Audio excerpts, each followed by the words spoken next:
Chapter 1730, Magic King's Ability. Inside the silent guild hall, Silverwing could not help but be stunned when he looked at the system announcements he just received. System announcement: the Orc King has obtained the Iron Blood Staff and unified the various Orc tribes. Activating the regional dungeon Orc capital city. System announcement: the Orc Empire has begun its invasion of its neighboring countries and constructed many teleportation war fortresses. System announcement: the Orc Empire has joined the Dark Alliance. The Orc Empire is now classified as a glory battlefield. Silverwing wasn't the only person shocked by the appearance of these three system announcements. The players residing within the Orc Empire and its neighboring countries were all stunned by these sudden announcements. A regional dungeon, fortresses, and a glory battlefield?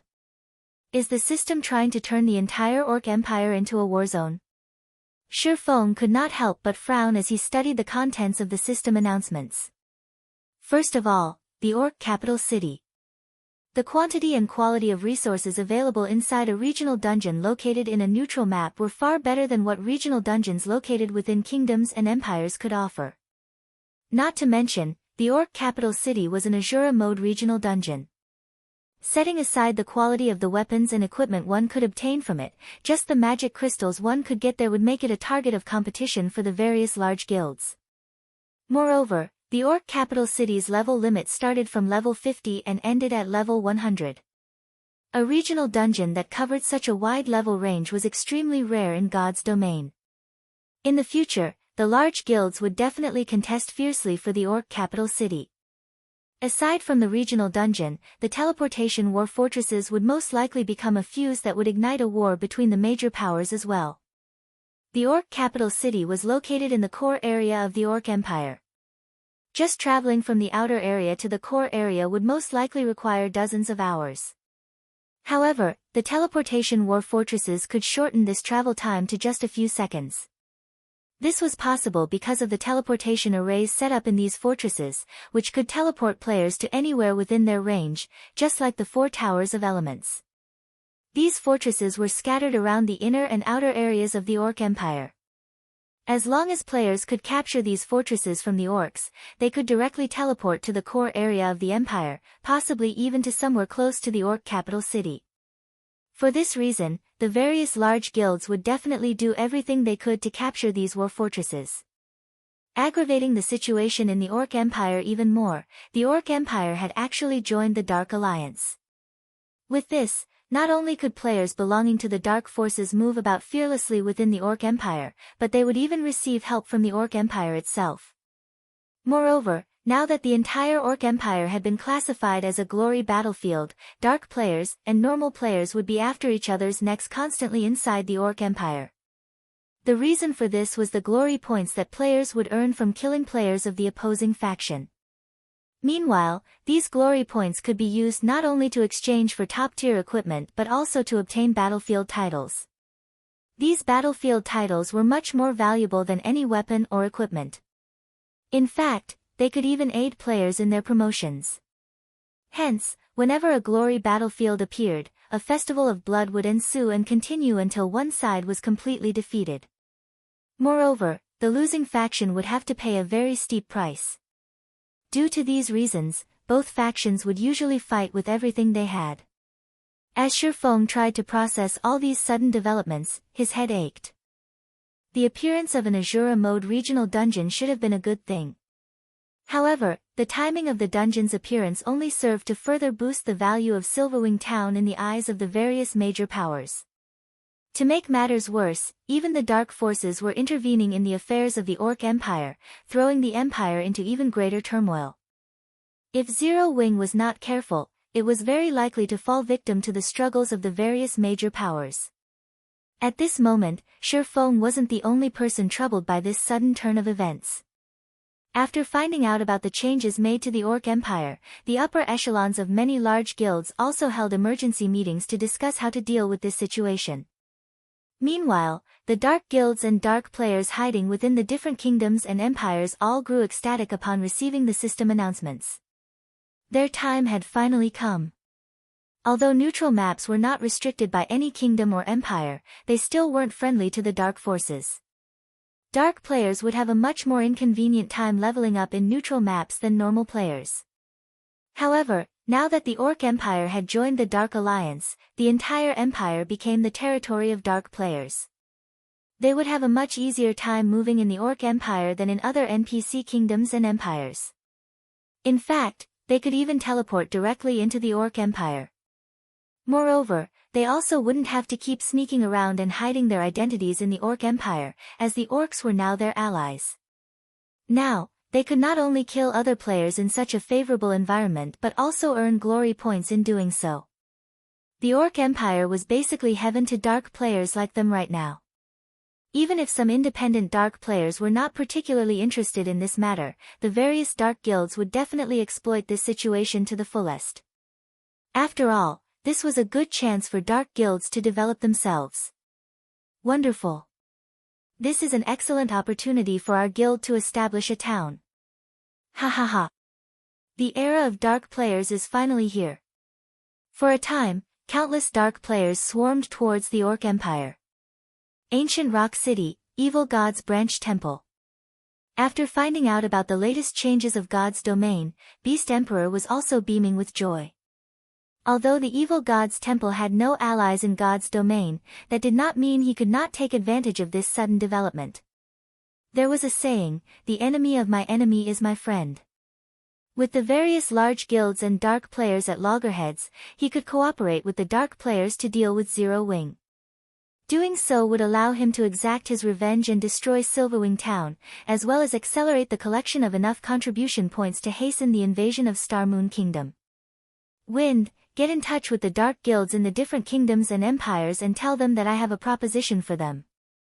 Beast Emperor said, chuckling wickedly. Understood. Wind Hunter nodded. He then ordered his subordinates in the Purple Thorns Empire to arrange for a meeting with the upper echelons of the various dark guilds. Meanwhile, inside the first underground floor of Zero Wing's Guild Hall in Silverwing Town, Shurfong had recollected himself and returned his attention to Craig Midlands. Craig Midlands, Hero, Great Lord, Wizard Saint. Level 66. HP 36,000/36,000,000. Growth potential, 96. As one of the 32 pillars, Craig Midlands had completed the God's Trial and gained the recognition of ancient gods for his achievements and strength. He possessed not only immense power but also some abilities that other heroes did not. In the past, the hero Shurfong summoned using the specified heroes chapter he obtained had only one ability. Nonetheless, Craig Midlands had two of such special abilities. The first ability was called Hero's Glory, which facilitated the recruitment of powerful NPC soldiers for the town Craig Midlands was residing in. The second ability was called Magic Strengthening, which temporarily strengthened the weapons and equipment used by the NPC guards, improving their combat power significantly.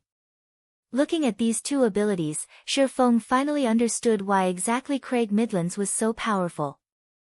It was no wonder the Magic King could easily defend a large city and become an existence that even the various superpowers were helpless against. Just the effects of Hero's Glory could already bring immense benefits to the town or city Craig Midlands protected, not to mention the ability to strengthen the NPC guards there. Every guild town and city could recruit only a limited number of NPC soldiers. Hence, raising the quality of NPC soldiers was important. However, doing so was extremely difficult. The Magic King's ability to directly increase the combat power of NPC soldiers was simply absurd. Immediately, Shurfong assigned Craig Midlands as Silverwing Town's magistrate.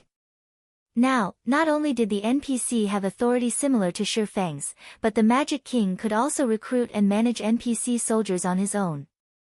Shurfong had given Craig the highest possible authority an NPC could have in a guild town. Just as Shurfong was about to have Craig start recruiting NPC soldiers, Aqua Rose suddenly sent him a message.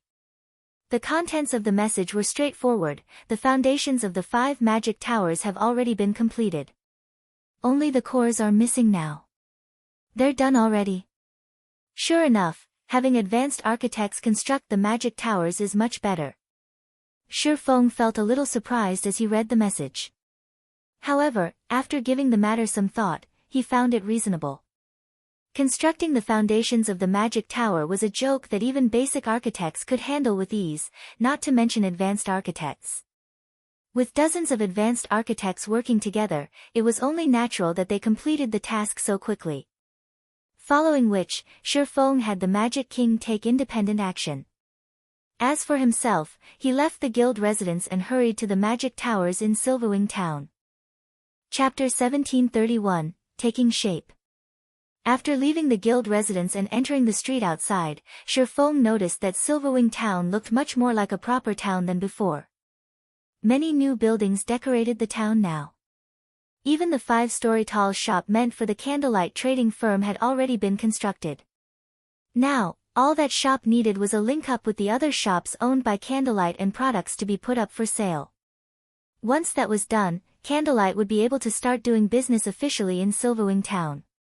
Due to Silverwing town having already reached a certain scale, the number of NPCs wandering about its streets had also increased. Now, the patrolling NPC adventurers and Zero Wings members weren't the only ones filling the streets.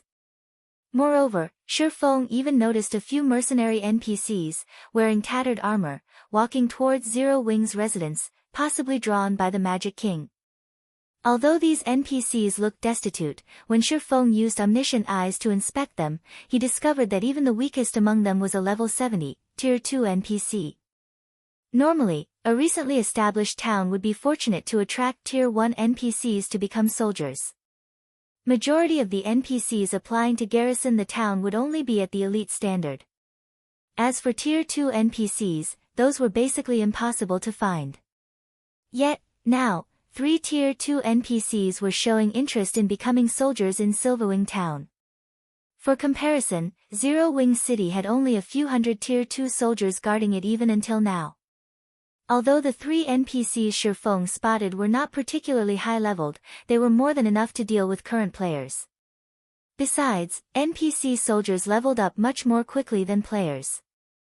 It's no wonder people were saying that a powerful hero could give rise to a city. When Silverwing looked at the 3 Tier 2 NPCs, he could not help but recall the first-rate guilds that owned powerful heroes in the past. Although the funds and resources of those first-rate guilds were far from comparable to what super first-rate guilds and super guilds had, due to them obtaining powerful heroes, the defensive capability of their cities was not one bit lower than that of cities operated by superpowers. Back then, even super guilds had trouble taking action against cities defended by powerful heroes. Only after acquiring Tier 6 players were super guilds able to deal with those cities easily. The reason for this was the strength of a hero not being limited to just themselves. Powerful heroes were also capable of recruiting powerful and talented NPCs to become soldiers of the cities they protected. In the past, the cities protected by such powerful heroes had plenty of its soldiers promoted to Tier 3, with some even reaching Tier 4. Buffed by the city's defensive magic array, these NPCs were capable of exhibiting extremely frightening combat power. Without an absolute advantage, trying to capture such a city was practically impossible. After walking a short while, Silverwing arrived at the edge of Silverwing town. Currently, a large number of architects could be seen demolishing the old walls of the town and building new ones in their place. Although the town's original walls had some defensive properties, they were useless against attacks at the Tier 2 standard and above. The new walls being built, however, could stop even Tier 3 attacks. Moreover, they possessed much higher durability as well as resistance to siege weapons. They also had an added effect that prevented players from crossing over them from above. For a neutral town, such walls were a must-have defensive measure. However, the cost of constructing these new walls was not cheap, a minimum of 10,000 gold for the entire perimeter of Silverwing town. If not for Zero Wing having a money-printing machine like Zero Wing City generating large amounts of coins every minute, the guild couldn't have afforded to construct these new walls, in addition to the various hotels, bars, smithies, and restaurants. If a first-rate guild were tasked with managing Silverwing town, the guild would be fortunate to get the basic facilities up and running. After all, the total cost of constructing Silverwing town and the basic facilities in it was already close to 120,000 gold. This was a huge sum of money even for current super first-rate guilds, not to mention first-rate guilds. However, this was only a small part of the necessary investments into Silverwing Town. Zero Wing still needed to construct a battle arena as well as multiple defensive structures. Those things cost a lot more money to build than hotels and smithies. Meanwhile, standing at the four corners of Silverwing Town were 4 magic towers as well as one more magic tower located close to the town's main entrance. Guild leader, several superpowers have already contacted us. They say they're willing to partner with us as long as we hand over 50% of Silverwing Town's shares as well as allow them to build a guild residence in the town.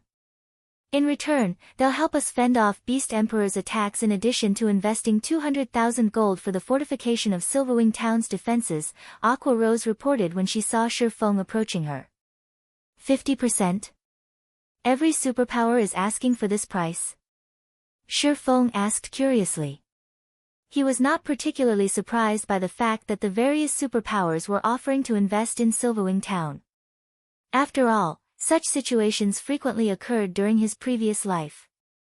In the past, many first-rate guilds had, fortunately, come across a town-building order but lacked the strength to safeguard the town they built in a neutral map. In the end, these first-rate guilds would choose to partner with a superpower. The first reason for partnering with a superpower was to protect the town.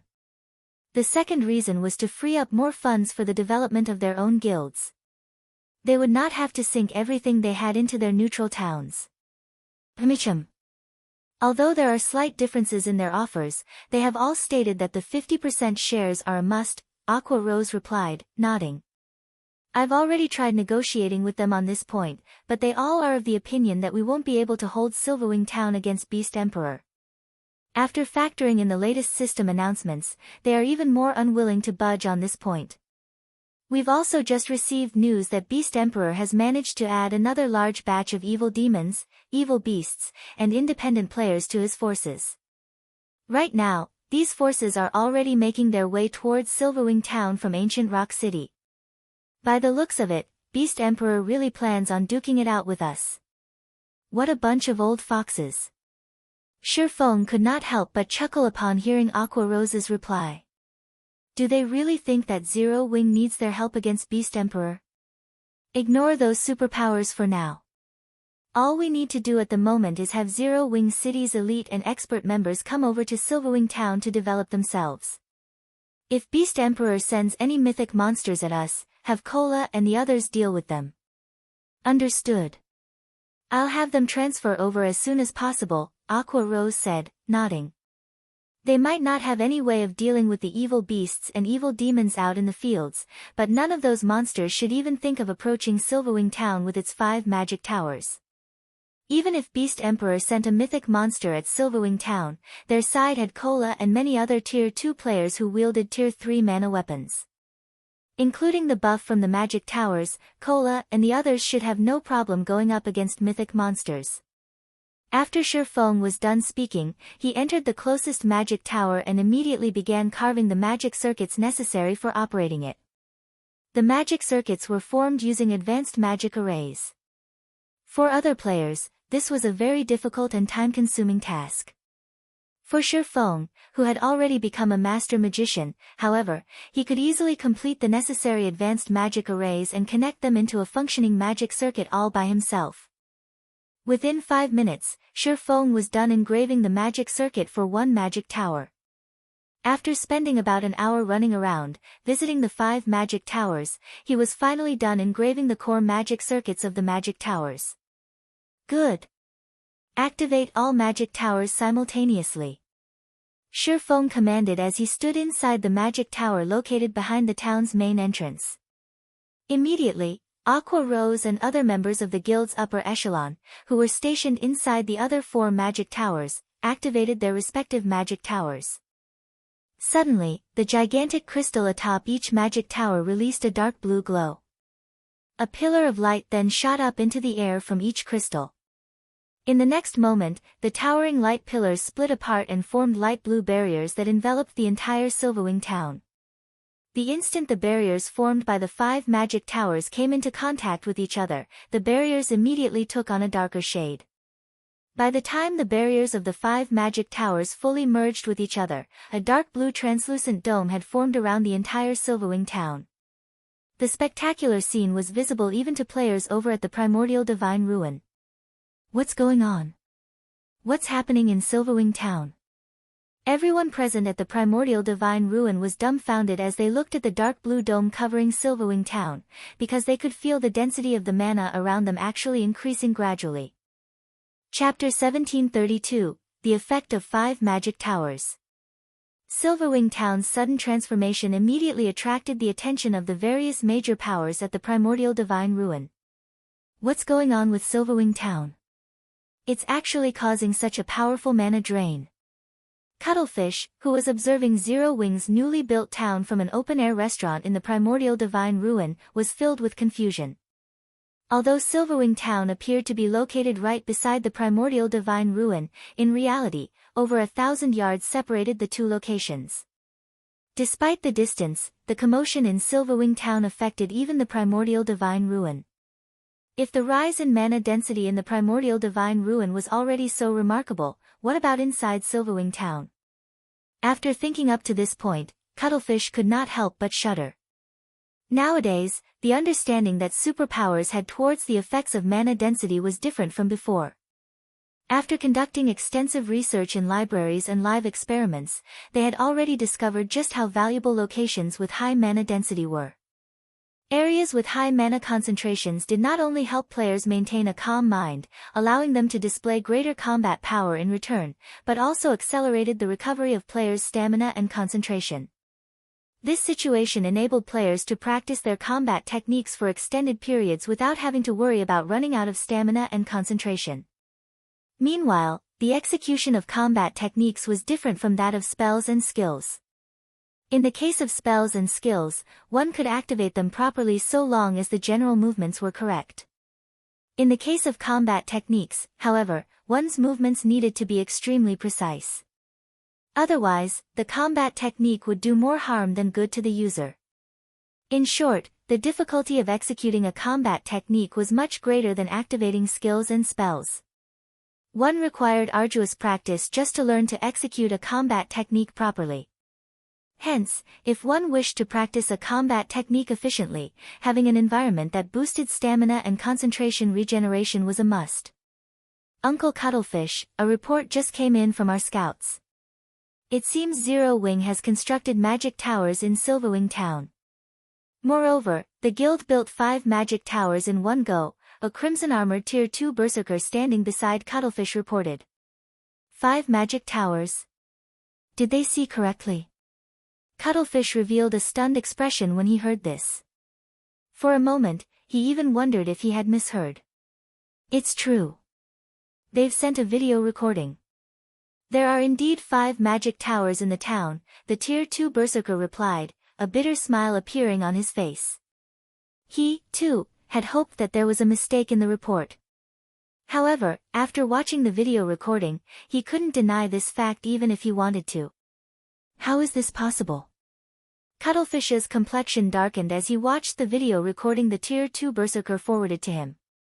Wasn't it stated that each magic tower design allowed the construction of only 5 magic towers? At this point in time, the various large guilds were no longer strangers to the magic tower.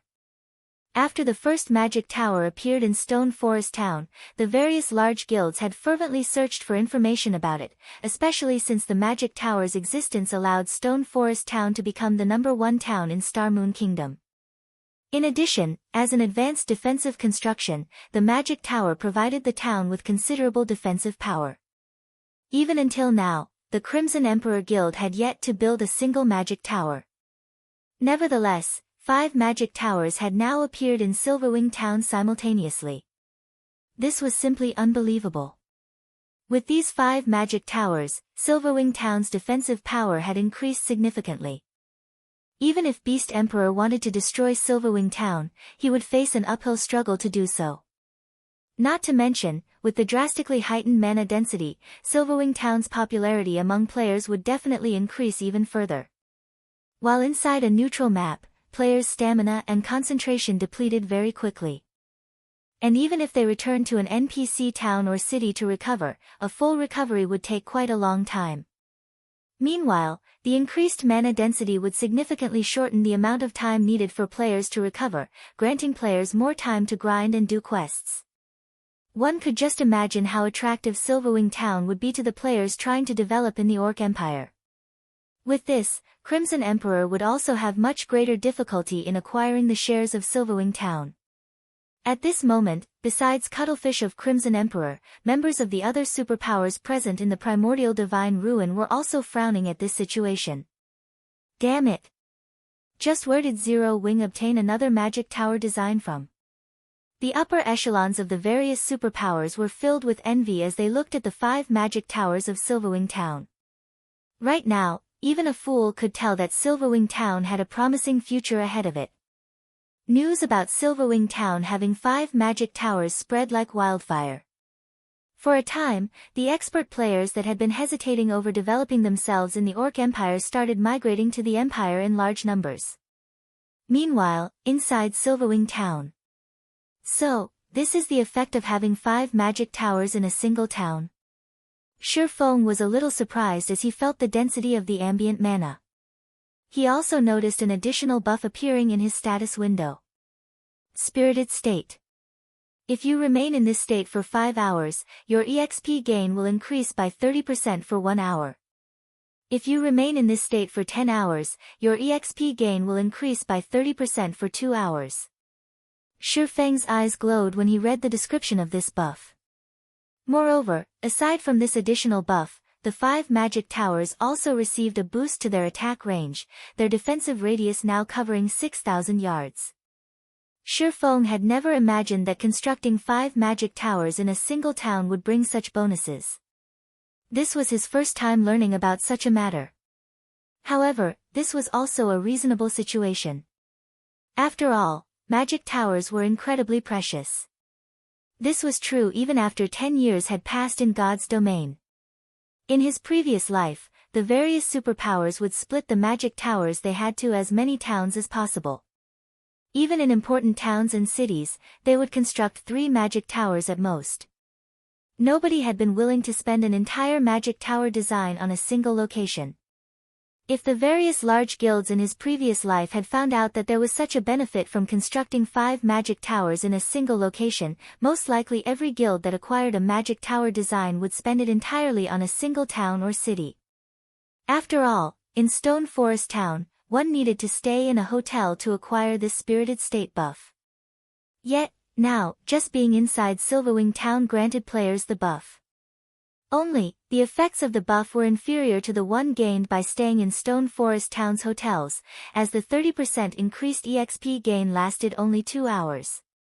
Even so, this buff was still extremely valuable. Now that such a benefit was available for free, the number of players willing to visit Silverwing Town would definitely increase even further. Most likely, the town would be able to develop into an intermediate town within a short period. Afterward, Shurfeng called out Silverwing Town's system interface and allowed access to non-guild members. Quick, look! Silverwing Town is now open to the public. Some observers quickly noticed the change in the town's status. Suddenly, countless players swarmed into the town. I'm in a spirited state. What's going on? Is this a joke? We can accumulate 2 hours of increased EXP gain buff just by staying inside Silverwing Town. All hail Zero Wing. The players that entered Silverwing Town could not help but gape in shock when they looked at their status windows. Originally, Silverwing Town was already a very attractive location for players. After all, it not only boasted a higher mana density than even Stone Forest Town but was also located right beside the Primordial Divine Ruin.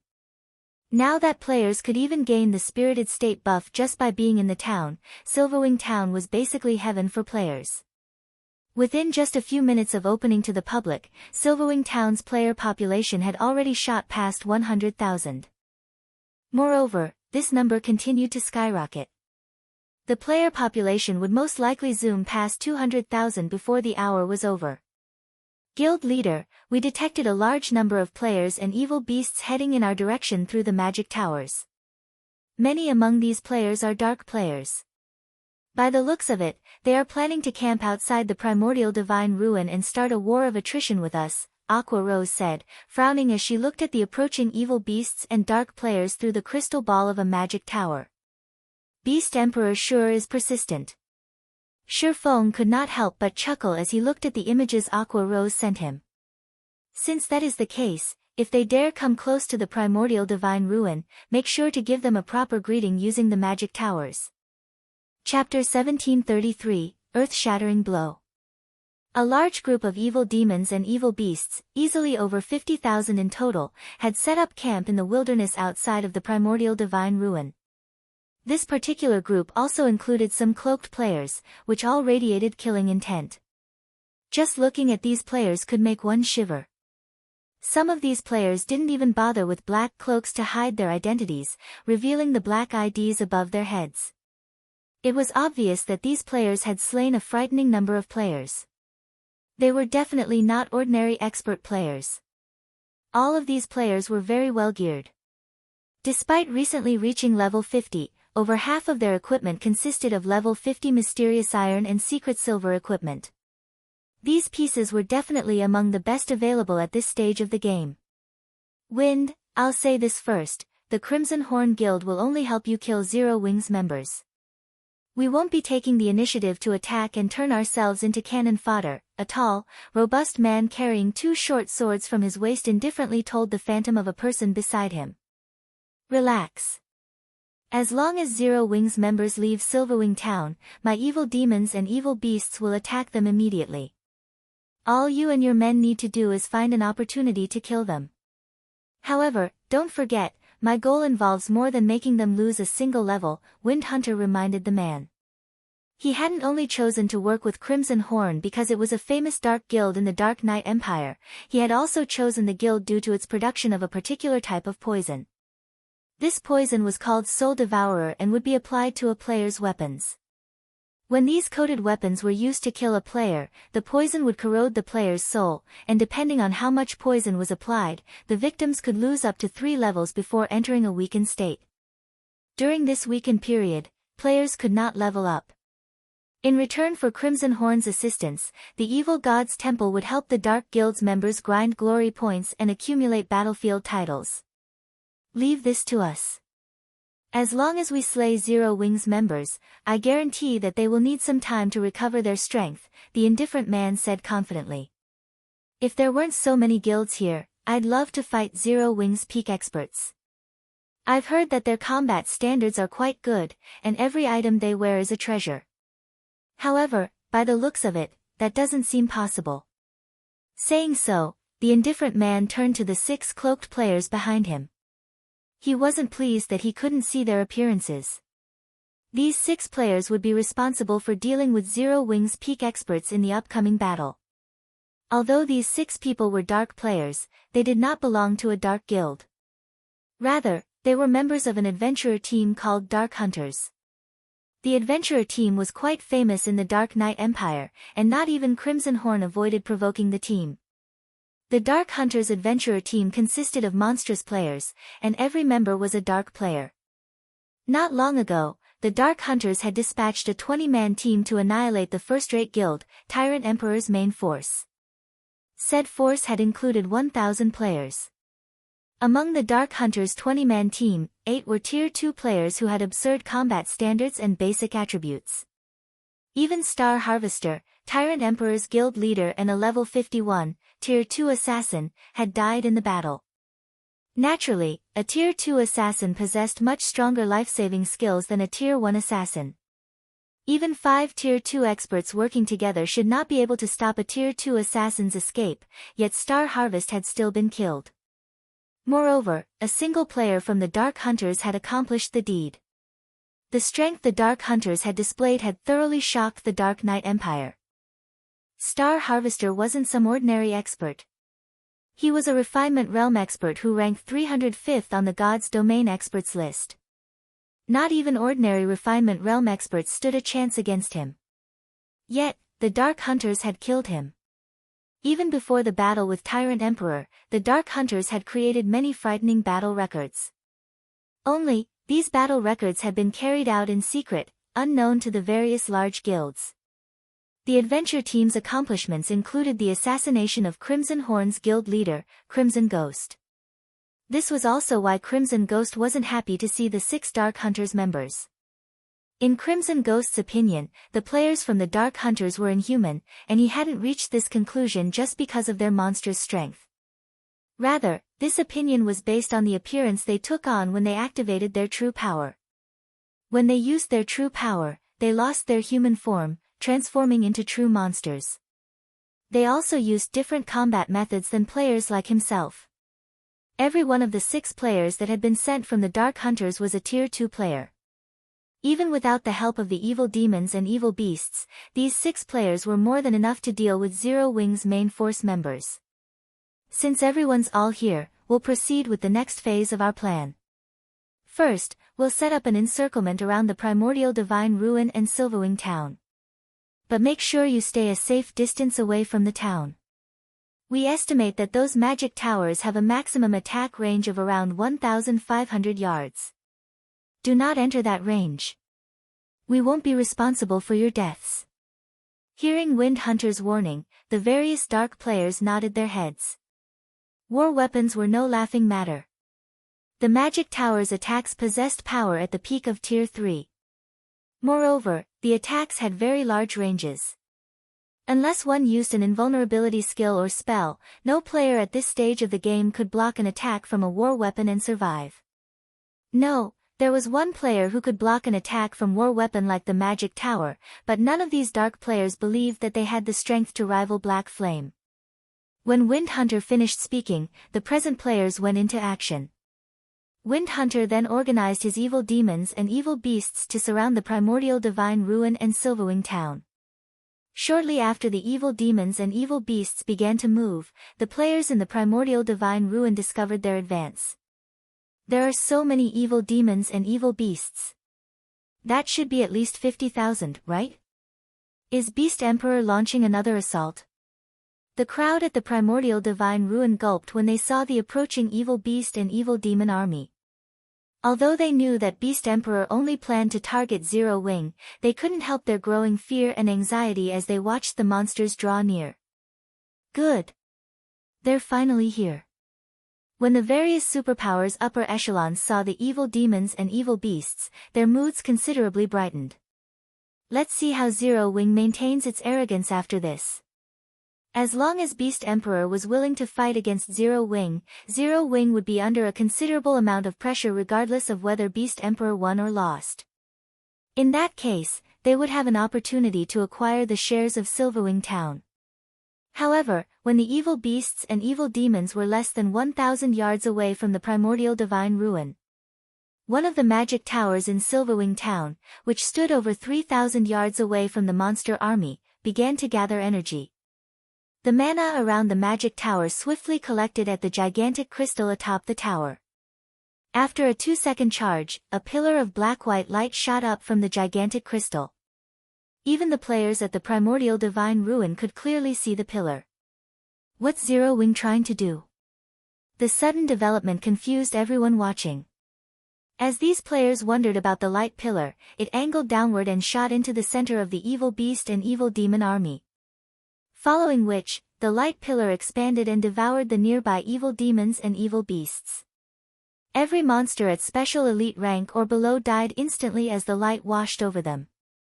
Only chieftains and above had survived, although the monsters at chieftain rank had very little HP remaining.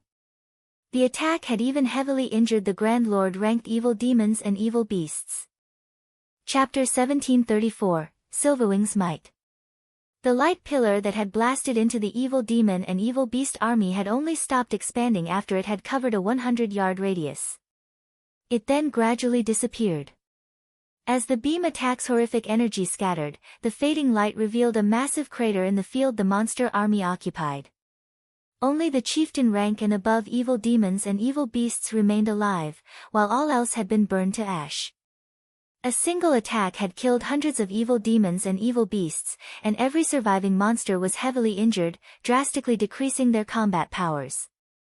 Not even the Grand Lords that had received the attack had been spared.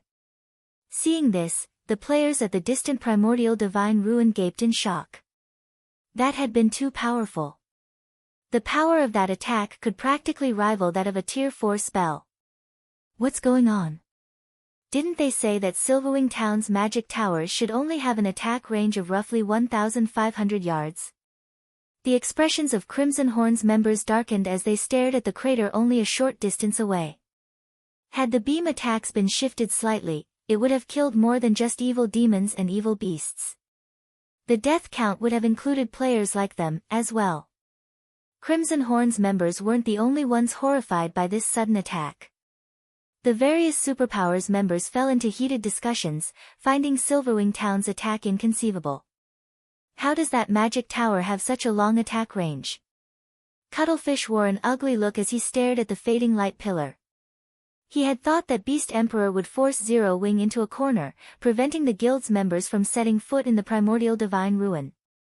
However, with such an increased attack range on the town's magic towers, even reaching the ruin itself, Beast Emperor was powerless to stop Zero Wing's members from competing for entry slots. After all, the magic tower's attacks were extraordinarily powerful. If Beast Emperor sent his minions to block Zero Wing's path, the guild would retaliate without mercy.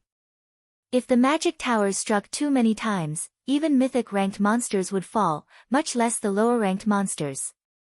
Before anyone could recover from their shock, another of Silverwing Town's mana towers began to gather mana. 2 seconds later, another black-white light pillar ascended into the sky. In the blink of an eye, another energy beam struck the evil demon and evil beast army, opening another clearing amidst the monsters. Damn it! How is this happening? Wind Hunter's heart bled as he watched his evil demons and evil beasts fall by the hundreds. He had gone to great lengths to nurture these evil demons and evil beasts. He could accept their deaths if their deaths had meaning, but right now, they were nothing more than living targets for Zero Wing. As Wind Hunter prepared to issue a new command, another beam attack slammed into his monster army. Boom! This time, the attack had taken the lives of more than just a large number of evil demons and beasts. Some of Crimson Horn's members hidden among the monster ranks had died instantly. Retreat! Everyone retreat! Crimson Ghost shouted through the team chat with an ashen complexion. Dark guilds had far fewer members than ordinary guilds. A very powerful dark guild generally only had around 30,000 members. Crimson Horn had barely over that count. For this operation, Crimson Horn had dispatched 2,000 expert members, nearly every expert in the guild. And that last beam attack had killed over 100 Crimson Horn experts.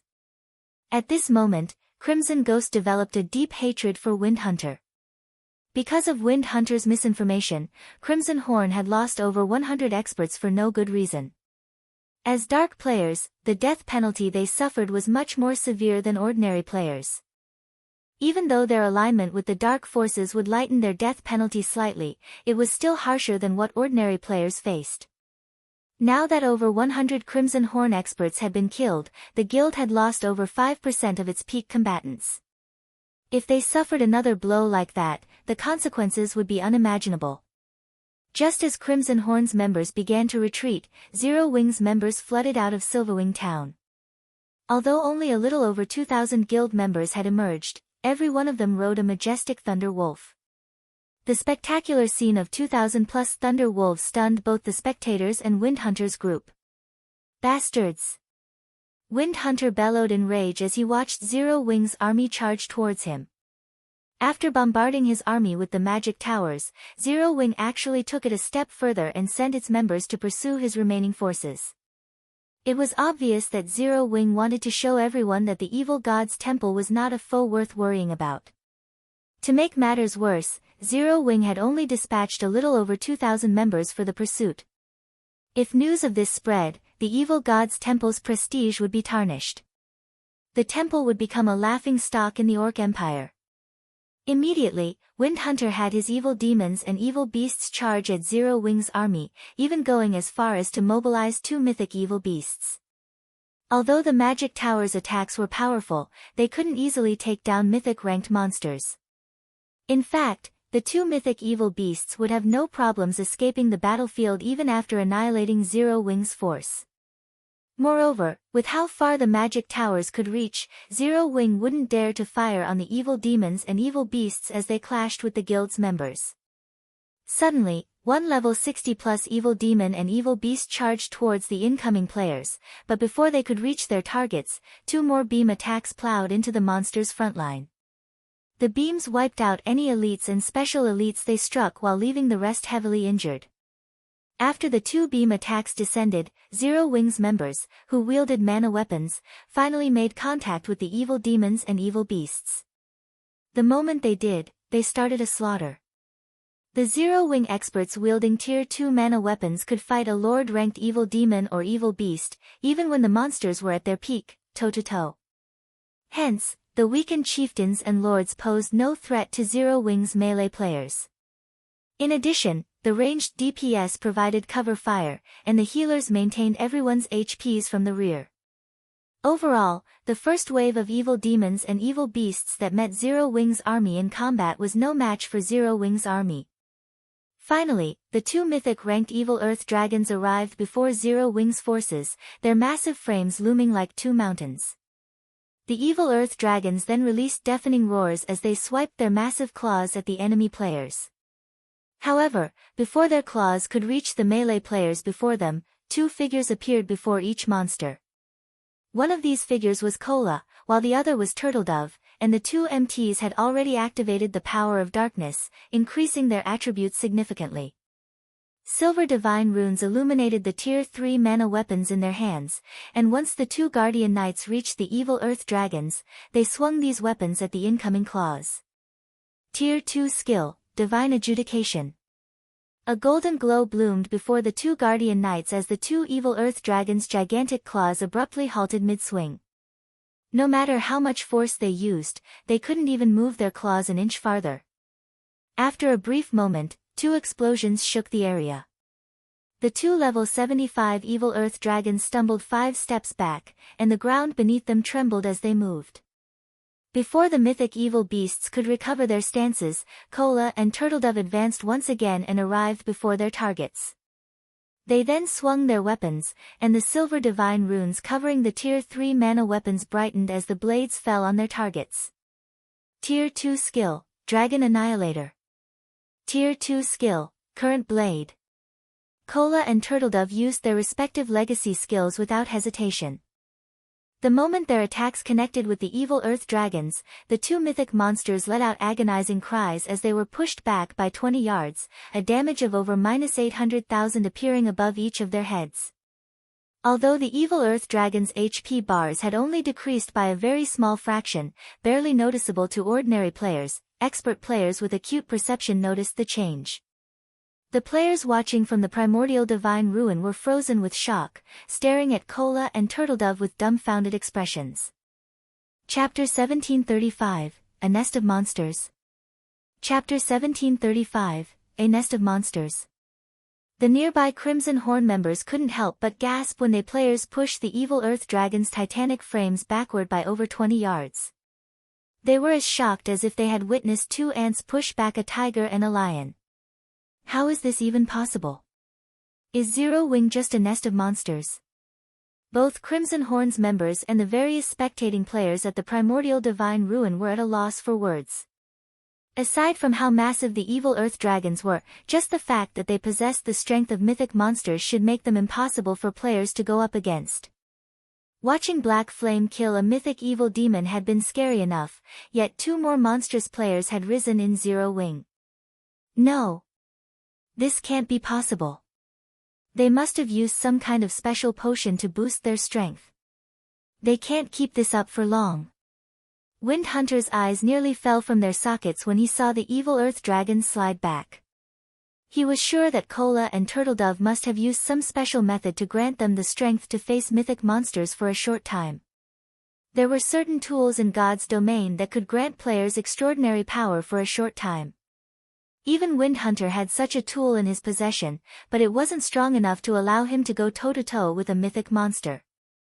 As for the possibility that Zero Wing actually had two more players on Black Flame's level, that was simply absurd.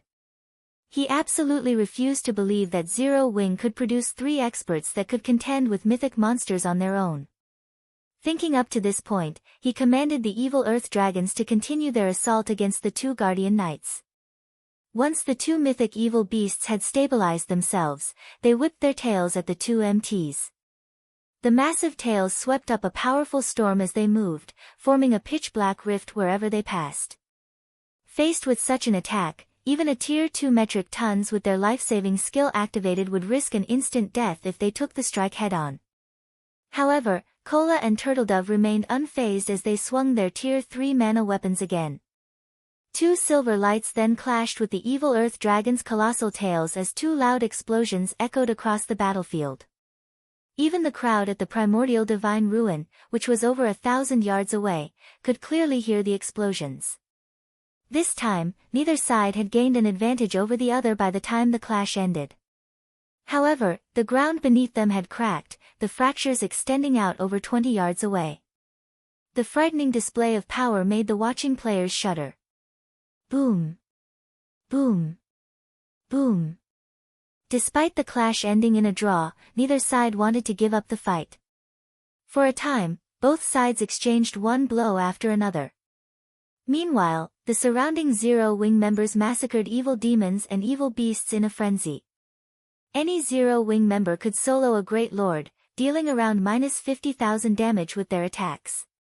As for Aqua Rose, Alluring Summer, Blackie, and Violet Cloud, who wielded Tier 3 mana weapons, their spells easily dealt over -100,000 damage to their targets, with some dealing over -200,000 damage.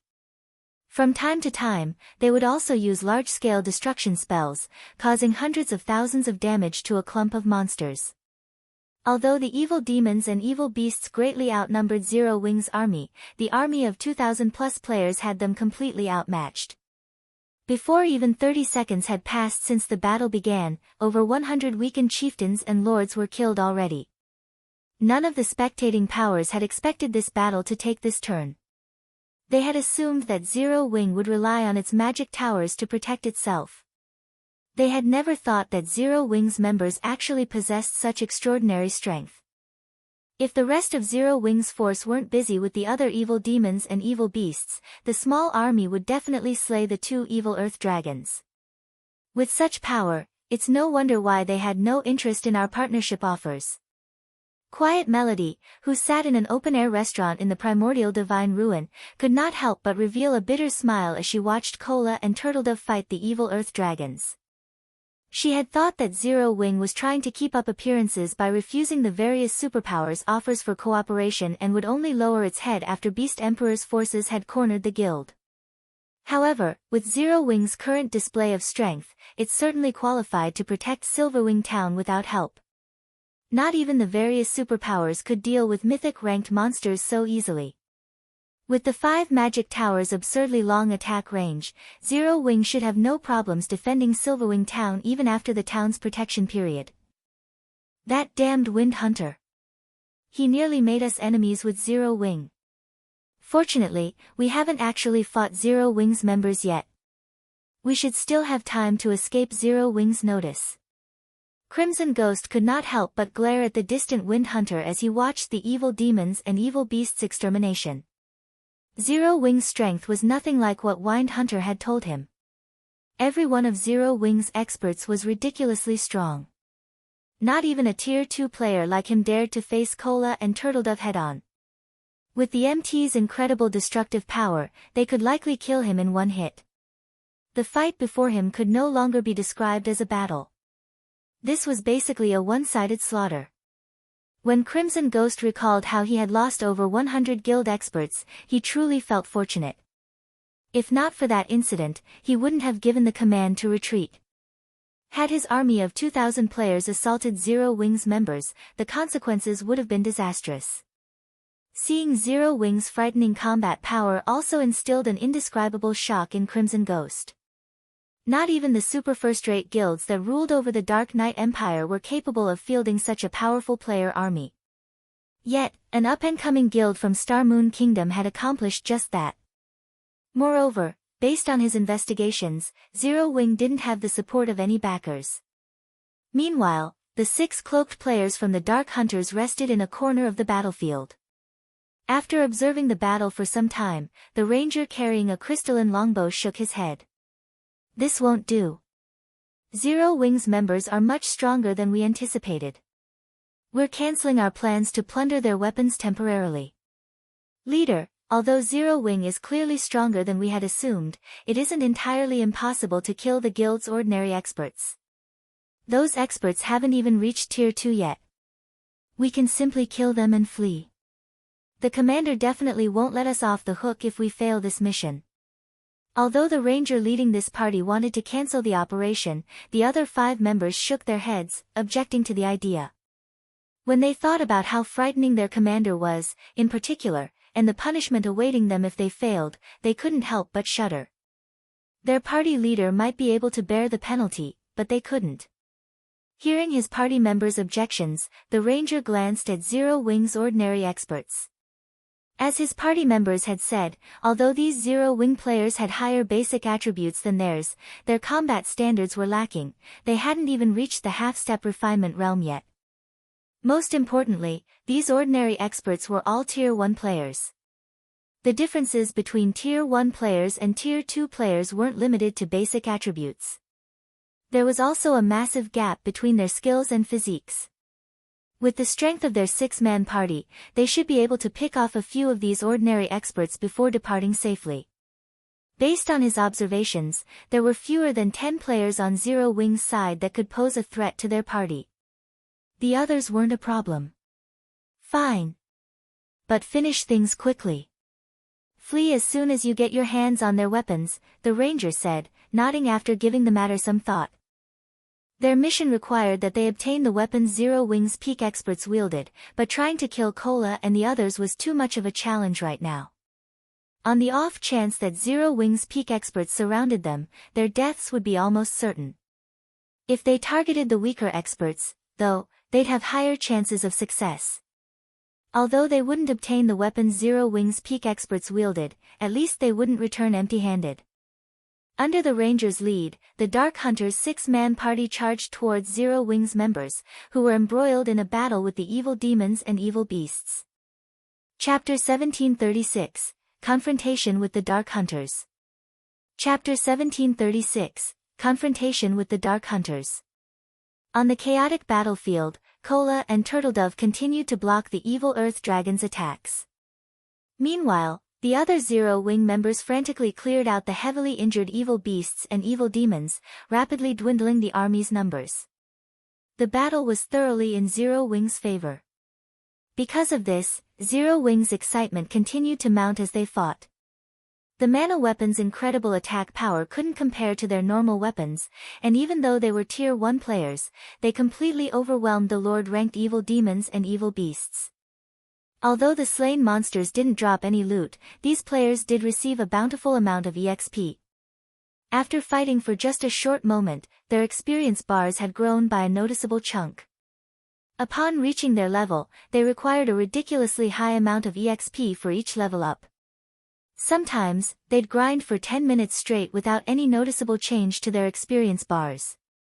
Now, however, they should be able to gain enough EXP for a full level after fighting these evil demons and evil beasts for 3 hours or so.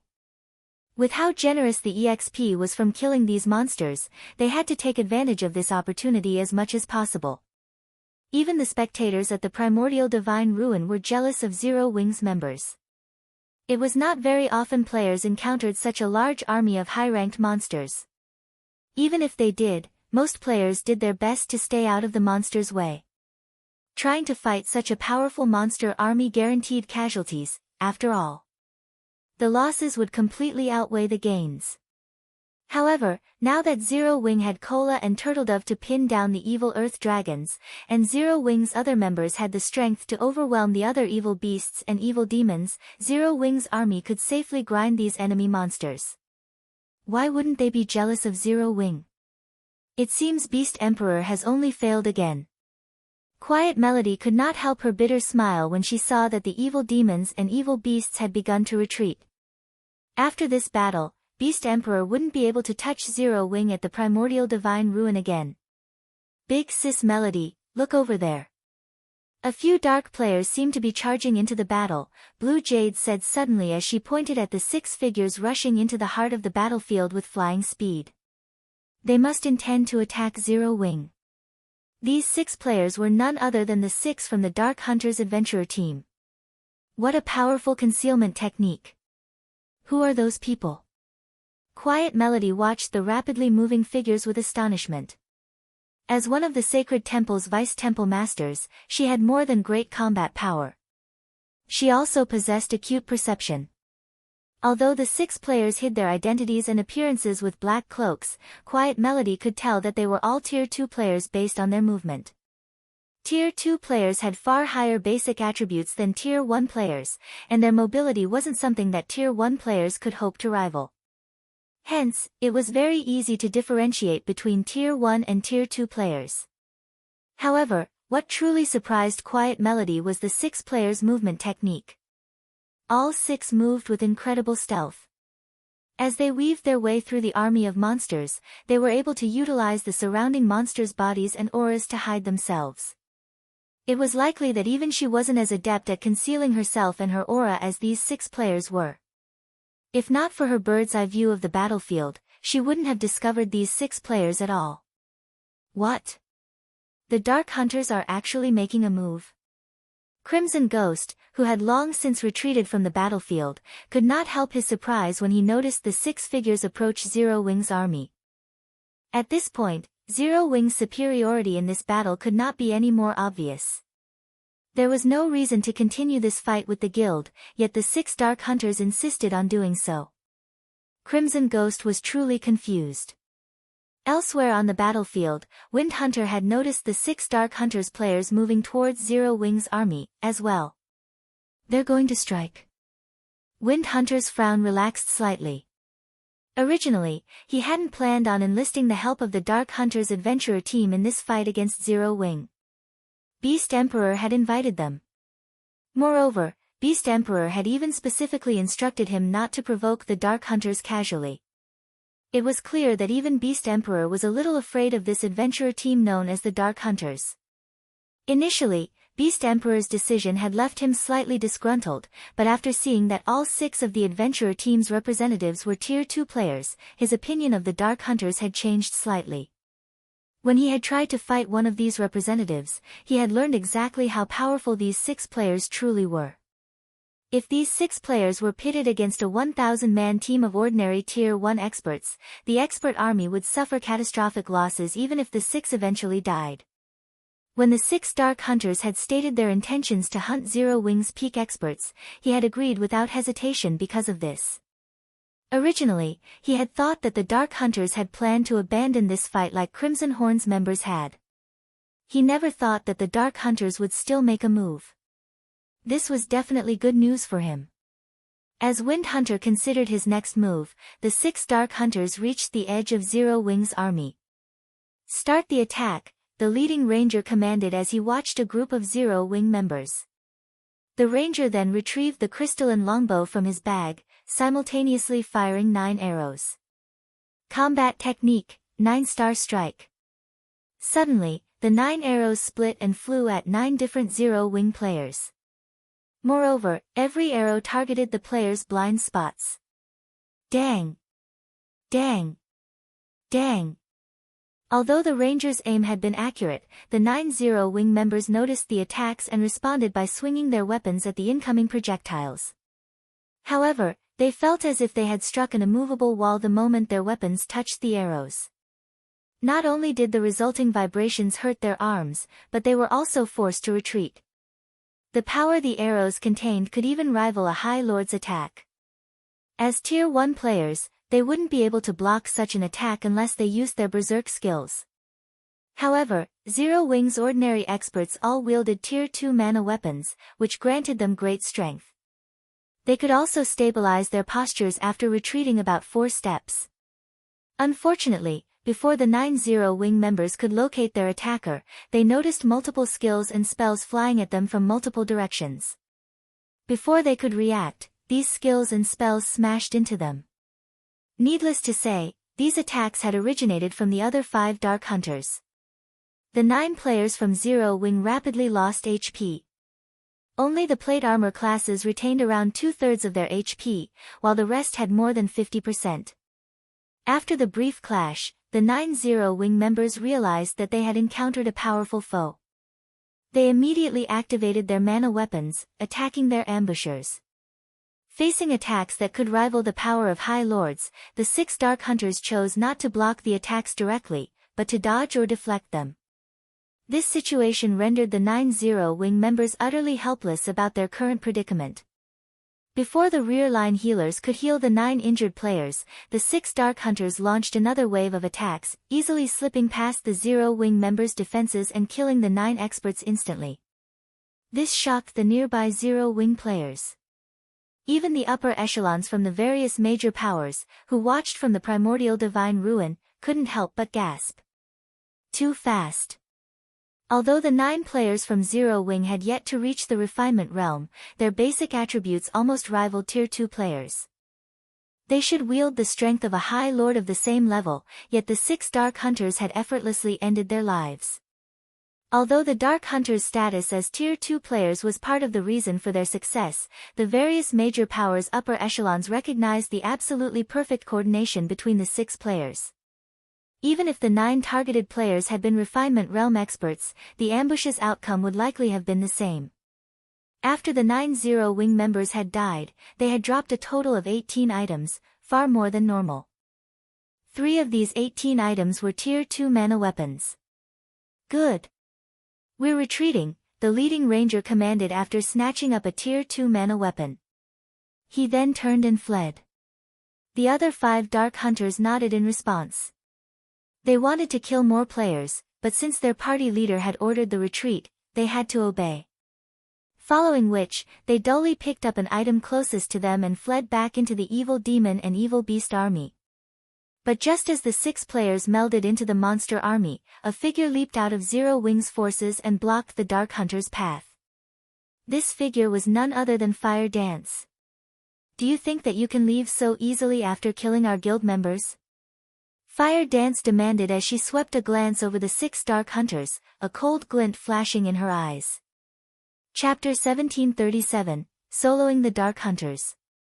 Chapter 1737, Soloing the Dark Hunters. Fire Dance's sudden appearance abruptly halted the 6 Dark Hunters' retreat. Fire Dance didn't currently wear her black cloak, so both her appearance and level of 52 were available for everyone to see. Although her weapons and equipment didn't particularly stand out, Fire Dance radiated an unruly charm that felt like a daunting pressure weighing down on these Dark Hunters members. When the Dark Hunters looked at Fire Dance, she seemed like the absolute overlord of her surroundings. So fast. Fire Dance's appearance had surprised Lonely Lamp, the ranger, and the Dark Hunters' party leader. His party had specifically chosen to strike far away from any of Zero Wing's peak experts. The closest peak expert had been several hundred yards away. By the time the guild's peak experts could have ridden to the rescue, their party would have already completed their mission and fled the battlefield.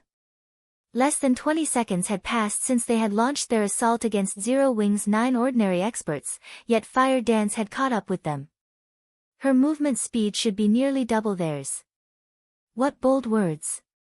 Do you believe that you can stop all 6 of us by yourself? An emaciated assassin among the Dark Hunters asked, sneering. That's right. We are surrounded by evil demons and evil beasts. Do you really think your allies can come to your aid in time? A beautiful female elementalist said with a faint smile. Our original mission was to kill Zero Wing's peak experts like you. Now that you dare to block our path, we'll just use this opportunity to kill you. That way, we'll complete our mission perfectly. The other Dark Hunters nodded in agreement, killing intent radiating from their eyes. They currently stood in the midst of the evil demon and evil beast army. They were also roughly 200 yards away from the nearest Zero Wing member. It would take quite some time for Zero Wing's members to reach their location. They might not be confident in taking on Fire Dance one-on-one, but they outnumbered the female assassin by 6 to 1. By charging at them alone, Fire Dance had simply jumped into the jaws of death. Yet, Fire Dance had still been so foolish.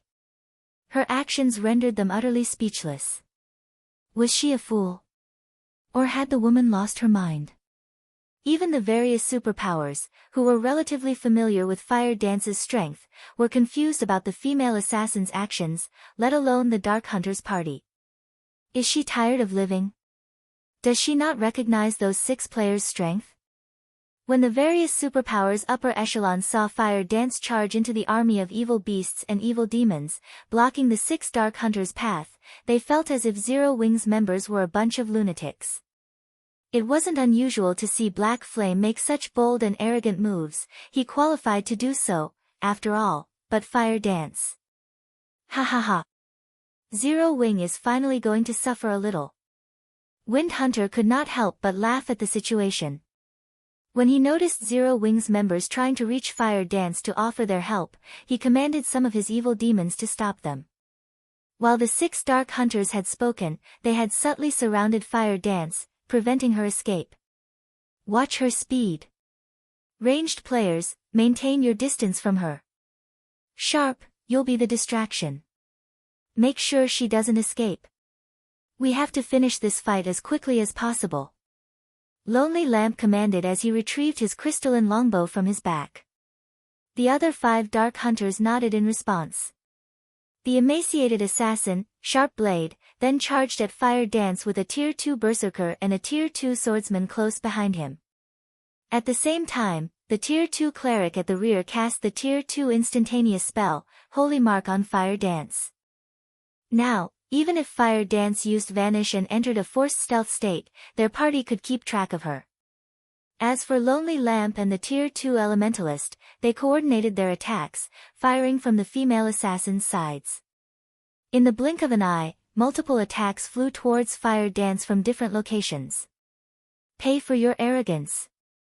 Sharp Blade shouted as he used Shadow Steps, appearing behind Fire Dance instantly. He then thrust his aqua-blue short sword at Fire Dance's back. Tier 2 skill, Triple Interception. Suddenly, Sharp Blade's short sword transformed into 3 streaks of shadow that aimed for Fire Dance's blind spots. Although each shadow's power wasn't strong, the strikes couldn't be blocked with shields or weapons. They could only be dodged or stopped by a defensive skill. In the meantime, the Berserker charging at Fire Dance from the front raised his battle axe and slammed it at the ground before him. Tier 2 skill, Fracturing Spikes. Stone spikes rose from the ground beneath Fire Dance's feet, entrapping her. Meanwhile, the Tier 2 Swordsman used a normal slash against his target. As for Lonely Lamp and the female Elementalist, they sent numerous arrows and fireballs at the female assassin. As they watched the 6 Dark Hunters assault, the spectators at the Primordial Divine Ruin gasped. Even the various superpowers peak experts wore serious expressions when they saw this coordinated offensive. The Dark Hunters' coordination and skill utilization were simply perfect. Even peak experts like themselves would fall under such a seamless bombardment. Even Fire Dance, the target of this offensive, was slightly surprised. She hadn't expected such high combat standards from the 6 Dark Hunters, and even their coordination had reached such an impressive level.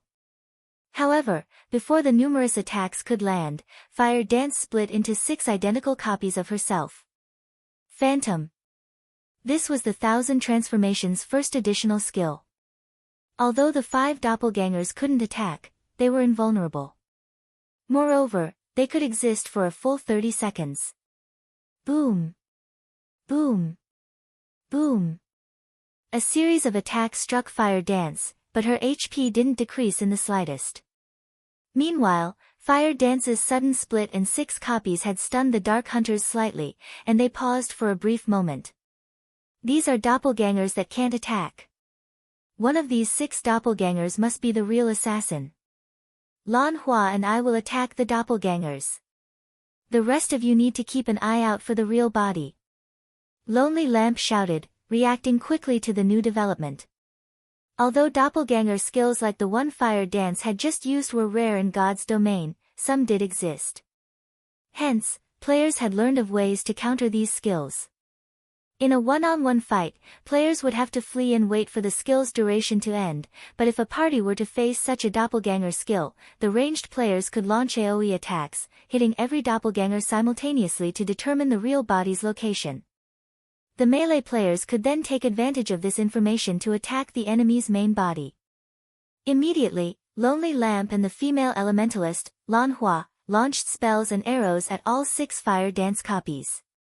However, before they could do so, Fire Dance had switched positions with one of her doppelgangers and appeared beside the Tier 2 Berserker. She then lightly swung 1,000 transformations at her target. Surprised, the Berserker hurriedly executed Whirlwind Slash to repel Fire Dance. Boom! The instant the Berserker's battle axe collided with 1,000 transformations, however, the man's expression darkened. He felt as if he had just struck an impenetrable wall. Not only did his weapon stop abruptly, but the intense feedback forced him to take a step backward. Just as the Tier 2 Berserker stepped back, the Tier 3 Mana Dagger in Fire Dance's left hand glowed with a beautiful red light as the assassin thrust it towards the Berserker's heart. Damn it! The Berserker was close to losing his mind. You forced me to do this. He currently wielded a two-handed weapon. In terms of strength, he should be stronger than players who used one-handed weapons, yet Fire Dance had surprised him by relying on 1,000 transformations. Her first attack didn't leave him any energy to deal with the weapon in her left hand. As the Berserker finished his statement, his skin began to turn a dark shade of red. His body then seemed to grow a little larger, and just as the Tier 3 Mana Dagger was about to reach the Berserker, 2 longswords appeared, blocking its path. Boom! Following the sound of an explosion, Fire Dance involuntarily took 3 steps backward, and she gave the Tier 2 Berserker before her a surprised look. The Berserker no longer resembled a human. Instead, he had taken the form of a 4-armed, humanoid lizard. The Berserker now wielded 2 one-handed axes and 2 longswords in his 4 hands. You're quite impressive to force me to transform. But I'll be taking your life now, the Tier 2 Berserker sneered as he charged at Fire Dance. Silence dominated the battlefield. Meanwhile, the spectating crowd at the primordial divine ruin watched this unbelievable scene with dropped jaws. A player had actually transformed into a monster. A mutated player. Shifeng revealed a surprised expression when he saw the Tier 2 Berserker from Silverwing Town's walls. Chapter 1738, Dark Mutation. Chapter 1738, Dark Mutation. When the Tier 2 Berserker had transformed, Zero Wing's nearby players were dumbfounded. They had seen plenty of berserk skills that slightly altered their user's appearance, but this was the first time they had seen a berserk skill causing such a huge transformation. After transforming, the Tier 2 Berserker's aura had undergone a massive transformation. Not only was his aura much stronger now, but it also no longer felt human. However, this was still not the worst part. The most important change was to the Berserker's body. Currently, the Berserker had 4 arms instead of 2. Of course, having an extra set of arms wasn't necessarily a good thing as human minds weren't accustomed to controlling more than one set of arms. If a person suddenly grew an extra set of arms, they'd have some difficulty controlling the new appendages. However, if the Berserker could control all 4 arms properly, he'd have a massive advantage in battle. A player with 4 arms would be able to execute more varied attack methods than a player with a single set. The 4-armed player could also commit 2 arms to offense and 2 to defense.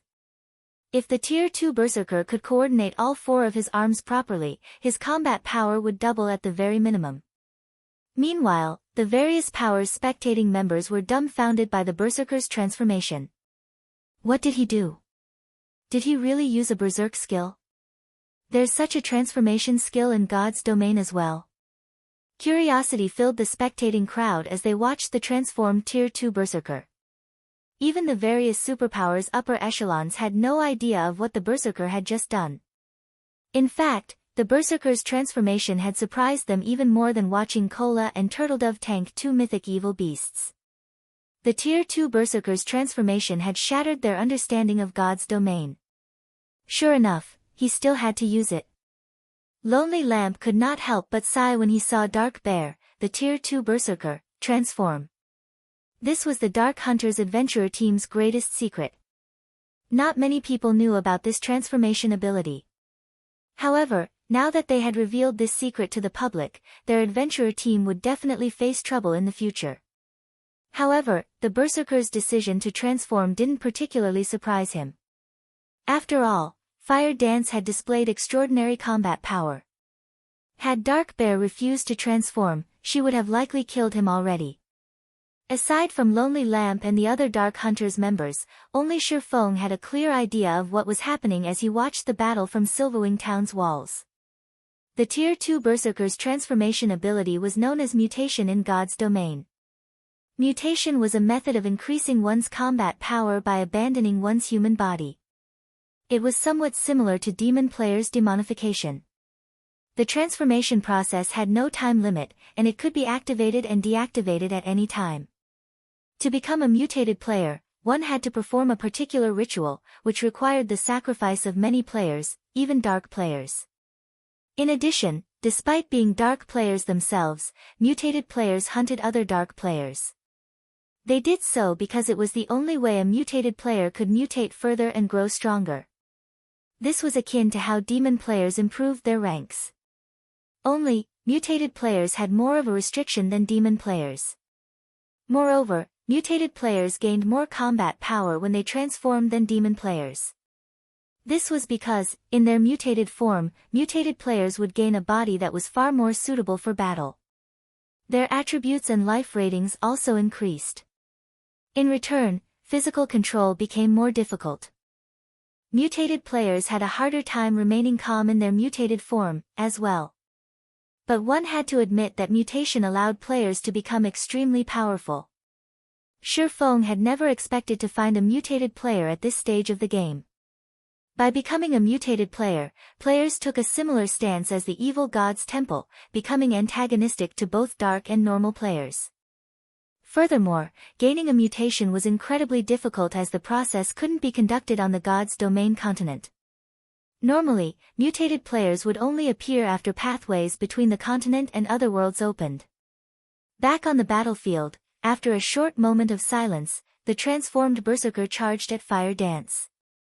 Not only had the Berserker gained an extra set of arms after his transformation, but his movement speed and reaction speed had also undergone a qualitative transformation. In the blink of an eye, the Berserker appeared before Fire Dance. He then swung his one-handed axes down at the female assassin, while his two longswords flew towards Fire Dance's sides. The weapons moved so quickly that even Tier 2 players would barely be able to keep up with them. Die! As Dark Bear shouted, his arm muscles bulged, and his weapon's speed increased even further. Tier 2 skill, Rock Smash. Once Fire Dance recovered from her shock, she simply swung the Tier 3 mana dagger at the incoming axes, rather than activating a life-saving skill to protect herself from the sudden assault. Silver divine runes lit up along the dagger as it was about to collide with the axes. Boom! Sparks scattered as the weapons collided, and the resulting impacts shockwaves cracked and shattered the ground beneath the weapons. Lonely Lamp and the other Dark Hunters, who watched from the sidelines, were dumbfounded by this scene.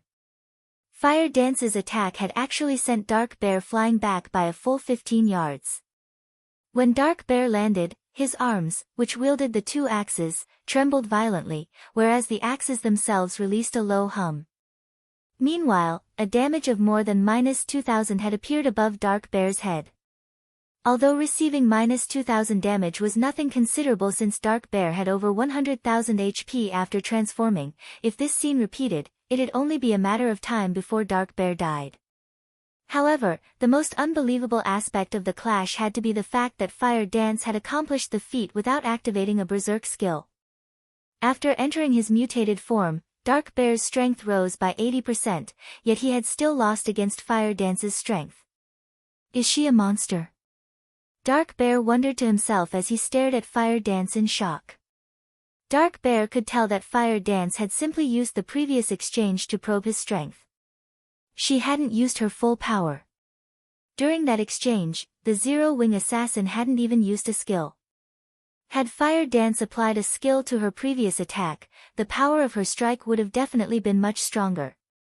Had that attack struck his body, rather than his weapons, he would have likely lost at least 50% of his HP.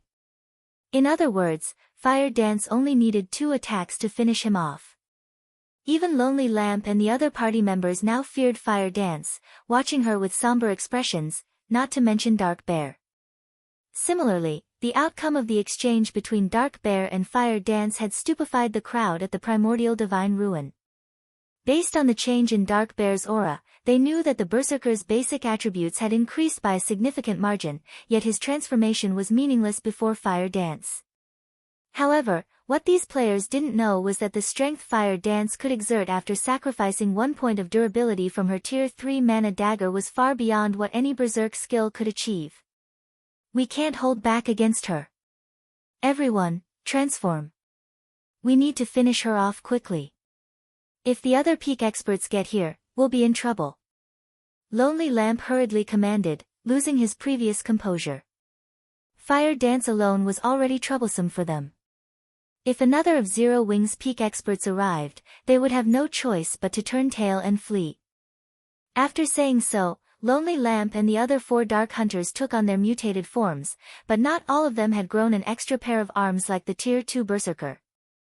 Lonely Lamp grew an extra pair of eyes, and his arms merged with the crystalline longbow he wielded. Overall, these players' transformations suited their classes.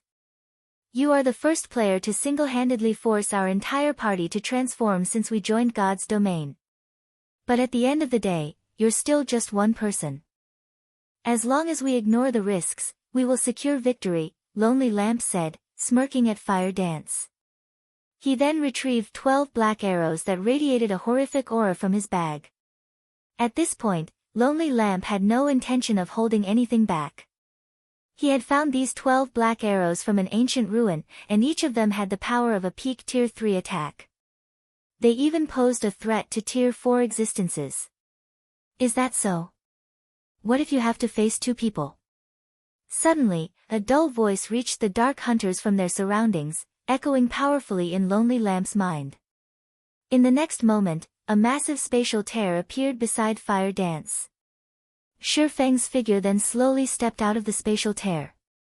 Chapter 1739, Annihilating the Dark Hunters. Chapter 1739, Annihilating the Dark Hunters. Black Flame. Lonely Lamp's expression darkened when he saw Shifeng. The other 5 Dark Hunters also halted their assault as they stared at the swordsman, fear surfacing in their gazes. After the battles in Stone Forest Town and near the primordial divine ruin, Black Flame's fame had spread to the various countries across God's domain, including the Dark Knight Empire. Although these 6 players had never fought Black Flame personally, they knew that both his basic attributes and combat standards were at the apex of God's domain after witnessing the man's battle videos. Even under normal circumstances, their 6-man party would have to take extreme care around Black Flame. Originally, they had a chance of completing their mission since Fire Dance had been alone, but now that Black Flame had joined the fray, their chances were uncertain. Black Flame is finally making his move. The various superpowers watching from a distance could not help but grow excited upon Shifeng's appearance. They had very eagerly watched the clash between Fire Dance and the Dark Hunters, but they had also worried that the female assassin might die. They had been worried because they wanted to see the 6 Dark Hunters' true strength. This was the first time they had encountered players that could transform into monsters. They hadn't even known that was possible until today. Naturally, they had to collect as much information on these 6 players as possible. They might even discover some clues that could help them acquire this power. From what they could tell, the Dark Hunter's ability to transform into monsters was definitely stronger than a berserk skill since the transformation gave the players a body that altered and improved their combat standards. If their guild's experts could grasp this power, it would undoubtedly increase the guild's overall strength. Hence, they very much hoped that Zero Wing could defeat the Dark Hunters, forcing the 6 Dark Hunters to use everything they had. If the Dark Hunters achieved victory instead, however, they wouldn't know whether or not these players had held back anything. Leader, what should we do? Even if we have the strength to defeat 2 of them, it'll likely take a long time to do so, Lan Hua asked through the team chat as she quietly observed Shifeng. Our opponents are too powerful. Prepare to retreat. Lonely Lamp said, breathing a deep sigh as he glanced at Fire Dance and Shifeng. If their party tried to fight Shifeng and Fire Dance, regardless of the battle's outcome, the Dark Hunter's party would be annihilated in the end.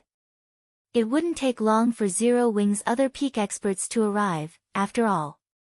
If they did die, they'd suffer an even worse death penalty than ordinary Dark players, which wasn't an outcome Lonely Lamp wished to see. Understood. Although the other 5 Dark Hunters felt reluctant, they nodded and prepared to flee. What? Leaving so soon? Lonely Lamp and his party members' action surprised Shifeng a little. He hadn't expected the Dark Hunters to be so decisive, retreating the moment they realized how disadvantageous their situation had become. Guild leader Black Flame, you jest. We are not so foolish as to think that the 6 of us can stand against you and Commander Fire Dance, Lonely Lamp calmly explained as he looked at Shifeng. Since we've already accomplished our mission, albeit barely, we will be taking our leave. Saying so, Lonely Lamp fired the 12 black arrows in his hands, aiming 4 at Fire Dance and 8 at Shifeng. Each arrow carried power at the peak of Tier 3. Current players had no chance of blocking them. Even against a monster like Shifeng, Lonely Lamp was confident that his arrows would push the swordsman back slightly. Meanwhile, their party could use the opportunity to leave the area safely. However, Shifeng unhurriedly unsheathed Killing Ray and lightly swung the blade at the air. Suddenly, a blue lightning bolt tore through the space before him. Lightning slash. The massive lightning bolt devoured all 12 black arrows instantly, and the intense shockwaves that resulted even made the surrounding space tremble. After a brief moment, the black arrows disintegrated. Lonely Lamp and his companions, who prepared to run, were thoroughly dumbfounded. They forgot about their retreat as they stared at the vanishing black arrows. How is that possible? Lonely Lamp could not believe what he had just seen. Those were 12 black arrows they were talking about. Even a mythic monster would have trouble dealing with such an attack, yet Shifeng had crushed it with a single move. For a moment, he even wondered if heaven were playing some joke on him. He truly hadn't thought that Shifeng would actually block all 12 black arrows successfully. He had watched Shifeng's battle against the mythic evil demon. The man shouldn't be capable of blocking the black arrows so easily.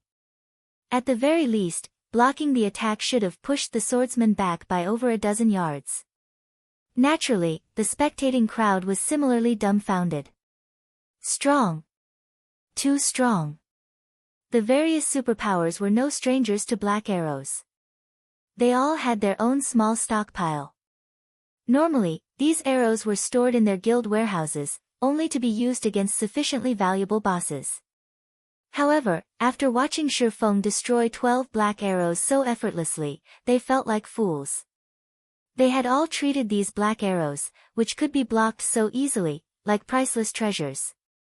You can't possibly think that you can leave safely after that little trick, do you? Shifeng said indifferently as he glanced at the 6 Dark Hunters before him. Leader, what should we do? Lonely Lamp's party members asked the ranger. Previously, they had only feared Shifeng due to his fame, but after watching him destroy 12 black arrows in an instant, true fear gripped their hearts. They finally realized why so many people called Shifeng a monster. We don't have any other choice. Use the advanced Mad Demon Potion. Lonely Lamp said, gnashing his teeth as he stared at Shifeng. Hearing this, the other 5 Dark Hunters were shocked. The advanced Mad Demon Potion was a special berserk potion, which they had gone to great lengths to purchase. When consumed, it would grant mutated players like themselves another boost in power for 30 seconds. It was akin to a twofold berserk. However, this twofold berserk did not come without a price. Once the potion's duration ended, they would lose 40%'s worth of EXP. In addition, they would also fall into a weakened state for a short time. Hence, they understood that this potion should never be used unless absolutely necessary. But they also realized that this potion was their only chance of escape right now. Guild Leader Black Flame. You are as amazing as the rumors say. However, I'm afraid that you still lack the strength to keep us here. Saying so, Lonely Lamp took out an advanced Mad Demon potion and drank it. The other 5 Dark Hunters did the same. Suddenly, the 6 Dark Hunters' auras grew more intense. Previously, their auras had rivaled great lords of the same level, but now, their auras were even stronger than that of a Grand Lord of the same level. Immediately, the 6 players split up and ran.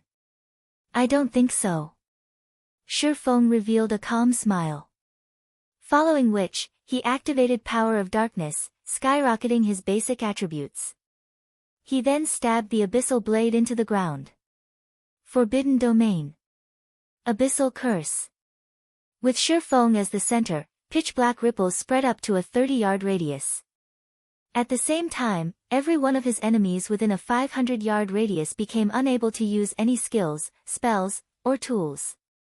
Not only did Abyssal Curse's activation bind all 6 Dark Hunters, but it also decreased their basic attributes by 20%.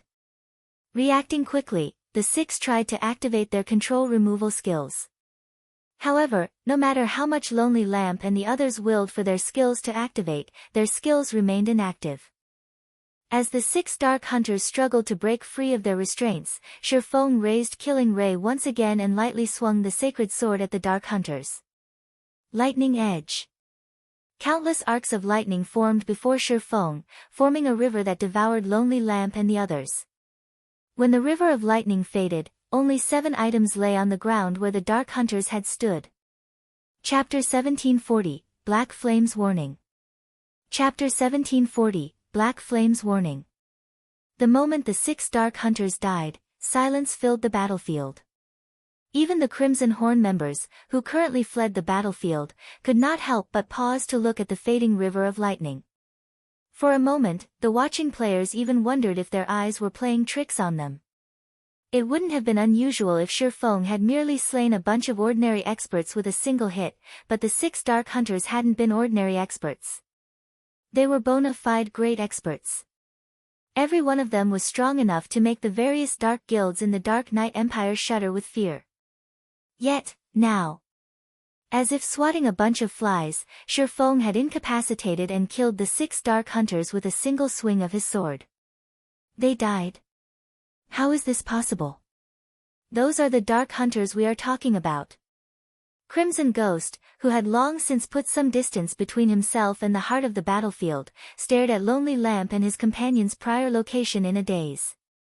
He had experienced Lonely Lamp's strength personally before. After transforming, Lonely Lamp and the other Dark Hunters' combat power was only slightly weaker than his when he activated a Berserk skill. However, unlike his Berserk skill, Lonely Lamp and the others' transformation did not have a duration.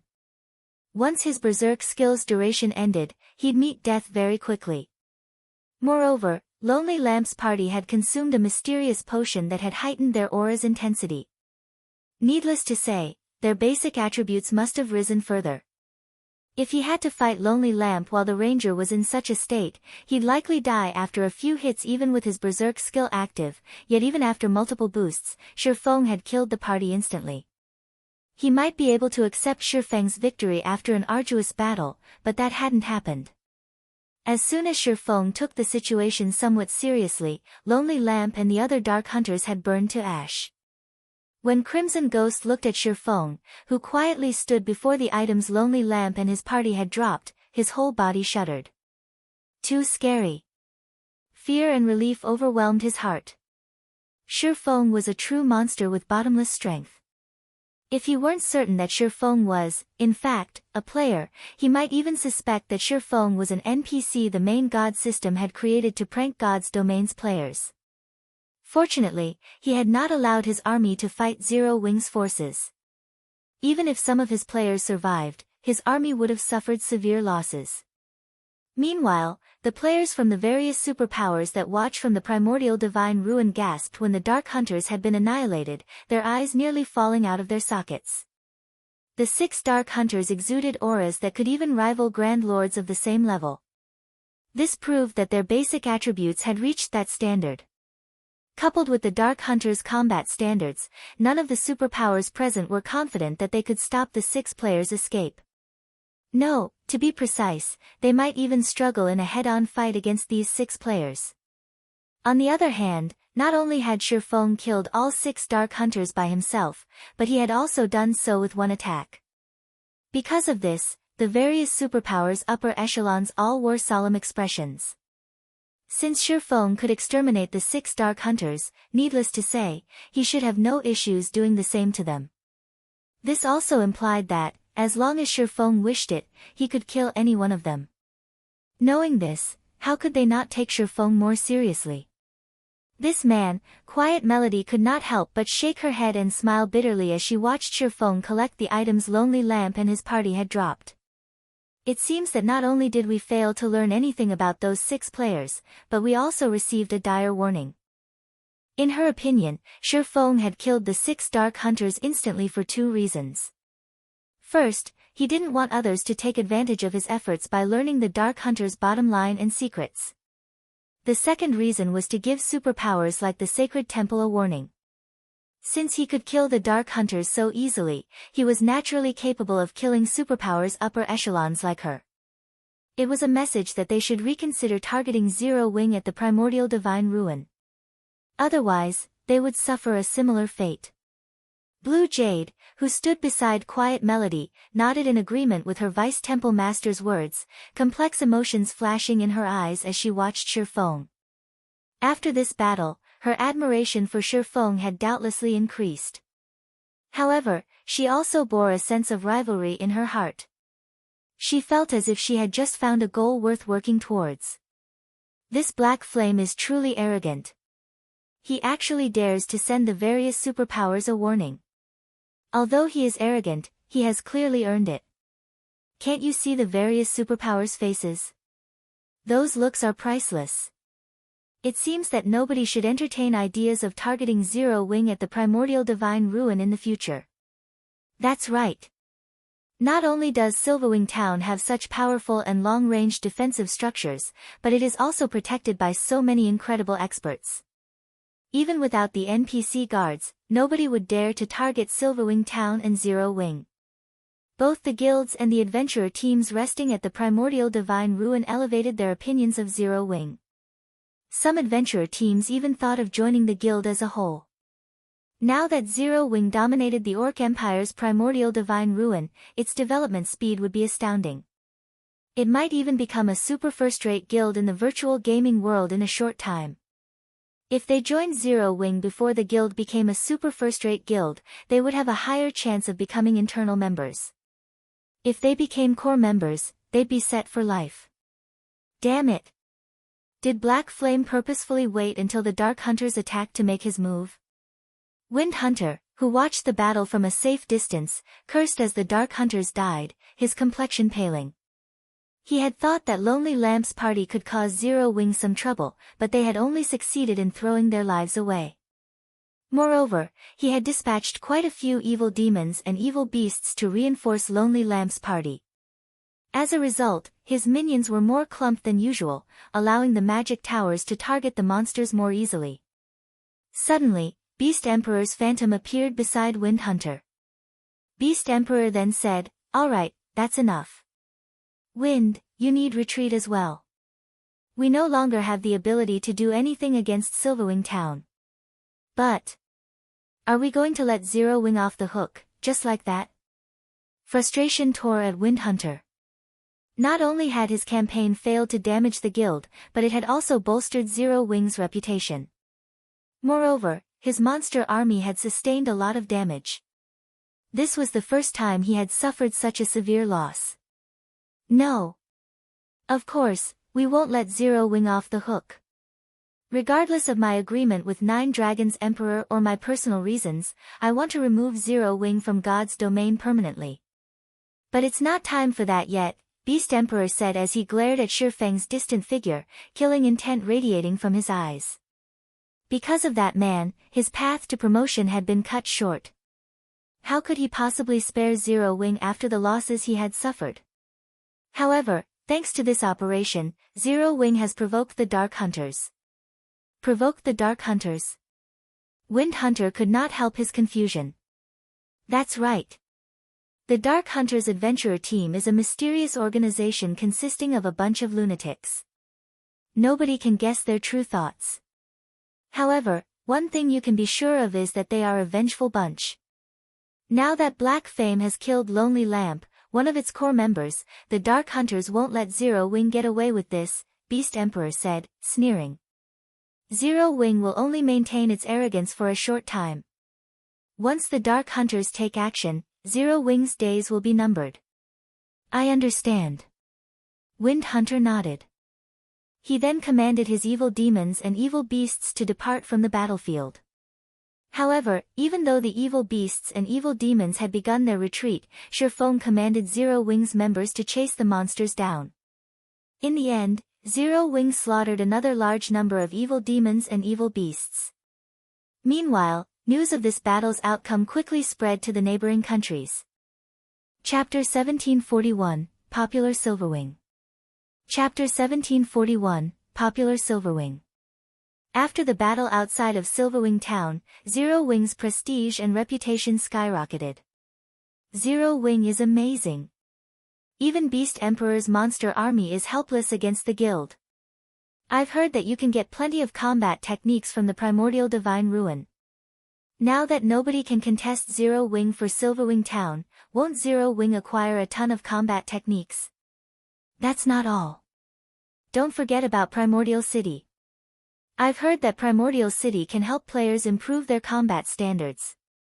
I've heard that Zero Wing has been recruiting new members lately. Why don't we give it a try? I've also heard that even Zero Wing's elite members can learn combat techniques without signing a binding contract right now. What? Those are combat techniques we're talking about.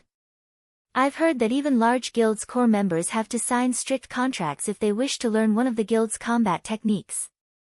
Honestly, you can learn Zero Wing's combat techniques without joining the guild. Only, the price is exorbitant.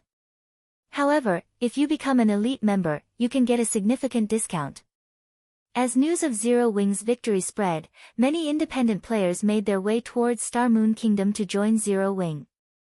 As a result, the number of players applying to join Zero Wing had increased by nearly 3 times. For a time, Aqua Rose was swamped with work. To make matters worse, now that Zero Wing had proven that it had the strength to defend Silverwing Town, a large number of merchant players and corporations hoped to purchase shops, conducting their business in the town. This was especially true for the corporations that sold virtual goods. However, Shifeng had no intention of selling Silverwing Town's shops. Instead, he would only rent them out. Moreover, the rental price was an astronomical 2,000 gold or 6,000 magic crystals per month. Because of this price, 99% of the merchant players cursed Zero Wing. This was simply fraudulent. Shifeng's decision even confused Aqua Rose.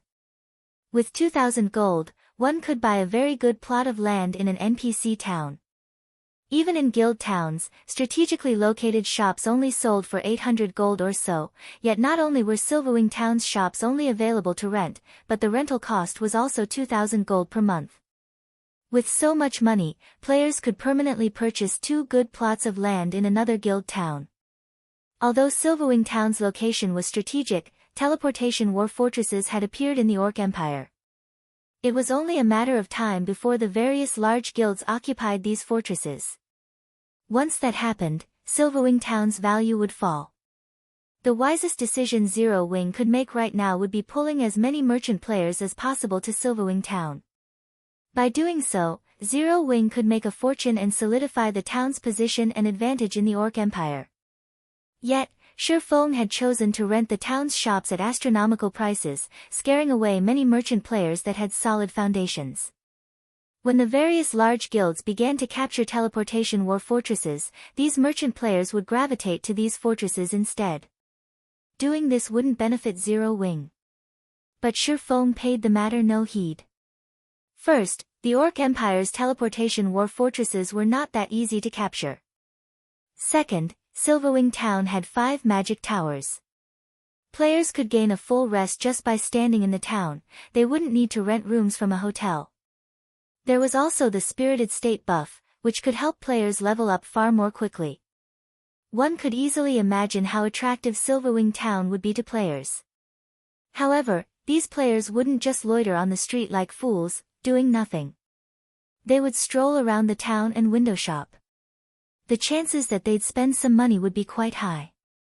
In addition, unlike Zero Wing City, where players could accumulate the double EXP buff even while they were offline, players in Silverwing Town had to remain online to take advantage of the Spirited State buff. They could only take advantage of the buff while offline if they rested in a hotel room or a guild hall. Hence, there would be many players strolling down Silverwing Town streets. With how many players would wander Silverwing Town streets, business in the town would thrive as well as those in Zero Wing City. Naturally, he couldn't ask for too low of a price for the town's shops. Moreover, Silverwing Town needed to maintain more than just the 5 magic towers. There was also the Magic King, Craig Midlands. Silverwing Town's daily operation costs could drive any first-rate guild crazy. Including the fact that Silverwing Town needed the funds to develop and had limited space, selling the shops cheaply would be foolish. Rather, setting up hotels in place of shops would generate more income for the town. In the end, only 6 merchant associations were willing to rent shops in Silverwing Town. Although there were so few, Zero Wing had still earned 12,000 gold. This allowed the guild to construct more high-rise buildings in the town, which would, in turn, hasten the town's promotion to an intermediate town. A neutral town's promotion conditions weren't like those of towns constructed within kingdoms and empires. In addition to the population and town reputation requirements, the neutral town also needed to achieve certain conditions. These conditions involved a certain number of high-rise buildings and NPC merchants. Unfortunately, due to safety concerns, NPC merchants would rarely set foot into neutral maps. The town needed to earn a C rank in safety, but trying to do so with a basic town was excruciatingly difficult. Because of this, neutral towns had a hard time getting promoted. One had to develop the town to its very limits before it could reach the next rank.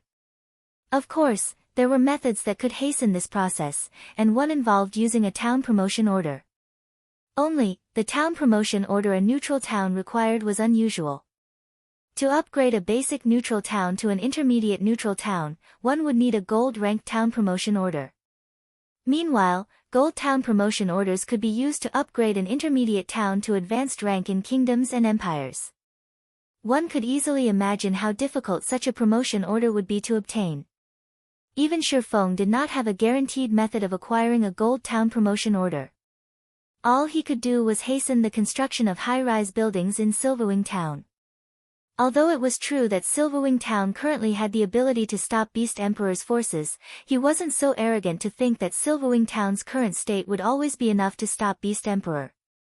After all, the evil god's temple, which Beast Emperor belonged to, was everyone's enemy on the god's domain continent.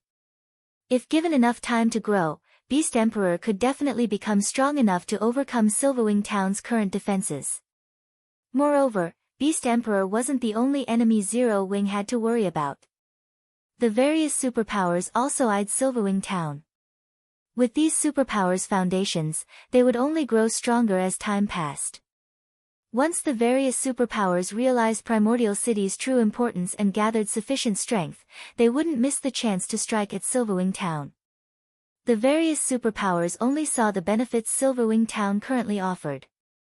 However, they had neglected to notice the potential threat Silverwing Town could become. Hence, Shifeng needed to develop and fortify Silverwing Town as quickly as possible. However, although Zero Wing currently had a gold mine like Zero Wing City, which earned a large number of coins and magic crystals each day, it wasn't enough to sustain the guild's development. This was because Zero Wing had constantly recruited new members recently. Since the start of the latest recruitment drive, more than 150,000 players had joined the guild. This number would only increase as time went on. Meanwhile, the guild needed to provide all sorts of benefits for these new members, and to do so, the guild would need a ton of resources. Normally, new members were a good thing for a guild. After all, the more members a guild had, the stronger it would be. But Zero Wing wasn't like first-rate guilds. Zero Wing's sphere of influence was tiny in comparison.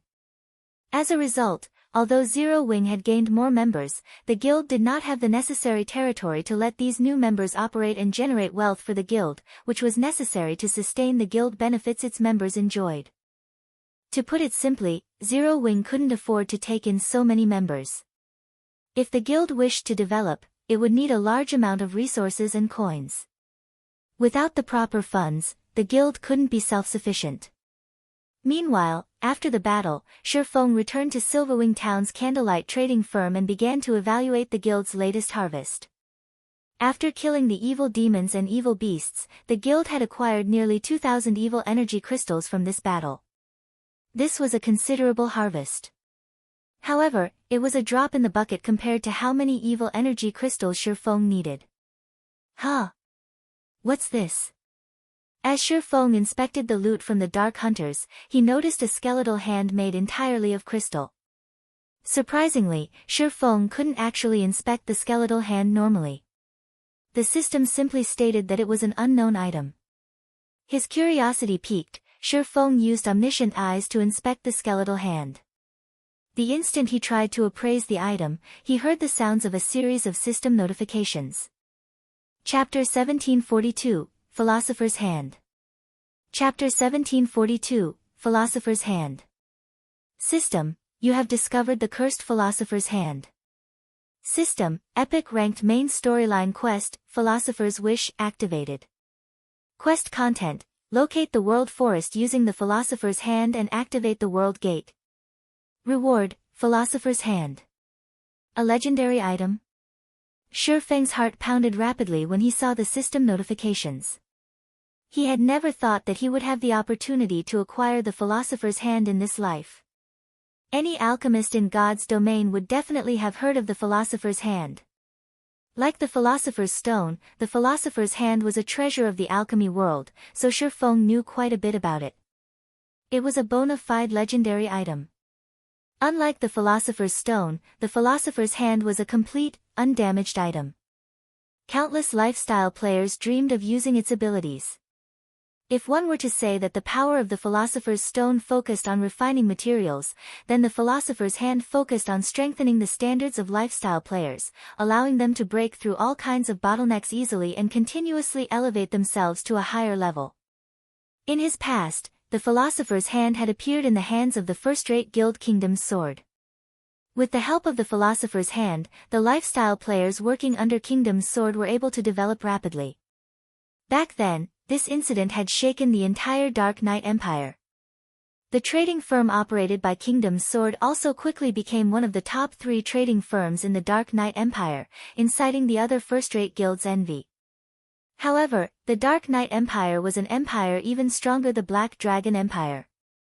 There were a total of 4 superpowers fighting over the empire. One could easily imagine what kind of end had awaited Kingdom's Sword. In the end, the 4 superpowers requested that Kingdom's Sword sell its Philosopher's Hand. Although it was presented as a request, in reality, it was closer to coercion. However, Kingdom's Sword had already grown to become an extremely powerful first-rate guild by then. The guild had plenty of expert members and was already well on its way to becoming a super first-rate guild. Naturally, Kingdom's Sword had refused the superpowers' requests.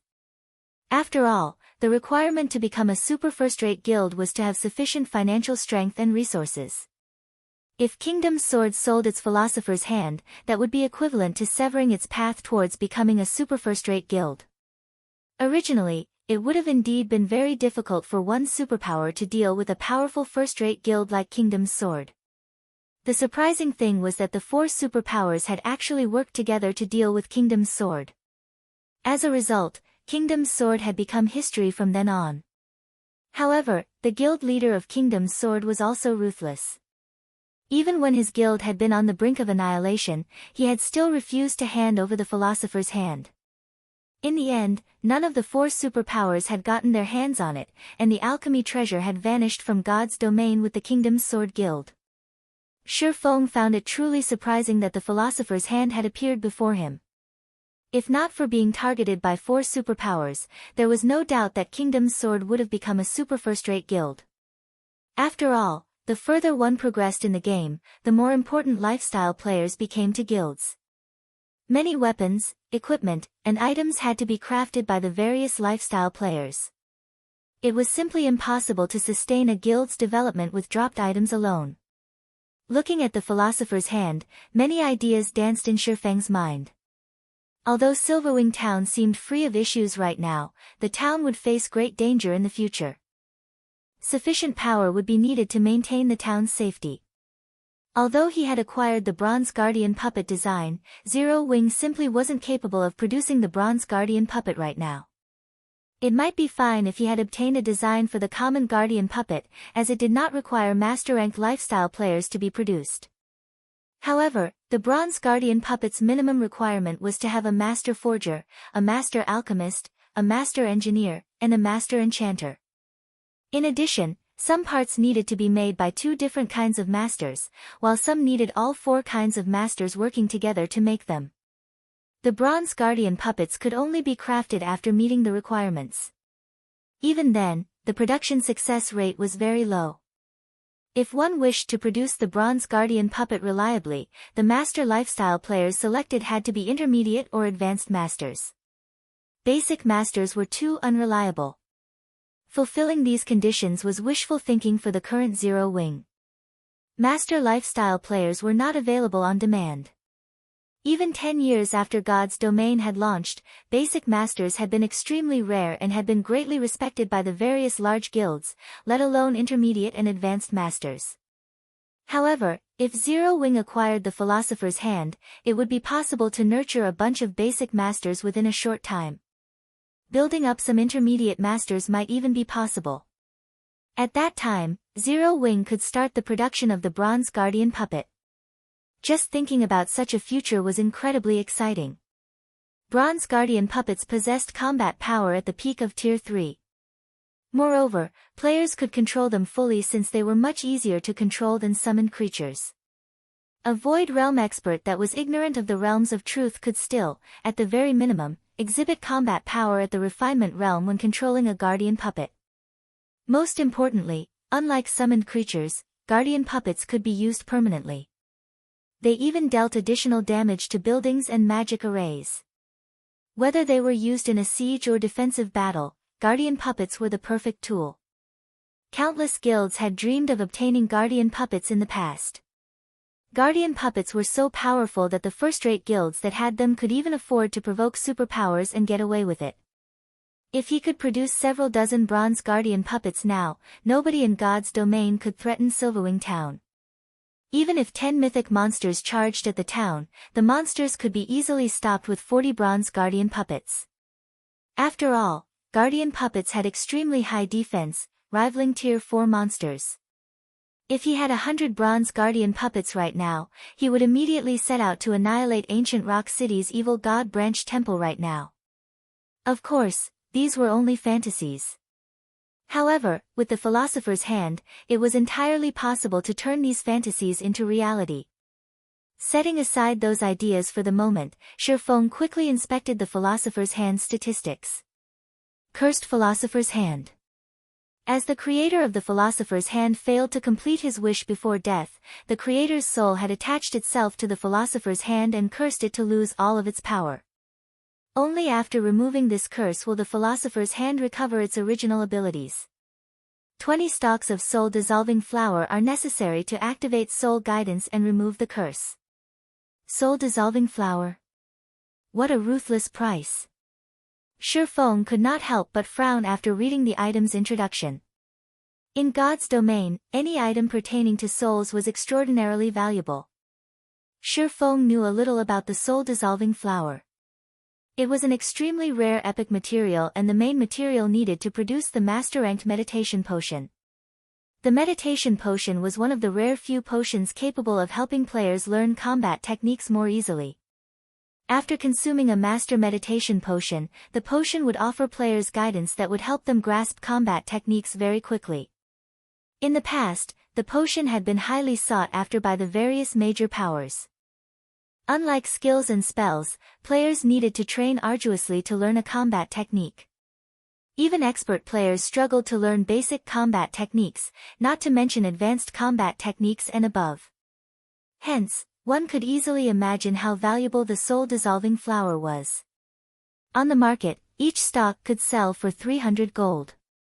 Even so, nobody would be willing to sell a soul-dissolving flower they had obtained, as they were exceedingly rare, so rare that even the various superpowers could only get their hands on a small number.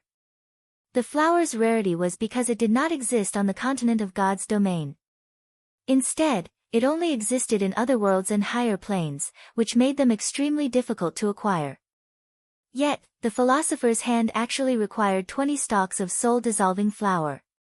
At this moment, Shifeng finally understood why the philosopher's hand had only appeared after mainstream players had already reached level 80. At that time, the pathways connecting the continent of God's domain and other worlds had already been opened. Most likely, Kingdom's sword had only managed to collect the 20 soul-dissolving flowers after that event. It seems there's a need to make another trip to the Ice Crystal world. The only other world Shifeng could freely travel to right now was the Ice Crystal world. Although there was also the option of visiting a higher plane, it would take a very long amount of time to collect 20 soul-dissolving flowers all by himself. Meanwhile, there were many players in the Ice Crystal world. Done thinking, Shifeng contacted Lifeless Thorn and the other members of the Asura adventurer team and had them gather in White River City. After grouping up, they headed towards the Ice Crystal world. Chapter 1743, Revisiting the Ice Crystal World. Chapter 1743, Revisiting the Ice Crystal World. Ice Crystal World, Cold Wind City, the Snow Rift. Icy cold winds blew endlessly inside the snowy valley. If a player without ice resistance stood here, they would no doubt freeze to death. Even if players possessed sufficient ice resistance to survive the cold environment, their stamina consumption would be several times higher than usual. Currently, however, there was a very large number of players grinding inside the snow rift. Looking down from the top of the mountain, one would see many large groups of players grinding the monsters here, seemingly used to fighting in this place already. We just left for a short while, and there are actually so many people grinding here already. Yenya, who was currently dressed in exquisite dark blue mage robes and wielding an emerald staff, was slightly surprised as she looked down at the crowd of players grinding beneath the mountain. Even the lowest-leveled player among the players present inside the snow rift was level 50, with most of them being level 51. Some of the players giving out orders had even reached level 52.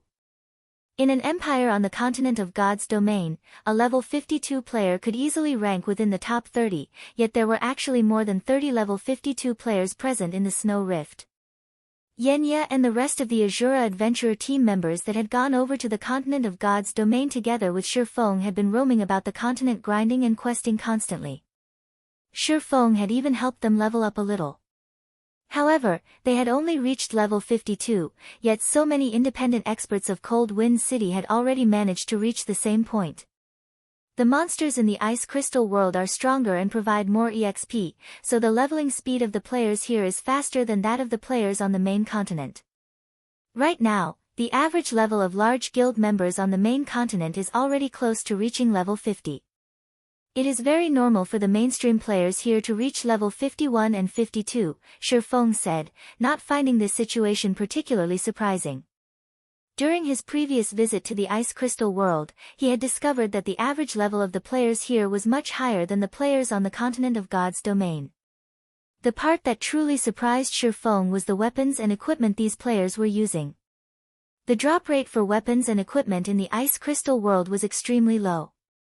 Normally, monsters here only dropped materials. The main source of weapons and equipment was from lifestyle players. Hence, the quality of the weapons and equipment used by the players here was considerably inferior to those used by the players on the main continent. In contrast, the standard of the lifestyle players here was much higher. Most of the level 50 players present in the Snow Rift were geared in level 50 mysterious iron equipment, with some even being geared in level 50 secret silver equipment.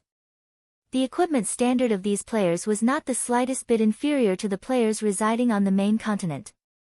After reaching level 50, the drop rate for weapons and equipment would decrease drastically. Currently, level 50, 20-man team dungeons were the goal of independent players on the main continent.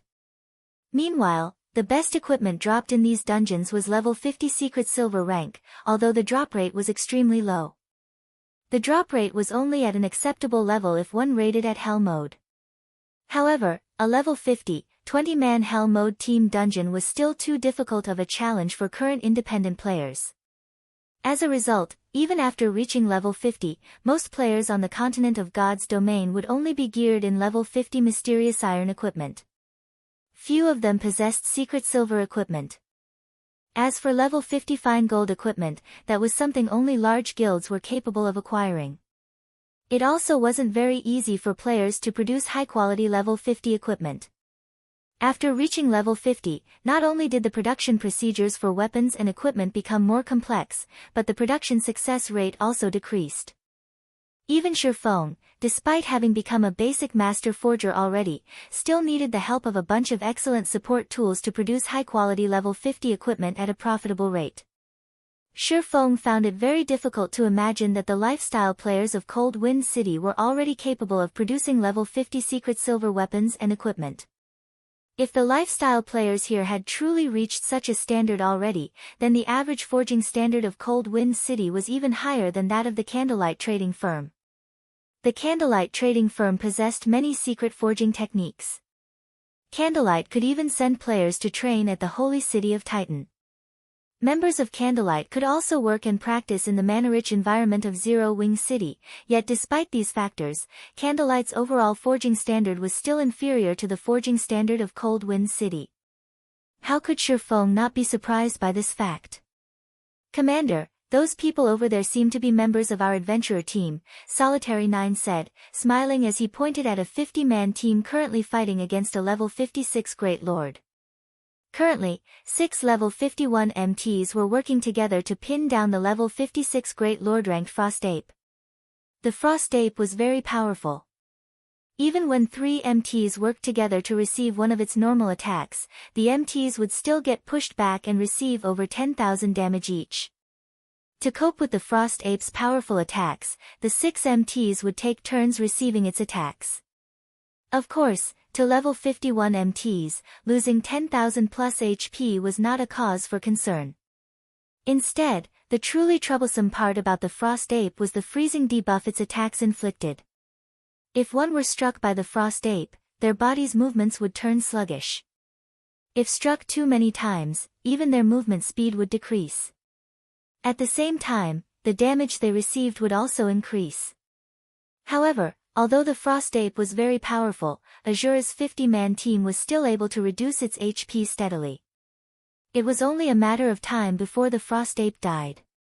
After hearing Solitary 9's words, Lifeless Thorn, Cleansing Whistle, Dark Madness, Yenya, and the other members of Asura in the team turned to look in the Frost Ape's direction. For a moment, they all could not help but sigh ruefully. Although the Asura members that were currently in combat were relatively strong and high-leveled, in their eyes, these players were still too lacking when it came to combat standards. This was something they had learned after leaving the Ice Crystal world. The players of the Ice Crystal world might be higher-leveled, but the average combat standard of the players on the continent of God's domain was significantly higher. The Asura members in the Ice Crystal world needed 50 people to suppress the level 56 Great Lord ranked Frost Ape. If the task were left to the various large guilds of God's domain, a 20-man team would be more than enough to deal with such an opponent. Just as Solitary 9 and the others were talking about their fellow companions' combat standards, an army of players suddenly entered the valley below them. There were easily over 3,000 players in this army. Meanwhile, these players all wore level 50 mysterious iron equipment of matching designs. It was obvious that the equipment was player-made. Some of the leader-level individuals in this army were also equipped in 5 or more pieces of secret silver equipment. As for the 100-man team moving in the lead of this army, over half of the equipment on them was level 50 secret silver rank. The gorgeous and neat equipment these players wore quickly earned them the envy of the other players present inside the snow rift. At the same time, fear surfaced in the eyes of the surrounding crowd. The players in this army all wore a guild emblem in the shape of a black lion. They were, evidently, guild players. When the players grinding in the snow rift saw the arrival of these players, they immediately started a discussion between themselves. Amazing. So, this is Hecate. Sure enough, Hecate isn't something the guilds of Cold Wind City can hope to compare to.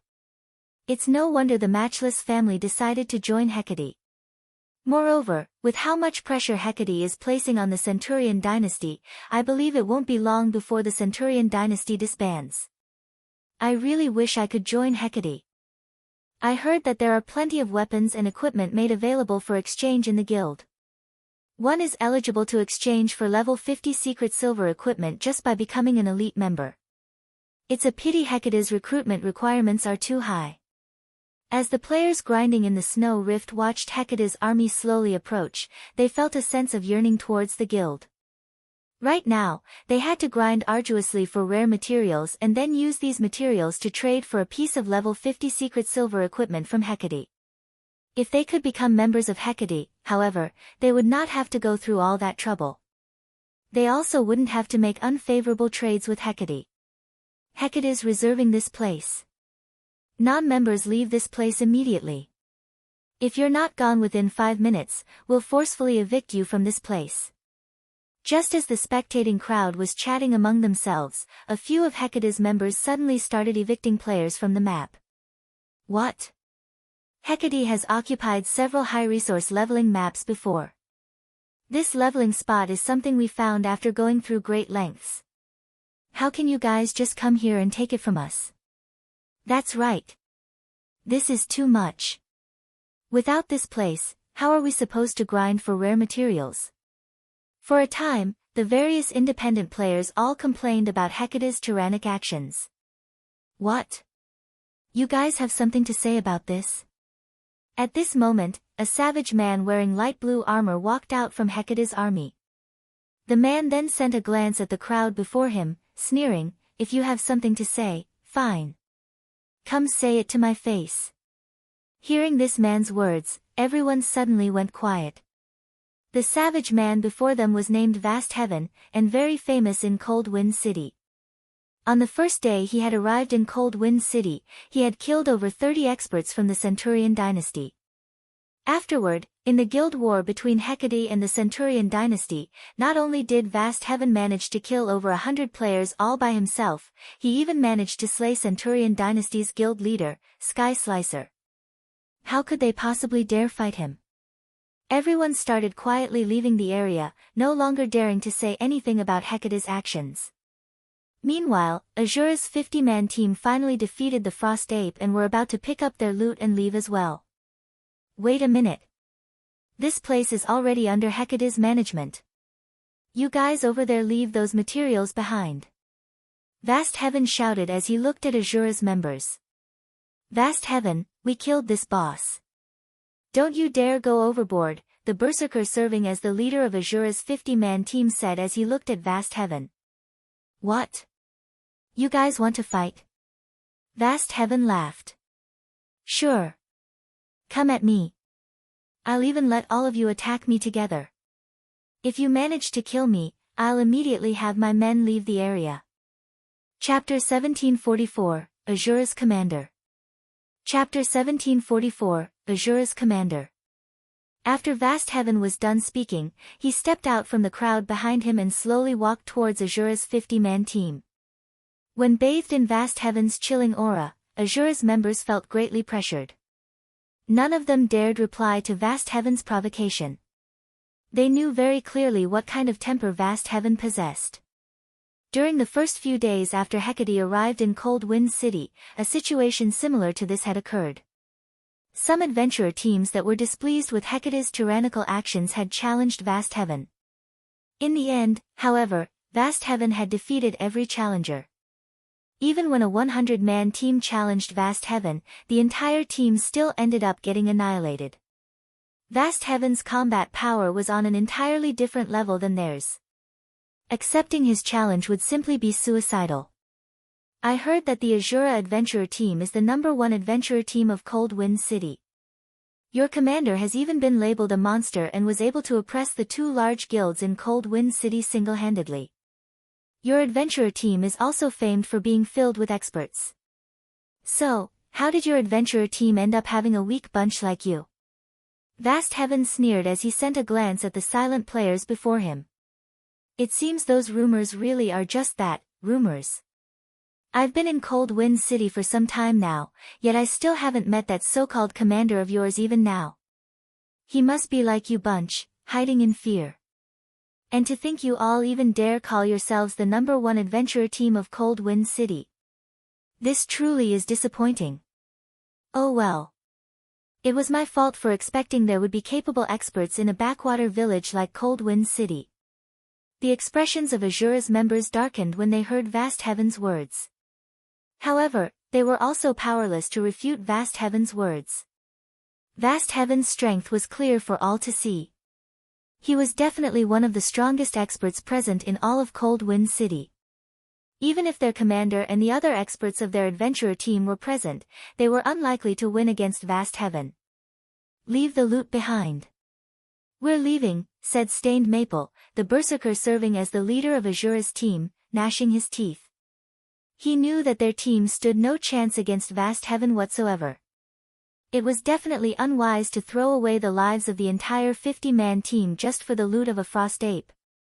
Under the berserker's lead, Asura's team turned around and left. Hold it. Who said you could go? Vast Heaven shouted suddenly. We've already left the loot behind. What else do you want? Stained Maple said, irked. I see that you have quite a few pieces of secret silver equipment on you. Hecate just so happens to be in need of level 50 secret silver equipment. Since I've already come all the way here, you wouldn't let me leave with nothing, right? Vast Heaven said, chuckling. Hand over 5 pieces of secret silver equipment as my labor fee. Afterward, you guys can leave. Rage immediately burned in the eyes of Asura's members when they heard Vast Heaven's words. This was too much. They had already chosen to concede, yet Vast Heaven was even telling them to hand over 5 pieces of secret silver equipment. That was basically asking for their lives. Nowadays, while it was indeed true that the mainstream players of Cold Wind City had already reached level 50 equipment was still scarce. Right now, even level 50 mysterious iron equipment was worth a fortune, not to mention secret silver equipment. Just one piece of level 50 secret silver equipment was already worth far more than the value of the Frost Ape's loot. They would have to kill over 20 Frost Apes to earn enough to purchase 5 pieces of level 50 secret silver equipment. Even though the Asura adventurer team was Cold Wind City's #1 adventurer team, it did not possess a lot of secret silver equipment. As for their 50-man team, altogether, they only had around a dozen or so pieces of level 50 secret silver equipment. What? Not willing to hand them over? Are you asking for me to make a move? Vast Heaven said as he swept a scrutinizing gaze over Asura's members. Meanwhile, Asura's members' rage burned brightly as they glared at Vast Heaven. Boss Maple, let's just duke it out with them. Isn't it just a single death? That's much better than just handing over 5 pieces of secret silver equipment. That's right. I refuse to believe our 50-man team can't kill one person. Asura's members were expressing their anger on the team chat one after another.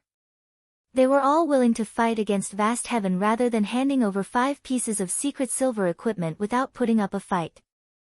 Alright. We'll fight with everything we got. Even if we can't kill him, we'll make him lose a few teeth. Stained Maple said after giving the matter some thought. After all was said and done, Vast Heaven was only a level 52 berserker. Even Stained Maple himself was a level 52 berserker. The weapons and equipment his team wore were also much stronger than before. Their chances of winning against Vast Heaven were not entirely zero. After Stained Maple agreed, Asura's members all unsheathed their weapons and started encircling Vast Heaven. You want to make a move? Vast Heaven could not help but laugh when he saw Stained Maple brimming with fighting spirit. Good. I just happen to be in need of some practice targets. Saying that, Vast Heaven unsheathed the silver spear hanging on his back.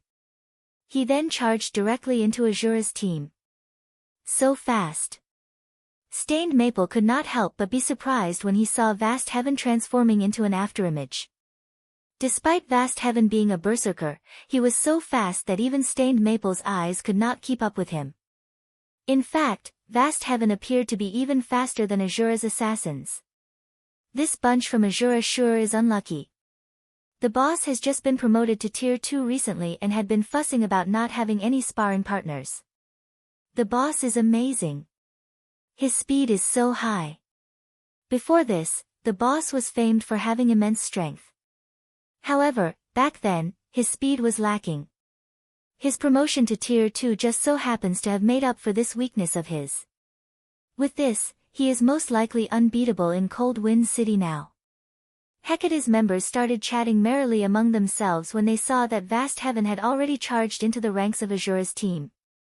Previously, even when Vast Heaven was still a Tier 1 player, he had already managed to make a mess of the Centurion dynasty.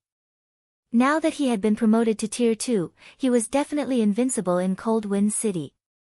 Let alone 50 players, even if Asura's team had 100 players, the outcome would still be the same. Seeing Vast Heaven's ridiculous movement speed, Stained Maple immediately commanded the ranged players to start attacking the enemy berserker. He also had the 6 MTs of the team try to surround Vast Heaven as much as possible, preventing the enemy berserker from coming close to the team's ranged DPS and healers. However, Vast Heaven was simply too fast. He was able to easily dodge any spells and arrows that were sent at him. As for the 6 MTs trying to pin him down, they were as slow as turtles before Vast Heaven. Very quickly, Vast Heaven managed to circle the 6 MTs and charged at Asura's healers and ranged DPS. Disappear. Vast Heaven dashed past the melee players that had tried to hinder his path and abruptly jumped into the air. When he was still in the air, he started rotating his spear and creating a storm with it. Immediately after, he slammed his spear down where Asura's healers were standing. Tier 2 skill, Blade Storm. Just when Vast Heaven was about to descend on the healers, however, a crimson light suddenly flew at him. Like a meteor, the crimson light flew at the Tier 2 berserker's defensive blind spot, the frightening power it carried even scorching the air around it into nothingness. However, Vast Heaven quickly noticed the attack and altered his spear's attack trajectory, forcibly cancelling Bladestorm and executing Whirlwind Slash instead. Boom! There was an explosion, and dazzling sparks scattered around Vast Heaven. A powerful shockwave also spread from the point of collision. Like a cannonball, Vast Heaven's body was sent flying over 20 yards away and landed heavily on the ground. Only after taking 6 steps back did he manage to stabilize himself. Each step he took also left behind a deep footprint in the ground. A damage of over -22,000 appeared above Vast Heaven's head, his HP bar decreasing by a significant portion. What's going on? Is there a monster attack? Whether it was Asura's members or Hecate's members, both had incredulous expressions on their faces as they looked at the scene that had just happened. This was especially true for Hecate's members.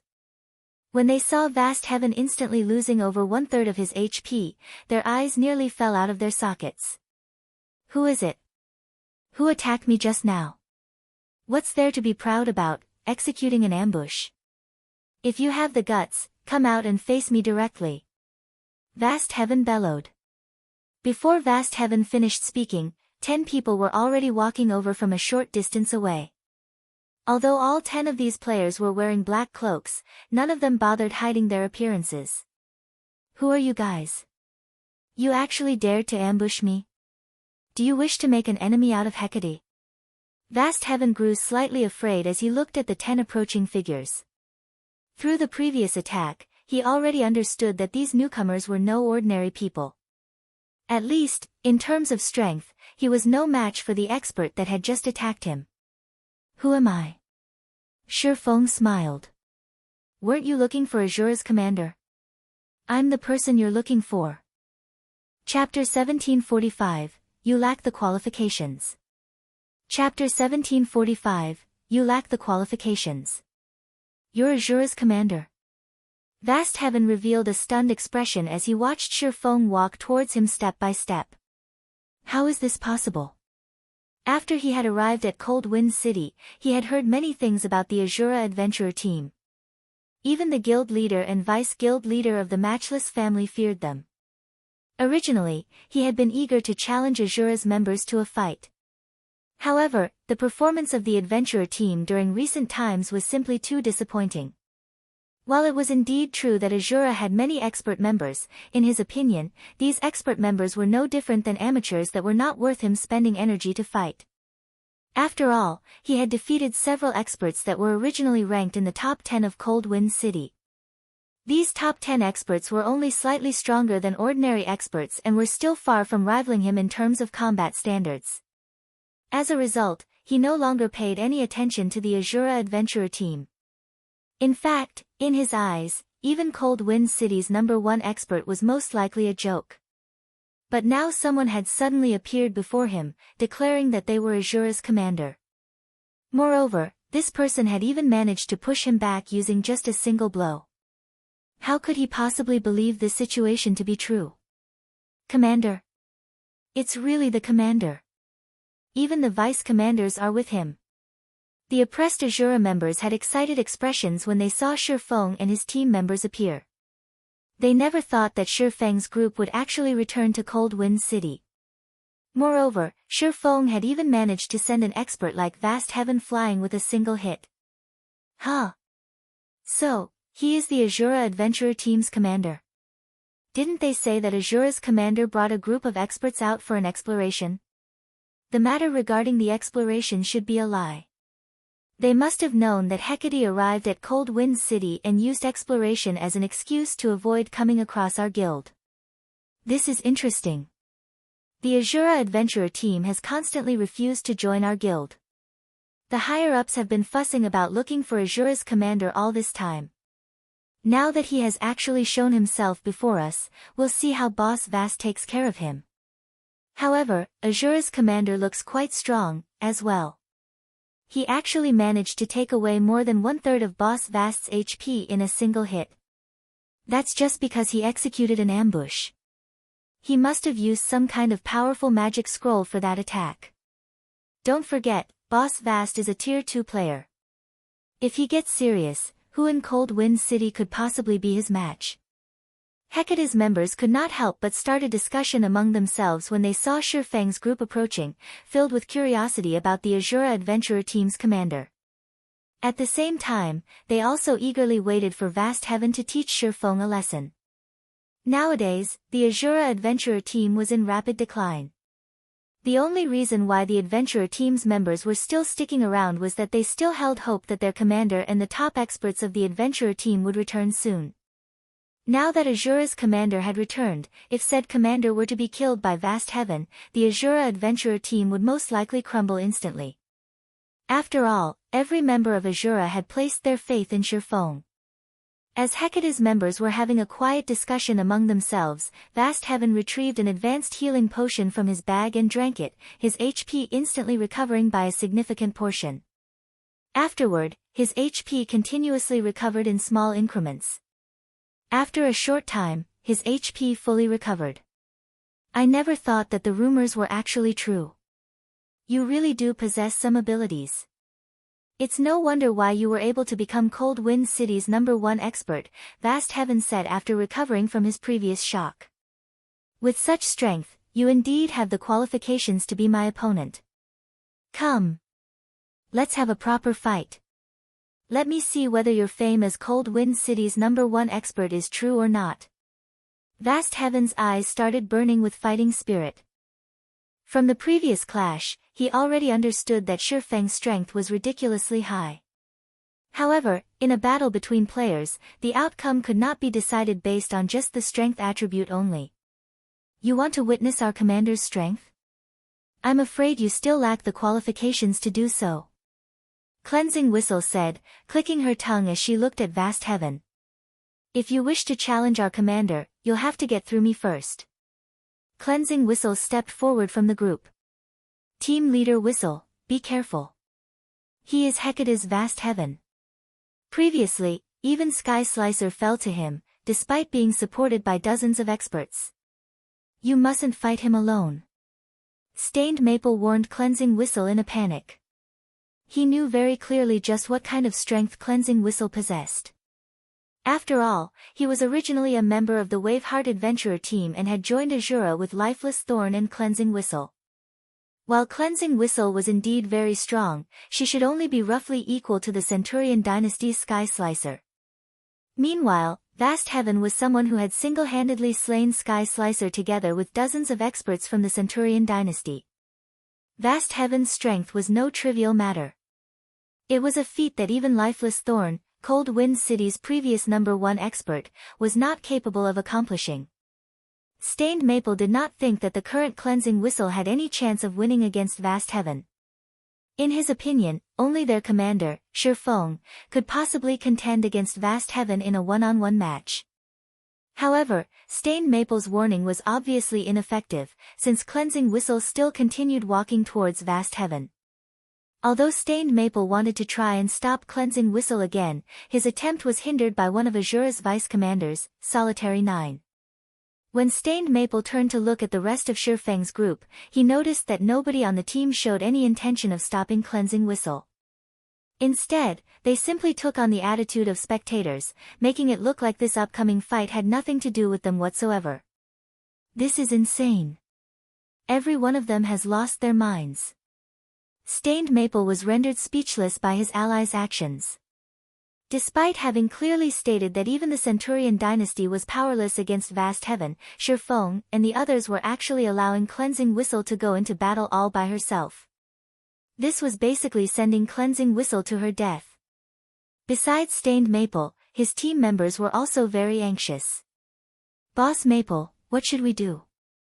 The commander and the other higher-ups are refusing to listen to your advice. I heard that Vast Heaven has a special tool that can increase the death penalty of the players he has killed. If he uses that special tool, we don't have a choice. If Cleansing Whistle looks to be getting pushed back, we'll charge in together. Stained Maple said through the team chat as he gritted his teeth. He was determined that he would not let Cleansing Whistle die. Currently, the Asura Adventurer team was in a precarious situation and in urgent need of powerful experts to take charge of it.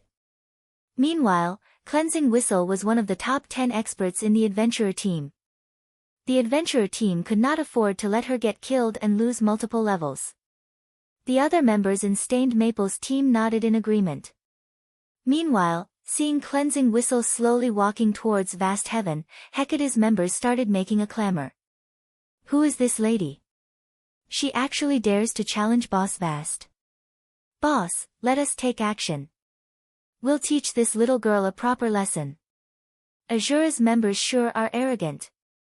Hecate's members were greatly displeased with Cleansing Whistle's arbitrary decision to take Silverwing's place in battle. They all wanted to charge forward and kill Cleansing Whistle now. You're going to fight me? You sure know how to speak bold words. Vast Heaven could not help but laugh as he looked at Cleansing Whistle's slender figure. I know who you are. You're the 6th-ranking expert of Cold Wind City, right? However, even the ones ranked above you failed to last more than 10 moves against me. How many moves do you think you can possibly last against me? He was filled with feelings of ridicule as he watched Cleansing Whistle walking towards him. Even before he had completed his Tier 2 promotion, he had managed to defeat experts ranked higher than Cleansing Whistle with great ease. Now that he had reached Tier 2, he could easily defeat those experts in just 2 or 3 moves. After all, the difference between tiers was massive. You sure speak a lot of nonsense. Or are those your last words? Cleansing Whistle replied in annoyance. Die! Vast Heaven shouted in rage. He readied his spear and activated charge, his body transforming into an afterimage as he instantly arrived before her, although she stood over 20 yards away. He then thrust his spear, sending 8 rapid jabs at Cleansing Whistle's defensive blind spots. Tier 2 skill, Star Piercer. The combination of a Tier 2 skill's power and his strength attribute meant each one of his jabs carried strength rivaling that of a great lord of the same level. Just as the 8 streaks of silver light were about to come into contact with Cleansing Whistle, the female swordsman brandished her 2 swords. They created multiple arcs of light before her. Tier 2 skill, split flash. Dang!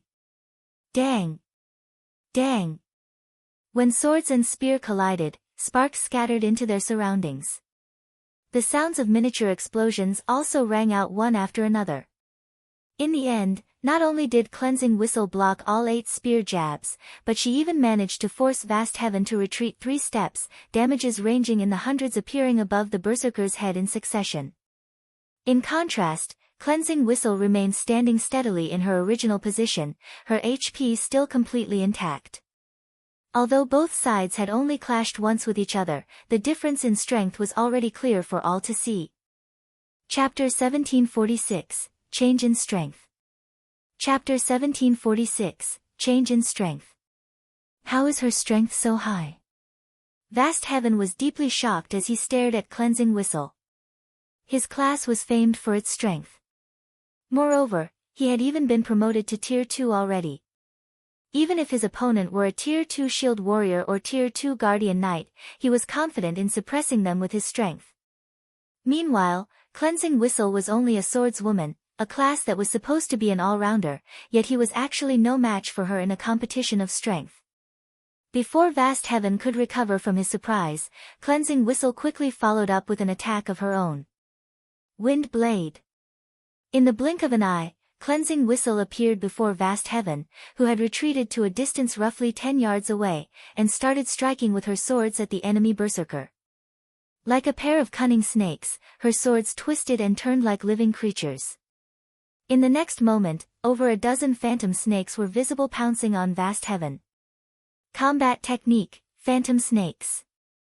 The attack trajectories of the phantom snakes were both complex and constantly changing. Unlike normal attacks, which usually moved in a straightforward pattern, her attacks when executing phantom snakes constantly changed. Even if her opponent managed to predict her attack trajectories in one moment, those attack trajectories would abruptly change in the next, preventing her attacks from easily being parried. Although Cleansing Whistle had yet to reach a level where she could change the attack trajectory of every phantom snake at any time, she was still able to alter 4 attacks at any given moment, making it very difficult for her opponents to grasp her attack trajectories.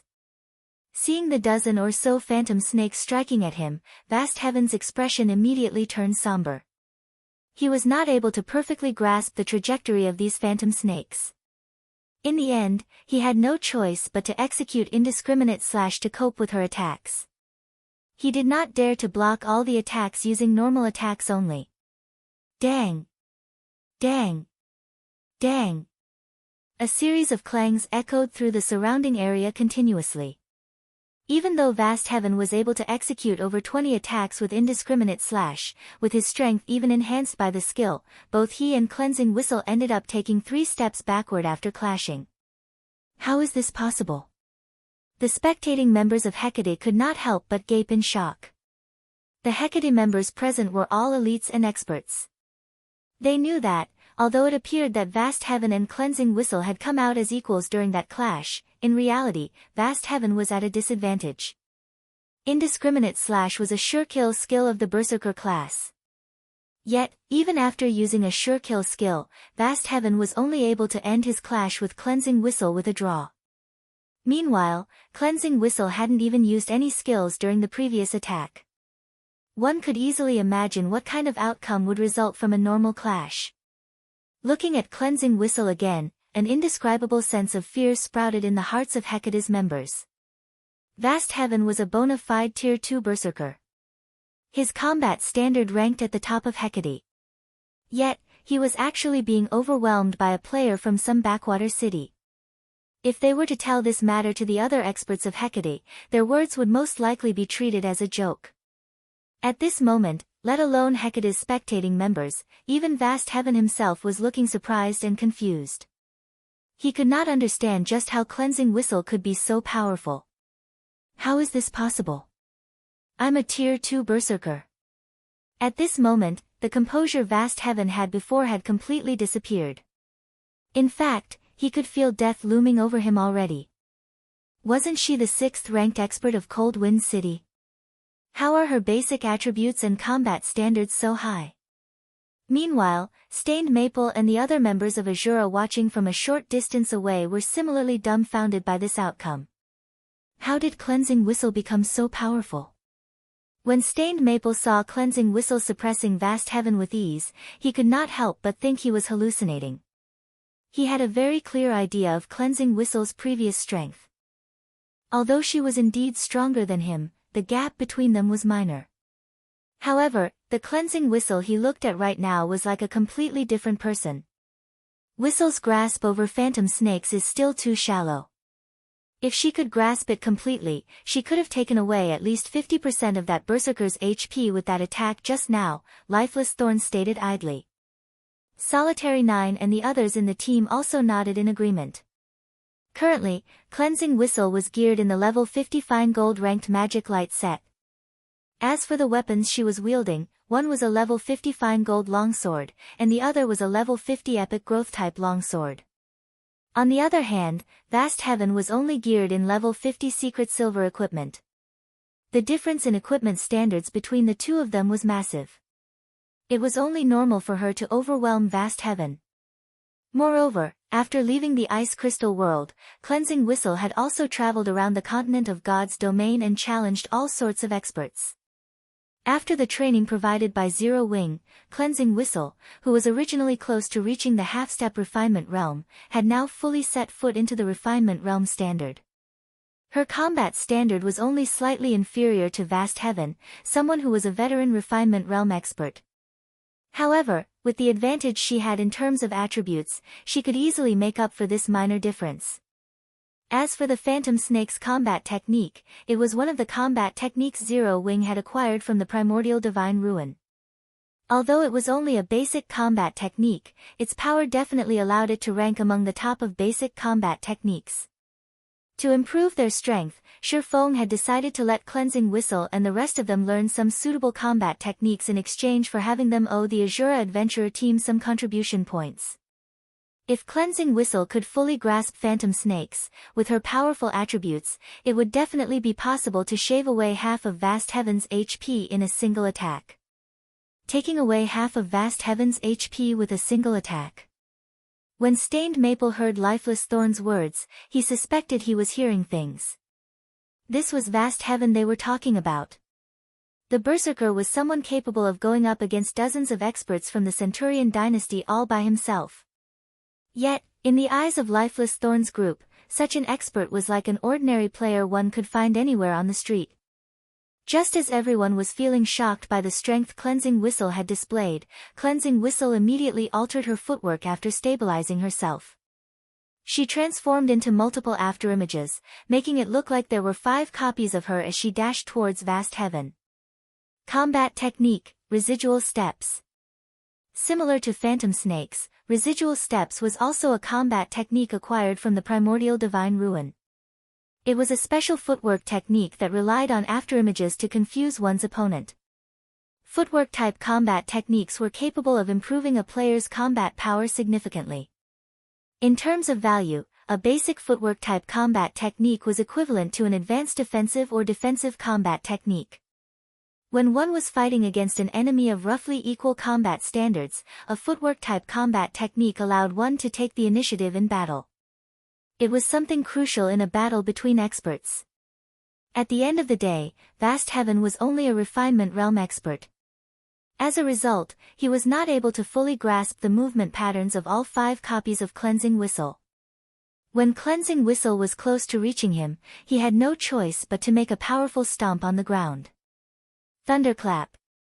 The ground around Vast Heaven trembled and shattered, preventing Cleansing Whistle from executing residual steps properly. As a result, her afterimages disappeared, and her real location was revealed. Die. Seeing an opportunity to strike, Vast Heaven immediately used his strongest Tier 2 skill, Death Charge. Vast Heaven's body increased in size, instantly becoming a 3-meter-tall giant. He raised his silver spear and stabbed it at Cleansing Whistle. Death Charge was a sacrificial skill that sacrificed 40% of his maximum HP to execute a charging assault on a target within 50 yards ahead of him. While the skill was in effect, it increased his movement speed by 150%, strength by 100%, and damage dealt by 500%. In the next moment, the ground beneath Vast Heaven's feet shattered. The Berserker transformed into a blur as he charged at Cleansing Whistle. Just as Vast Heaven was about to reach Cleansing Whistle, the latter suddenly swapped out the level 50 fine gold longsword in her right hand and replaced it with a tattered longsword engraved with silver divine runes. She swung the tattered longsword at Vast Heaven. Just as the tattered longsword was about to collide with Vast Heaven's spear, the silver runes engraved on the longsword lit up brightly. Boom! There was an explosion, and the ground beneath the point of impact shattered. Contrary to expectations, Cleansing Whistle did not get sent flying. In fact, she was still standing steadily in her original position. On the other hand, Vast Heaven's charge had stopped abruptly. He took 3 steps back involuntarily, the spear in his hands trembling visibly. His body had also fallen into a complete paralyzed state for a brief moment. Vast Heaven was thoroughly dumbfounded by this outcome. He failed to understand what Cleansing Whistle had just done, actually overwhelming his strongest attack. However, before Vast Heaven could recover from his brief paralyzation, Cleansing Whistle quickly swung the epic growth-type longsword in her other hand. Tier 2 skill, Storm Fury. This move was the strongest Tier 2 skill Cleansing Whistle possessed. In the next moment, countless wind blades assaulted the immobilized Berserker, chipping away at his HP rapidly. By the time Vast Heaven recovered from his paralyzed state, he had less than 1/3 of his HP remaining. However, Cleansing Whistle had already followed up with another 2 slashes. A moment later, Vast Heaven's vision darkened, and his body collapsed to the ground powerlessly.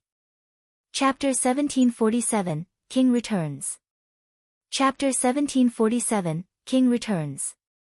As Vast Heaven's body transformed into particles of light and disappeared from the snow-covered field, an exquisite pair of silvery gray armed guards took the Berserker's place.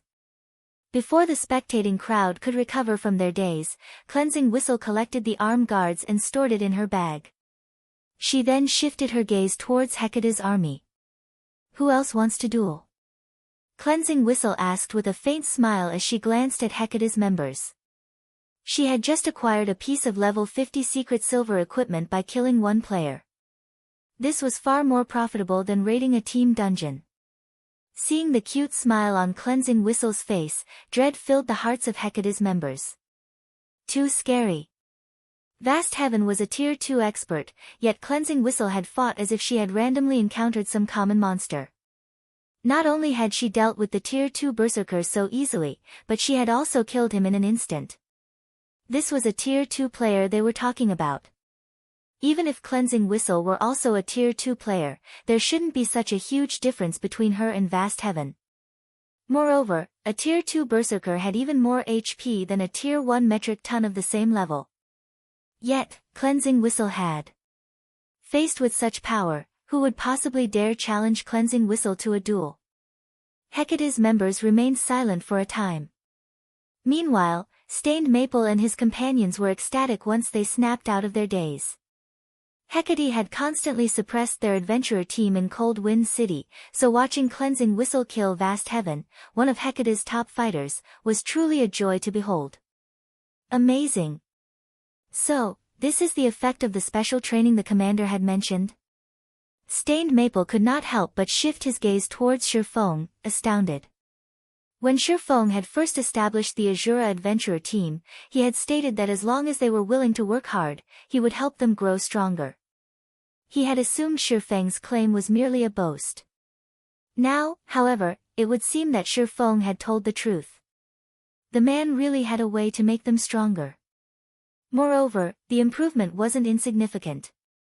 Take Cleansing Whistle, for example. Compared to the last time he had seen her, when she had still been a member of the Waveheart adventurer team, she was like an entirely different person. However, the increase in her strength wasn't limited to her basic attributes. He could also tell that Cleansing Whistle's combat standards had undergone a qualitative transformation. When Stained Maple looked at Cleansing Whistle now, he felt a mental pressure similar to Lifeless Thorn's previous aura. Only, this pressure was not as intense Lifeless Thorn's. When Stained Maple thought about how Cleansing Whistle had grown so much stronger after leaving with Silverwing, passion and anticipation rose within him. He knew that Vast Heaven held a high position in Hecate. Although he had no hope of reaching Cleansing Whistle's current standard, as long as he became as strong as Vast Heaven, he would qualify to look down on the various large guilds. Meanwhile, when the distant spectating independent players saw Vast Heaven die, their jaws hit the ground. He died. Vast Heaven actually died? Who is that woman? I know her. She's Cleansing Whistle. She used to be the sixth strongest player in Cold Wind City. The sixth strongest player? Are you kidding me? Vast Heaven has defeated 2 players who ranked higher than Cleansing Whistle by himself. Even if Cleansing Whistle has become significantly more powerful in such a short time, she shouldn't be able to kill Vast Heaven so easily, right? As the spectating crowd watched Cleansing Whistle, they started to research the woman. However, what they learned shocked them. Vast Heaven was a berserker, while Cleansing Whistle was a swordsman.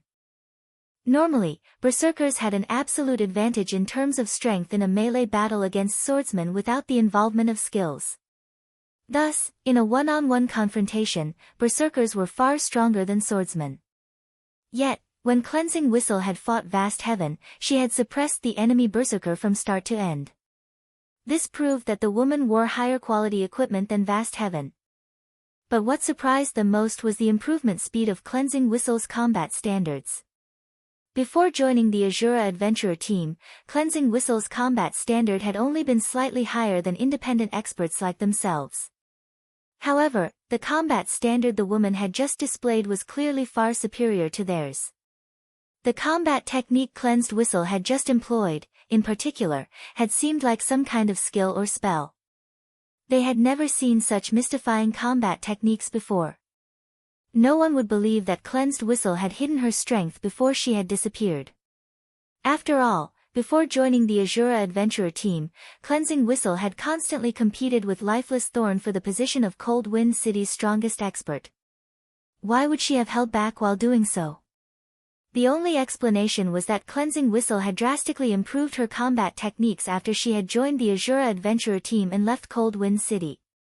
For a time, the distant independent players were overwhelmed by their interest in and desire to join the Asura Adventurer team. Meanwhile, Hecate's members glared at Cleansed Whistle in silence, having lost their prior fear. Asura Adventurer team, huh? You actually dared to kill a member of Hecate? You must be tired of living.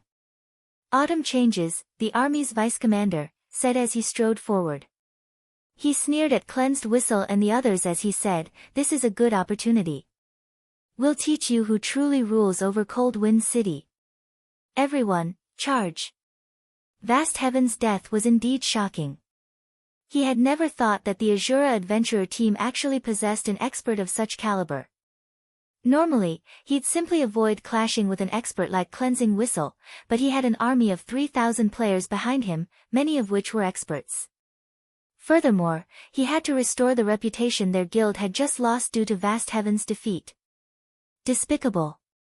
Stained Maple felt his scalp tingle as Hecate's army surged forward. He hadn't expected Hecate to be so shameless, going back on its previous promise.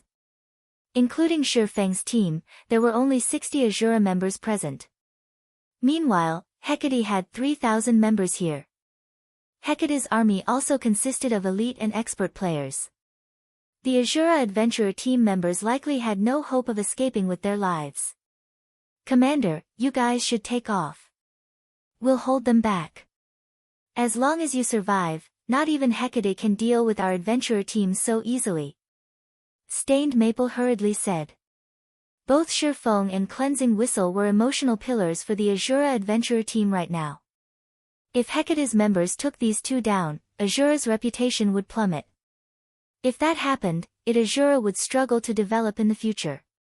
However, as soon as Stained Maple finished speaking, he noticed Shurfeng approaching Hecate's army with Lifeless Thorn and the others close behind. "Commander, what are you trying to do?" Stained Maple asked in a panic. "Do I really have to answer that? We're getting to work." Shurfeng laughed nonchalantly. "The 50 of you, get into a defensive formation and focus on dodging AoEs. Just don't die and leave the rest to us. We finally get to stretch after such a long trip." After exchanging a glance, Lifeless Thorn and the others charged at Hecate's army as if they were charging at a group of common monsters that posed no threat whatsoever. As Stained Maple and his companions watched Shifeng's party rush forward, they were utterly dumbfounded. What was going on? 10 players were trying to take on an army of 3,000 players. But before Stained Maple could recover from his daze, Shifeng used Flame Domain. A towering pillar of flames then emerged amidst Hecate's army, so massive that even the independent players over 1,000 yards away could see it clearly. With this single move, several hundred players instantly turned to ash as ownerless weapons and equipment took their places. Chapter 1748, Small Display of Strength. As the towering pillar of fire dissipated, it revealed a charred circle within the snow-covered plain. Even players over 30 yards away could feel the rising heat that radiated from the scorched area. Aside from the weapons and equipment, nothing remained in the 70-yard radius of charred earth. A large-scale destruction spell. Autumn Changes paled when he saw the burned ground. Although he had his players spread out, Shifeng's large-scale destruction spell had slain over 300 of his people. That was more than 1/10 of Hecate's army. The players that had just died were all experts and elites from Hecate. This was the first time the guild had suffered such a devastating loss since Hecate had arrived in Cold Wind City. They'd need an astronomical amount of resources to recuperate from this. The responsibility he'd bear would also be massive. Kill them. I want all of them dead. Autumn Changes bellowed as he glared at Shifeng, the person who was responsible for this loss. He'd only be able to avoid a severe punishment if he annihilated the Asura members before him. Hearing Autumn Changes' command, Hecate's members snapped out of their daze.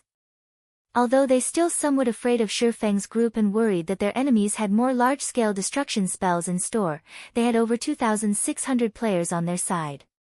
How could Asura possibly stop them all with just 60 members?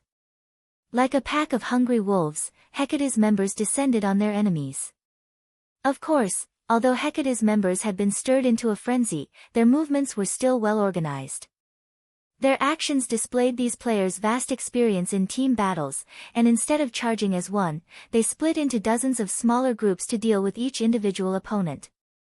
Each of the groups that aimed for Shifeng's team of 10 consisted of 50 players. Stained Maple and his team became incredibly nervous as they watched the army of thousands approach. Although they had fought in many team battles before, they had been small-scale skirmishes, only involving 100 or 200 players. This was the first time they had participated in a battle involving thousands. As they watched the large groups rush towards them in an orderly manner, they struggled to breathe. Hecate's army outnumbered them by dozens of times. This overwhelming advantage couldn't be negated just because Shifeng had used one large-scale destruction spell. The Asura adventurer team is finished now. There's no helping it. Hecate is Cold Wind City's current overlord. How could an adventurer team hope to contend with it? The independent players in the distance sighed ruefully as they watched the battlefield at the bottom of the canyon. This was the difference between a guild and an adventurer team. Even if an adventurer team were very powerful, it would only be able to stand against an ordinary guild like Centurion Dynasty or Matchless Family at most. However, Hecate was a large guild that ruled over multiple cities. An adventurer team with a little over 1,000 members was a joke before a guild like Hecate.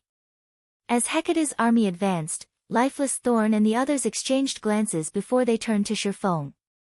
Commander, you mustn't join this competition. This is a rare chance for us to display the fruits of our labor.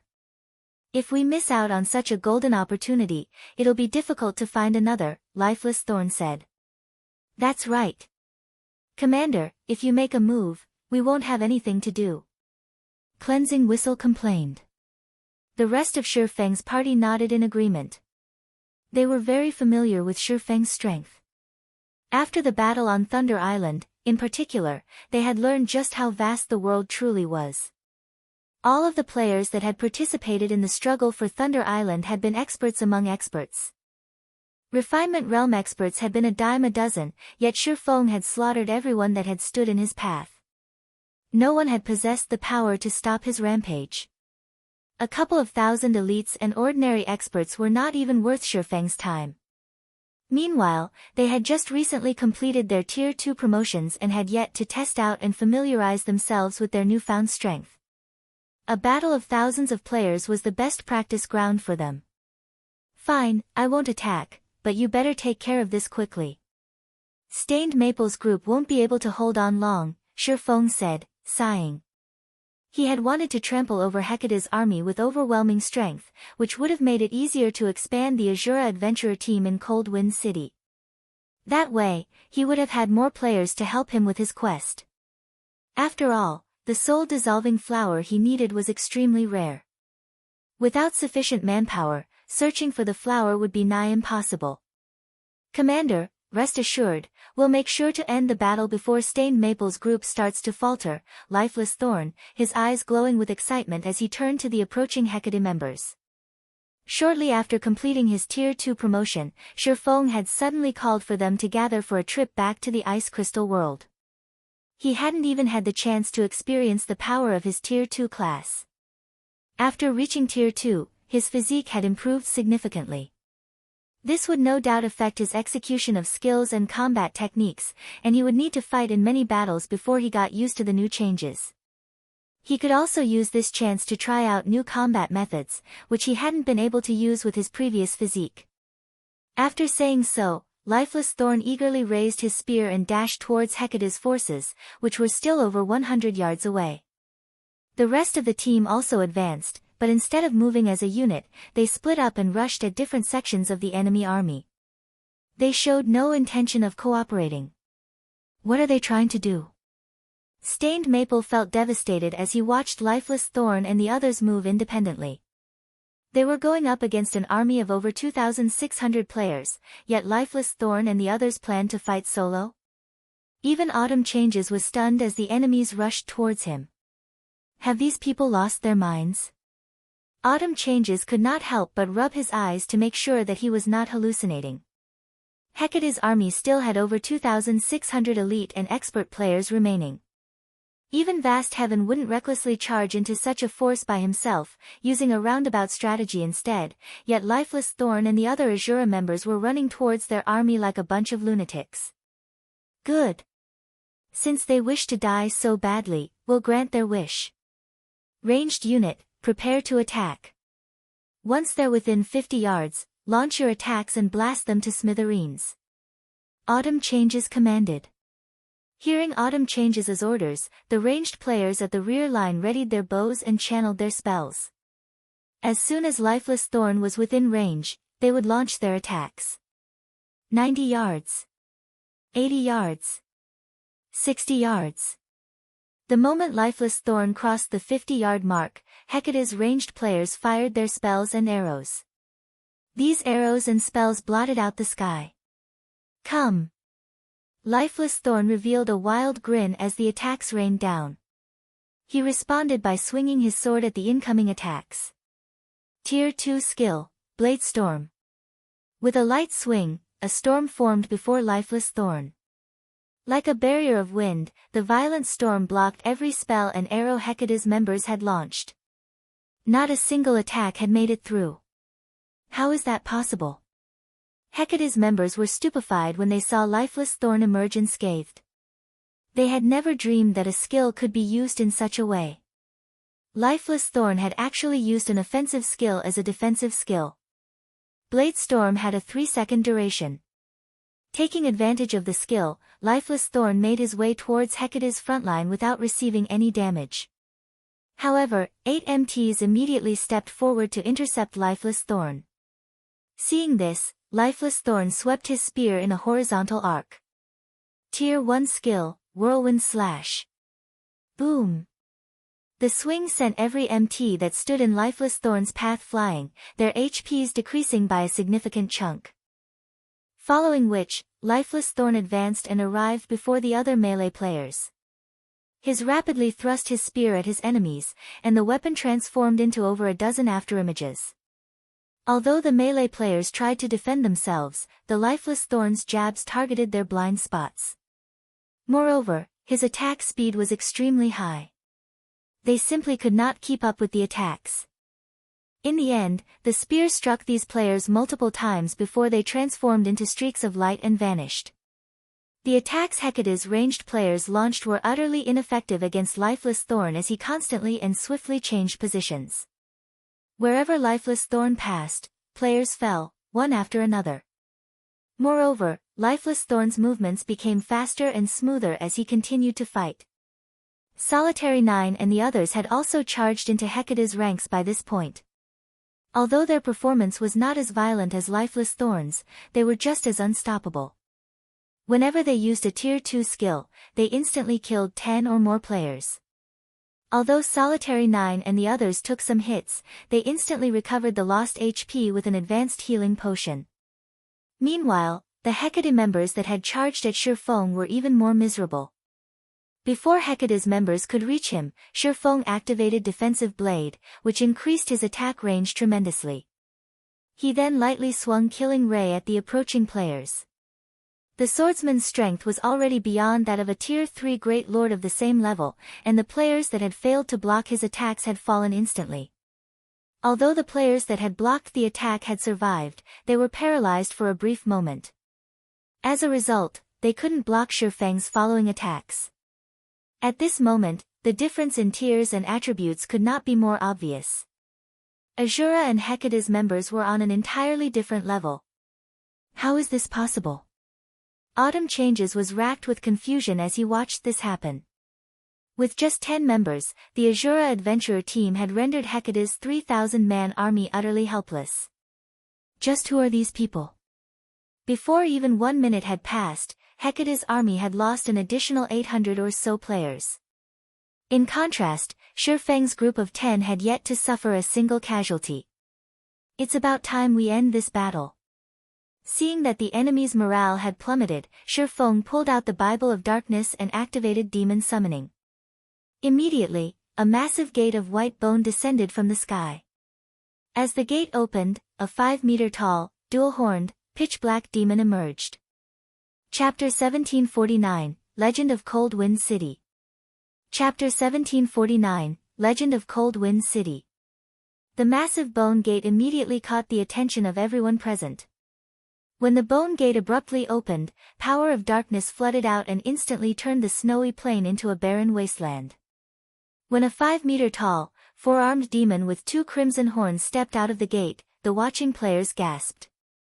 Slaughterer Demon, Great Lord. Level 81.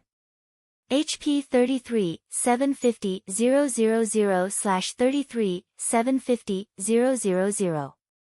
A level 81 Great Lord? Crap. They can summon Tier 3 monsters. Hecate's members were stricken with fear as they stared at the Slaughterer Demon. It wouldn't have been a major issue if the summoned Great Lord had only been level 50 or 60, but the Great Lord before them was level 81. That was far above their current levels. Although the level suppression system in the game had been nerfed quite a bit by this point, the suppression from a 30-level difference would still be powerful. Naturally, in terms of basic attributes, a level 81 Great Lord was much stronger than a level 50 Grand Lord. Even a 100-man elite team wasn't guaranteed success against an ordinary level 50 Grand Lord, which would be a nightmare if controlled by a player. Suddenly, the Slaughterer Demon unfolded its pitch-black wings and disappeared. The demon then reappeared in the heart of Hecate's army as if it had teleported. The demon had used the Tier 2 skill, Space Jump, which had a longer range than instantaneous movement, allowing the Slaughter Demon to cross a 400-yard distance in a fraction of a second. Emerald flames then flared around the Slaughter Demon's 4 bone swords before it stabbed all 4 into the ground. Boom! With the Slaughterer Demon at the center, emerald fire swirled out, only stopping after it covered a 50-yard radius. Tier 3 skill, Omnidirectional Incineration. Everything the emerald flames touched burned to nothingness. Even level 52, Tier 1 MTs that had activated their life-saving skills had died instantly.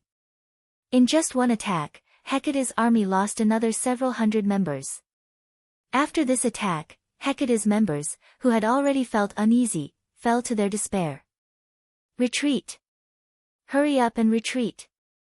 Autumn Changes shouted in the team chat as the Slaughter Demon prepared to attack again. The combat power Lifeless Thorn's team had displayed had already frightened him.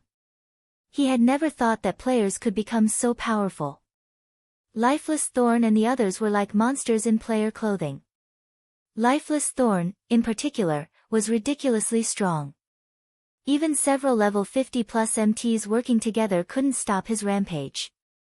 Just one of the Berserker's attacks was more than enough to send multiple MTs flying. Meanwhile, cloth armor classes were little more than pests before this man. They'd definitely die if they received a single hit. Now that a level 81 Great Lord had joined the battle as well, Autumn Changes could not help but feel like the system was playing some cruel joke on him. However, although Autumn Changes had already ordered the retreat, before a Tier 3 demon strengthened by Demon Ruler, escape was impossible. The Slaughterer demon was simply too fast. Moreover, it only needed one hit to kill the fleeing players. Since Hecate's members were focused on escape, Lifeless Thorn and his companions had an easier time killing their enemies. 9 players and 1 demon chased after the 1,000+ players that fled in all directions. The inconceivable scene left the distant independent players speechless. They had witnessed many accounts of 1,000-man armies chasing down groups of dozens of players, but they had never seen a handful of players chase after a 1,000-man army. The crowd's eyes glowed with excitement, and some players even got goosebumps as they watched this miracle unfold before them. Ever since Hecate had arrived in Cold Wind City, the guild had constantly suppressed independent players like themselves. Naturally, they were more than pleased to see this guild's members get slaughtered. Their blood boiled with passion as they watched. Too strong.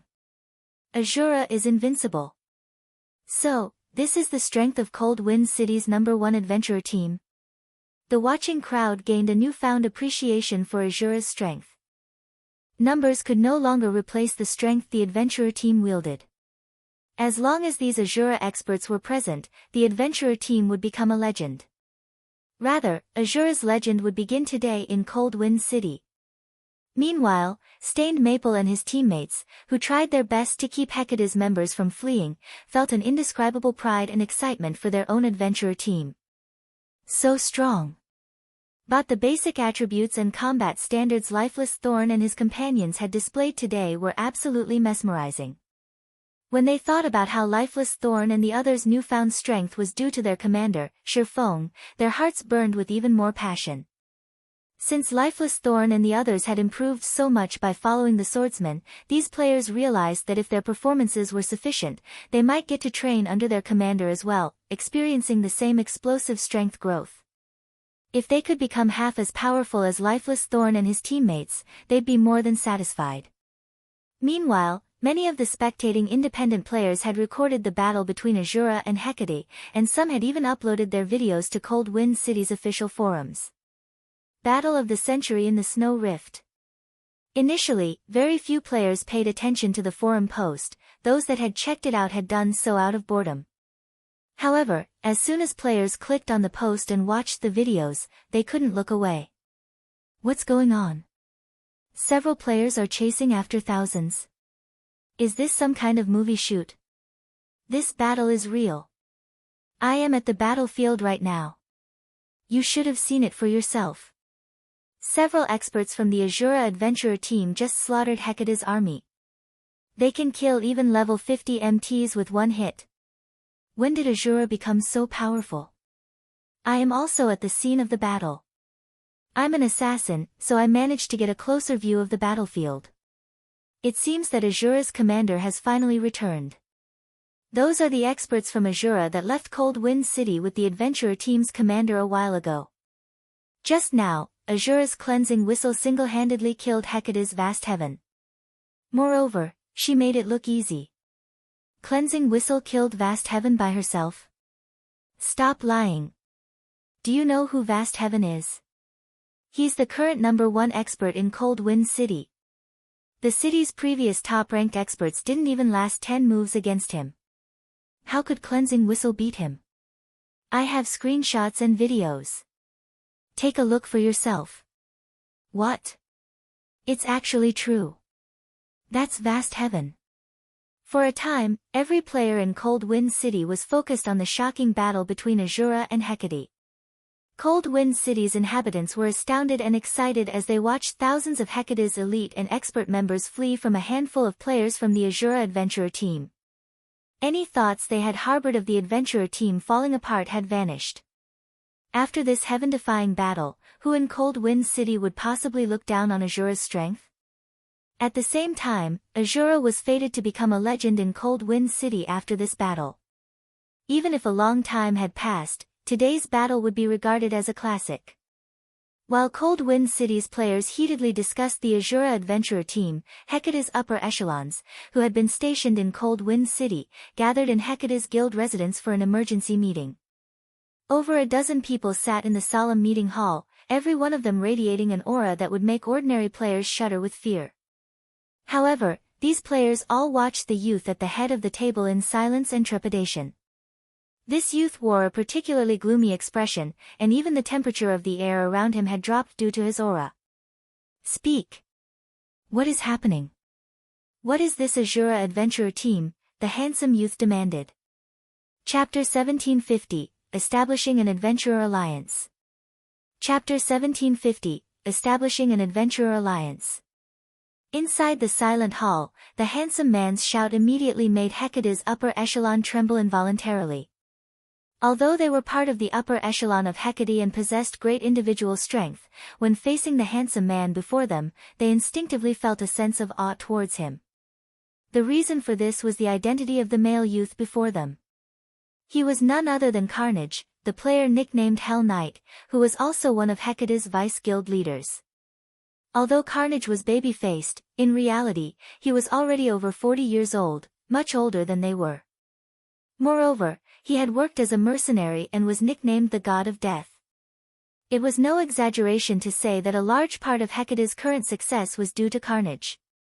Moreover, Carnage was also the head instructor for Hecate's internal training program, and every one of them present inside the meeting hall right now had actually received his tuition. Even vast heaven owed the strength he had today to Carnage's tutelage. Meanwhile, the training they had undergone was akin to going through hell.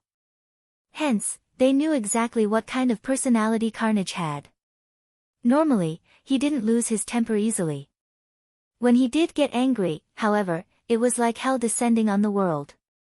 And right now, they could sense that he was furious. However, his reaction was only natural. Of the 3,000 elite and expert members the guild had sent to the Snow Rift, over 2,000 had gotten killed. Even when Hecate went to deal with the Centurion dynasty, it had not suffered such a staggering loss. Yet, now, the guild had sustained such casualties just because of 10 players. The guild used tons of resources to nurture its elite and expert members. After opening up the path to Cold Wind City, it had sent only 1,000 expert players over. Only after arriving at Cold Wind City and annexing the entire Matchless family did Hecate's guild member count in Cold Wind City skyrocket, the number of elite and expert members breaching 10,000.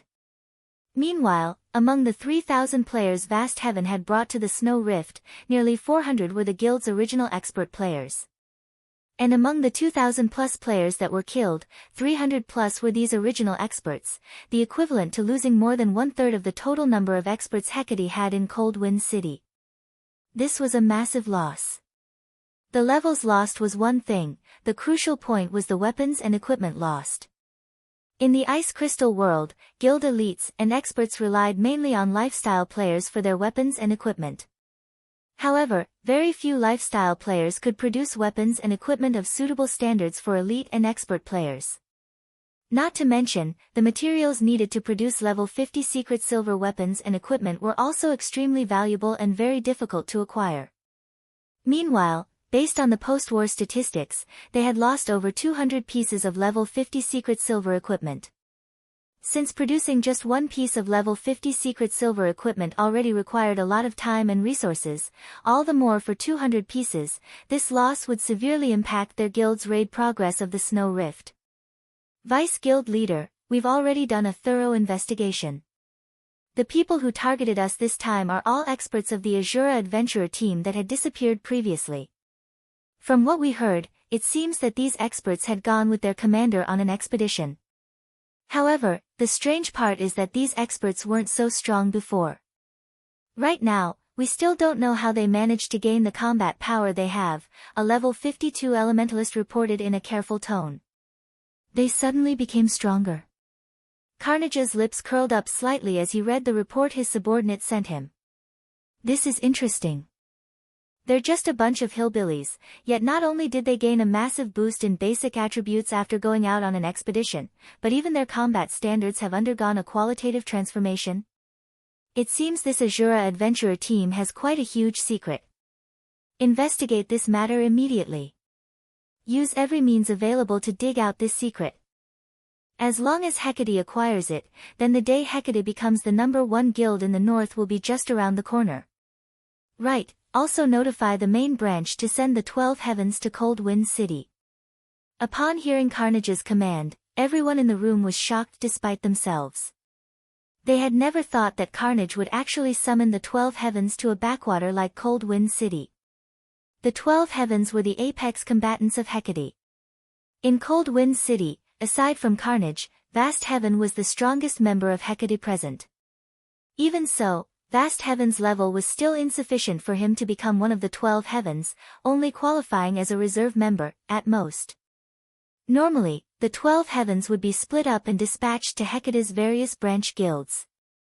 Nevertheless, Carnage was having all 12 of them come. Hecate's upper echelon shuddered in fear just thinking about this matter. These people could still remember the last time the 12 heavens were all together. Back then, they were gathered to help repel the siege of a super first-rate guild's army. In the end, due to the 12 heavens, the invading super first-rate guild had no choice but to give up on capturing one of Hecate's guild towns. Yet, now, Carnage was actually mobilizing the 12 heavens just to deal with a single adventurer team. This was simply insane. Elsewhere, Silverwing and the others had already returned to Cold Wind City. After reaching the city, the group discovered that nothing much had changed there. The player population in the city had increased only slightly, with the majority of the newcomers being new players to God's domain, and a small portion being Hecate's guild members. Unlike on the continent of God's domain, players belonging to the Ice Crystal world couldn't travel freely between different cities. In the Ice Crystal world, travel between two different cities generally required players to unlock the gate separating the two cities first. Another method was to use a special pathway. However, activating such special pathways was very troublesome. These pathways also had many restrictions. Hence, ordinary players couldn't travel freely between different cities. Currently, outside Asura's residence, Asura's members crowded around the entrance as they welcomed Silverwing and the others' return. It's the commander. The commander is back. All hail the commander. Asura is invincible. The Asura adventurer team's members were all thrilled to see Silverwing. The shouting of thousands of players echoed throughout the streets of Cold Wind City, firing up the independent players that had come to join in on the fun. Due to Silverwing and the others defeating Hecate's army, Asura's fame in Cold Wind City had recovered to its peak. In fact, the adventurer team's fame was even greater than before. The strength Silverwing's group displayed had captivated the independent players of Cold Wind City. As a result, many independent players were now hoping to join Asura. Commander, with this, I'm afraid the various large guilds of Cold Wind City will target our adventurer team, Solitary 9 said, revealing a bitter smile as he looked at the crowded street around him. The goal of guilds was to take control of NPC cities. Meanwhile, unlike in the NPC cities on the continent of God's domain, players could gain a small portion of control over the NPCs in the Ice Crystal world. Doing so required the support of a large number of players. At the same time, players also needed to complete a series of contributions to the city. At this point, the Asura adventurer team's strength was completely different from before. Currently, aside from Asura's members, hundreds of thousands of players crowded the street outside Asura's residence. One could easily imagine how high the Asura adventurer team's prestige and reputation were in Cold Wind City right now. With so many players willing to join the adventurer team, all Asura needed to do was complete a series of contributions to the city, then, it could become the true overlord of Cold Wind City. With such a situation, how could the various large guilds of Cold Wind City possibly let Asura operate unhindered? The large guilds would undoubtedly treat Asura as a thorn in their side and try to deal with it as soon as possible. Don't mind them. If they want a fight, we'll give them a fight, Silverwing said, chuckling. Moreover, my original goal was to take control of Cold Wind City and make it the foundation of our Asura adventurer team. Solitary 9 and the others could not help their stupefaction at Silverwing's words. They had thought that Silverwing's purpose behind revisiting Cold Wind City was simply a quest. Now, however, it would seem that Silverwing's sights were set much higher than they had imagined. The thought of an adventurer team taking control of an entire NPC city was simply too crazy. Since so many people have come, I'm making an announcement in my capacity as Asura's commander. From today onward, the Asura adventurer team will be establishing an adventurer alliance. We welcome all adventurer teams and independent players to join this alliance. Any adventurer team and independent player that joins this alliance will enjoy a portion of the benefits offered by the Asura adventurer team. Silverwing declared loudly as he looked at the crowded street around him. Chapter 1751, Future Help. Chapter 1751, Future Help. Upon hearing Silverwing's announcement, the hundreds of thousands of players on the street outside Asura's residence fell silent, every one of them staring at Silverwing in disbelief. However, as if some spell had broken, the sounds of cheering echoed down the street a moment later. All hail Asura! What? The Asura adventurer team is so generous. What a wealthy move. Does Asura plan to unify Cold Wind City? The Asura adventurer team's sudden announcement stunned everyone in Cold Wind City. Meanwhile, some players from the various large guilds, who watched from a distance, gaped in shock. Solitary 9, Lifeless Thorn, and Asura's other members gave Silverwing incredulous looks. They all thought that Silverwing had gone crazy. An adventurer team wasn't like a guild. There were very few restrictions on an adventurer team's members. In fact, some adventurer teams didn't even place a single restriction. They were mostly a large group of players with the same goal. Meanwhile, the Asura offered particularly valuable benefits, even better than what some guilds offered their members. With the adventurer team's contribution points, one could purchase weapons, equipment, and basic combat techniques. However, the adventurer team had strict conditions for joining. Fortunately, Asura had plenty of experts, so the team had a much easier time gathering resources and developing. However, Silverwing's decision would allow every independent player to enjoy Asura's benefits without meeting any of the entry requirements, yet the adventurer team had to pay for these benefits. Commander, are we really going through with this? Yenya hurriedly asked Silverwing.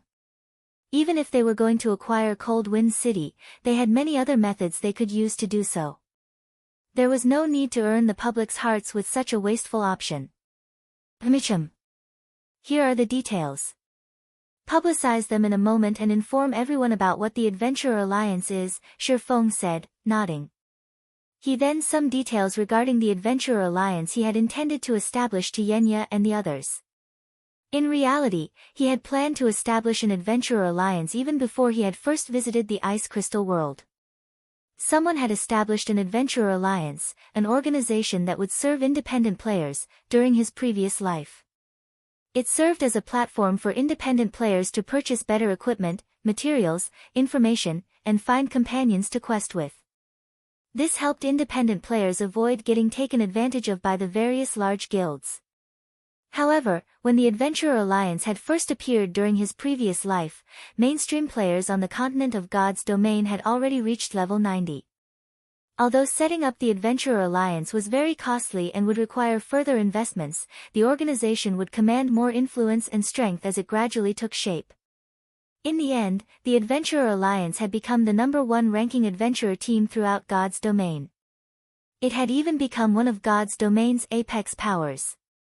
God's domain had many superpowers, but very few could be considered an apex power, every one of which had powerful backgrounds and countless experts. Meanwhile, not even ordinary super guilds had dared to provoke the Adventurer Alliance in the past due to its frightening member count. Many of God's domain's top-ranking apex experts had belonged to the Adventurer Alliance, including Tier 6 God-ranked players. Although the Adventurer Alliance had only established a few restrictions on its members, the Alliance and its members had been inseparable. If any super guild had harmed the Alliance, the independent Apex experts and Tier 6 God-ranked experts would have taken action. This was why the Adventurer Alliance had become one of the game's apex powers. In terms of ability to collect materials, not even the Secret Pavilion had been a match for the Adventurer Alliance. No matter how many members a guild possessed, independent players far outnumbered them. Since nobody had established an organization like the Adventurer Alliance in this life yet, Silverwing wouldn't hesitate to take advantage of this idea. After all, materials were very important in God's domain, and if he wished to acquire soul-dissolving flowers quickly, this was the fastest way. The Adventurer Alliance could also be a huge help to Silverwing in the future. Unfortunately, establishing the Adventurer Alliance would require a lot of investments. This was especially true for the weapons, equipment, and the Alliance's resource bank. The Alliance would also require a large number of people to manage and operate the organization. Then it would have to earn a reputation and credibility among independent players. Hence, setting up the Adventurer Alliance's foundation certainly wouldn't be easy. However, Cold Wind City was currently the best place to establish the Adventurer Alliance. First, Cold Wind City wasn't particularly large, with a player population just over 2 million.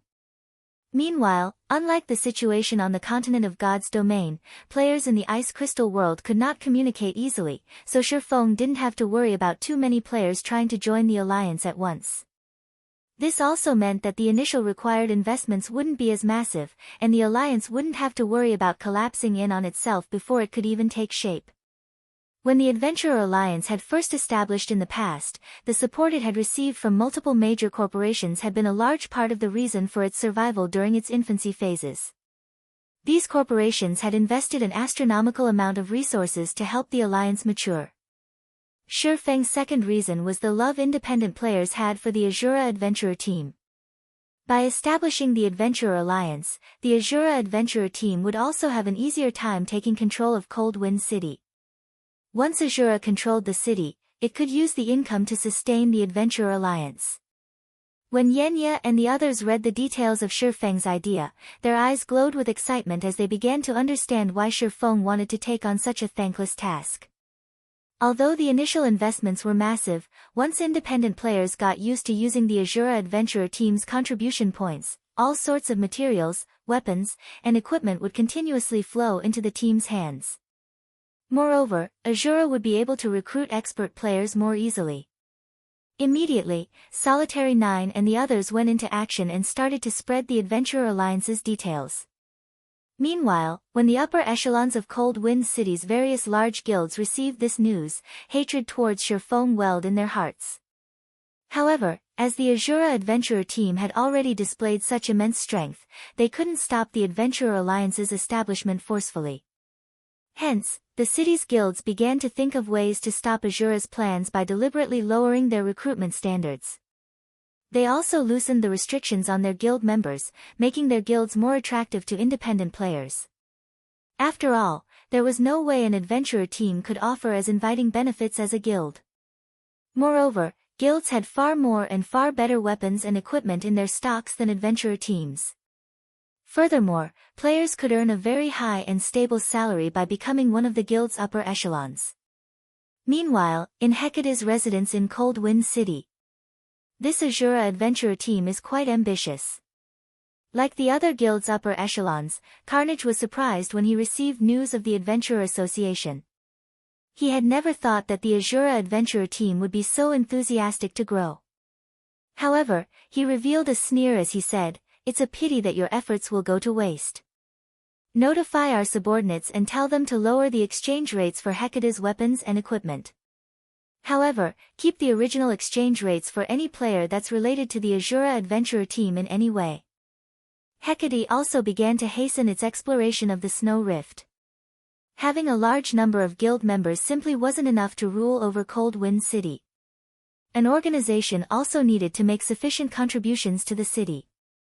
Elsewhere, Silverwing focused on producing all kinds of weapons and equipment in preparation for the Adventurer Alliance's establishment. After being away from Cold Wind City for some time, the Asura adventurer team had collected plenty of rare materials. It had even acquired 45 ice crystal fragments. Other lifestyle players might find it difficult to produce level 50 secret silver and fine gold equipment, but to Silverwing, who had long since become a master forger, it wasn't a problem. Moreover, he had the assistance of a Tier 3 mysterious flame and the Forging Association's special mana forging room to increase his forging success rate. While Silverwing forged level 50 fine gold equipment with the forging designs he had purchased from the Forging Association, he had Lifeless Thorn and the others raid the Snow Rifts bosses and collect materials and ice crystal fragments. In the end, Silverwing spent 3 whole days cooped up in the Forging Association and produced 300 plus pieces of level 50 fine gold equipment, 100 plus pieces of level 50 fine gold weapons, 10 fine gold ranked magic light sets, and 500 plus pieces of secret silver equipment. He had basically spent all of the resources the Asura adventurer team had gathered during his absence. Now that the preparation work is complete, it's about time to reveal it to the public. Silverwing revealed a faint smile as he looked at the room cluttered with the weapons and equipment he had crafted. Chapter 1752, Enemy of Guilds. Chapter 1752, Enemy of Guilds. Cold Wind City, Hecate's guild residence. Due to the sudden reduction in Hecate's recruitment requirements and exchange rates for weapons and equipment, the guild hall was crowded with players. Most of these players had been independent players, and all of them traded rare materials for level 50 weapons and equipment. Vice Guild Leader, since we lowered the exchange rates, we've seen twice as many players come to purchase our weapons and equipment. Moreover, these players are all at the elite standard and above. Not only have they signed an agreement stating that they won't support Asura, but they will also secretly discriminate against Asura's members. The other guilds have taken similar measures against Asura as well. Right now, the majority of Cold Wind City's elite players have taken a stand against Asura. Even if Asura establishes that Adventurer Alliance, the adventurer team won't be able to obtain many resources from the alliance to increase its strength. Good. Well done. Now, all that's left is to find out how Asura's experts became so strong so quickly. Then, we'll take full control of the city. Carnage was very satisfied with his subordinate's report. He had to admit that the Asura adventurer team posed an even greater threat than the Centurion dynasty when it came to competing for Cold Wind City's authority. However, the adventurer team overestimated itself if it thought it could compete with guilds. The various guilds simply wouldn't allow that to happen. After all, if news of this situation spread, they would become a laughingstock in the other cities. The various guilds would rather sacrifice a portion of their profits to prevent such a thing. Now, due to the various guilds' efforts, the majority of Cold Wind City's elite and expert players had sided with the various guilds.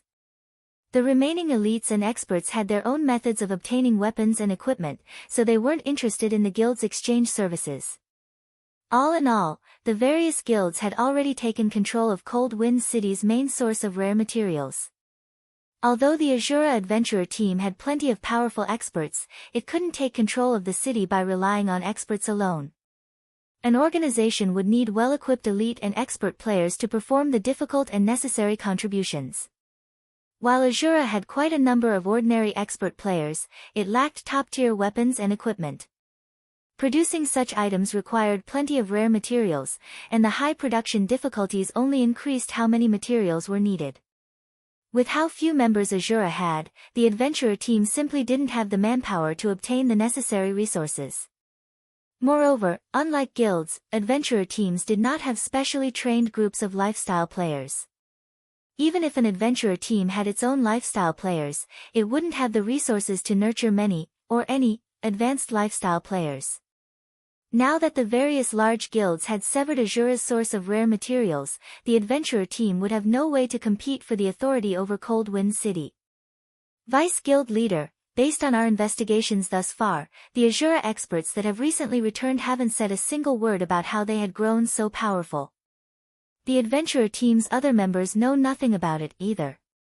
It seems they're keeping a very tight lid on this secret, the level 52 assassin reporting to Carnage said helplessly. No matter. Keep on looking into it, Carnage said, smiling faintly. It is fine even if we fail to find out about it. Even if we fail to learn Asura's secret, once we take control of Cold Wind City, we'll thoroughly eliminate the adventurer team. Hearing Carnage's words, the reporting assassin could not help but smile. Although the Asura adventurer team had become quite famous in Cold Wind City, at the end of the day, it was still an adventurer team. Asura was both foolish and suicidal if it thought it could go up against Hecate.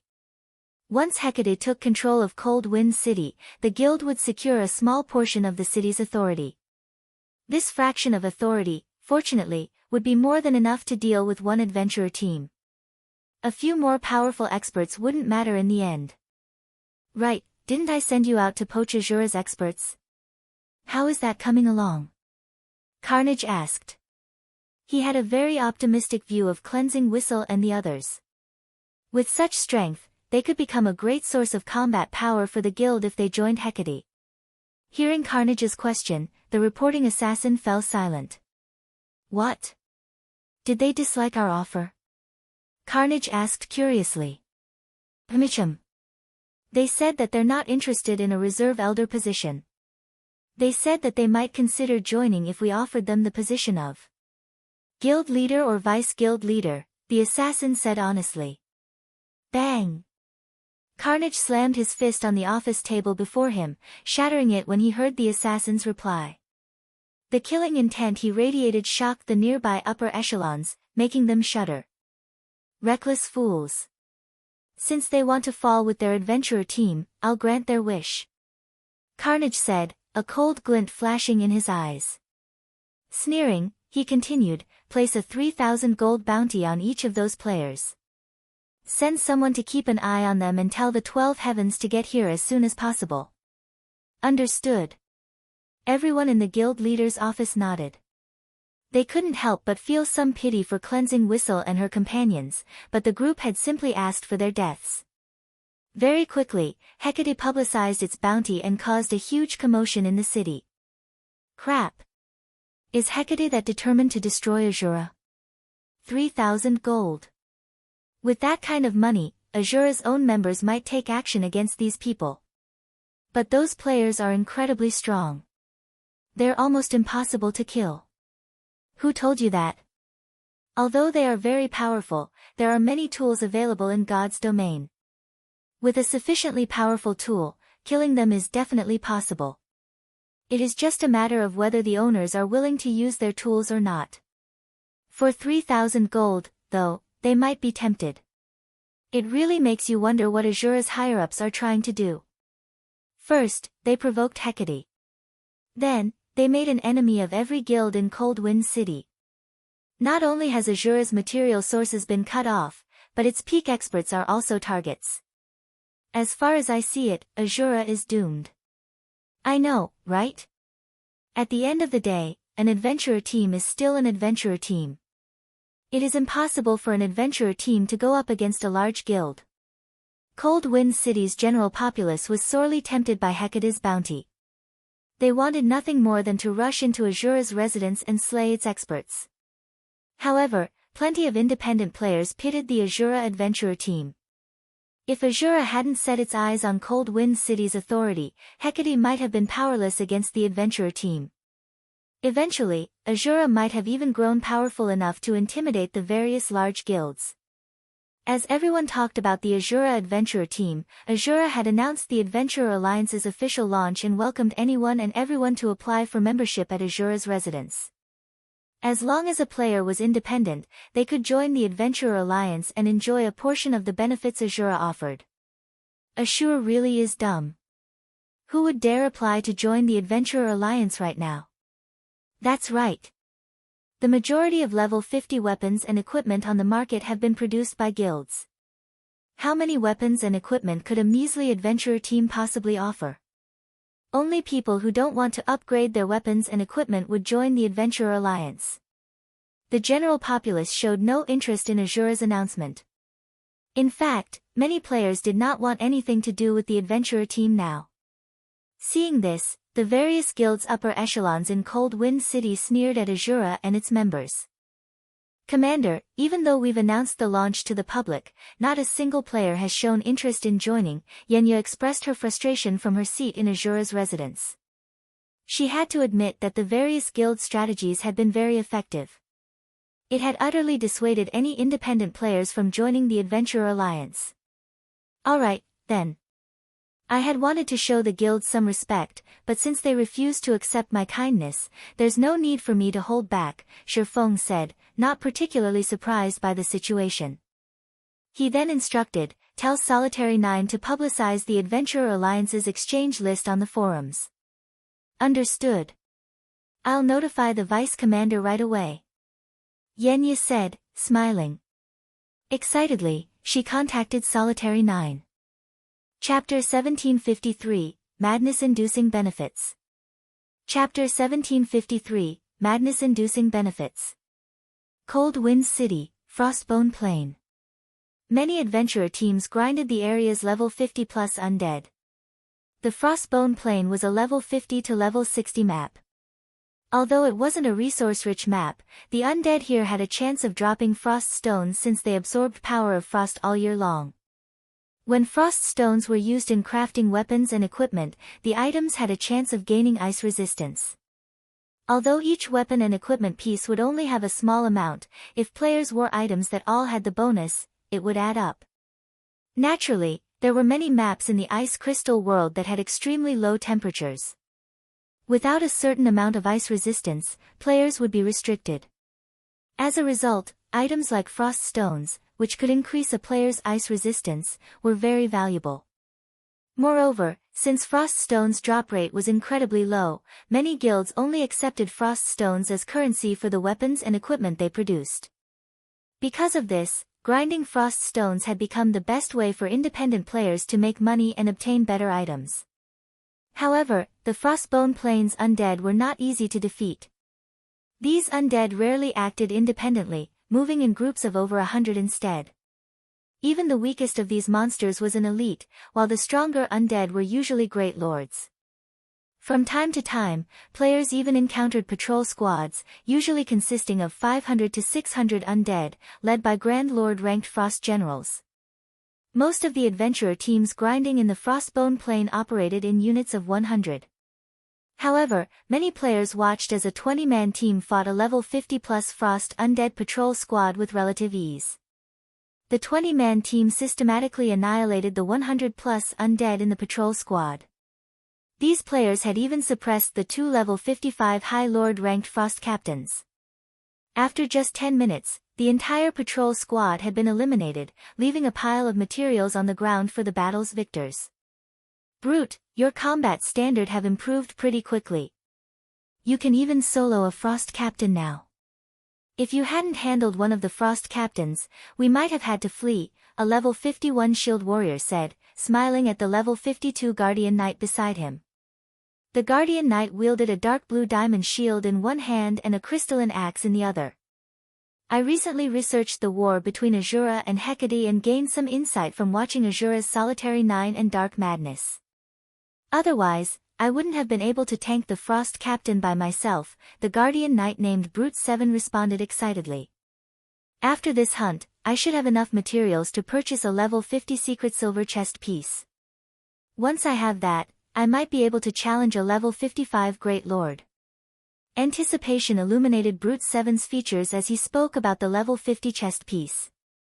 He had been grinding frost stones in the Frostbone Plain for a long time now. Once he had the chest piece, their adventurer team might be able to explore more of the map and challenge level 55 Great Lords. In the Ice Crystal world, materials drop rates drastically decreased after monsters hit level 50. Meanwhile, Great Lord rank acted like a dividing line for monsters. Not only would Great Lords drop more rare materials of high quality, but they also had a certain chance of dropping mysterious iron weapons and equipment. If their adventurer team could grind Great Lords, their income would increase significantly. The guilds are being too stingy right now. They're asking for several times more materials for each piece of secret silver equipment. Even now, I've only managed to collect half of the materials needed for a piece of secret silver equipment. It's a pity that our forger's standards are so low. Otherwise, we could craft our own level 50 secret silver equipment, the shield warrior said, slightly envious when he heard Brute 7's plan. Although their adventurer team had nurtured its own advanced forgers, their advanced forgers were weaker than those in the various guilds in both techniques and their tools. Their adventurer team's advanced forgers even struggled to craft level 50 mysterious iron equipment, not to mention secret silver rank. Yet, without good equipment, they couldn't challenge stronger monsters and obtain better resources. Only the various guilds' forgers could produce level 50 secret silver equipment, and because of that, these guilds demanded exorbitant prices for the items, leaving adventurer team players no choice but to provide these guilds cheap labor. As Brute 7's team rested and chatted amongst themselves, one of the team's members abruptly shouted in the team chat. "Guys, look at the forums. Asura just announced that it has officially established the Adventurer Alliance, stating that anyone who wants to join can apply at Asura's residence. TCH. So what? Although the Adventurer Alliance's members get to enjoy some of Asura's benefits, Asura is only an adventurer team. It can't compare to a guild. Who would possibly join the Adventurer Alliance now that the various guilds have singled Asura out? That's right. Since the guilds are the sole suppliers of level 50 secret silver weapons and equipment, only players who don't want to upgrade their items would consider joining the Adventurer Alliance. It really makes you wonder what Asura's upper echelons are thinking. They are actually trying to compete with the guilds for Cold Wind City. Isn't that just suicidal? None of the team's members showed any interest in joining the recently established Adventurer Alliance. They all thought that Asura's commander, Silverwing, was a fool. Despite his adventurer team's bright future, he had decided to ruin his players' prospects by competing for Cold Wind City. After these players chatted for some time, they discovered that the Asura adventurer team had posted a new announcement. Adventurer Alliance's benefit list. What? They're trying to lure people to join by posting their benefits? What is Asura playing at? Even if Asura offers good benefits, how could it possibly contend with the various guilds, which can produce level 50 secret silver equipment? But as these players clicked on the new post, preparing to laugh at Asura's foolishness, they were dumbfounded by what they saw. What's going on? Am I seeing things? Crap. This is amazing. Not even large guilds can offer this. Is Asura really an adventurer team? Everyone's eyes glowed as they read the benefit list the Adventurer Alliance offered. Even just looking at the offered benefits excited them greatly. The list contained a total of 3 benefits, the first of which regarded the purchase of weapons and equipment. The second involved the purchase of combat techniques. The third consisted of the rare materials and tools available for purchase. Meanwhile, players would only be able to buy these items with the Adventurer Alliance's internal points. These 3 benefits were incredibly tempting, especially when players read the list of weapons and equipment Asura had to offer.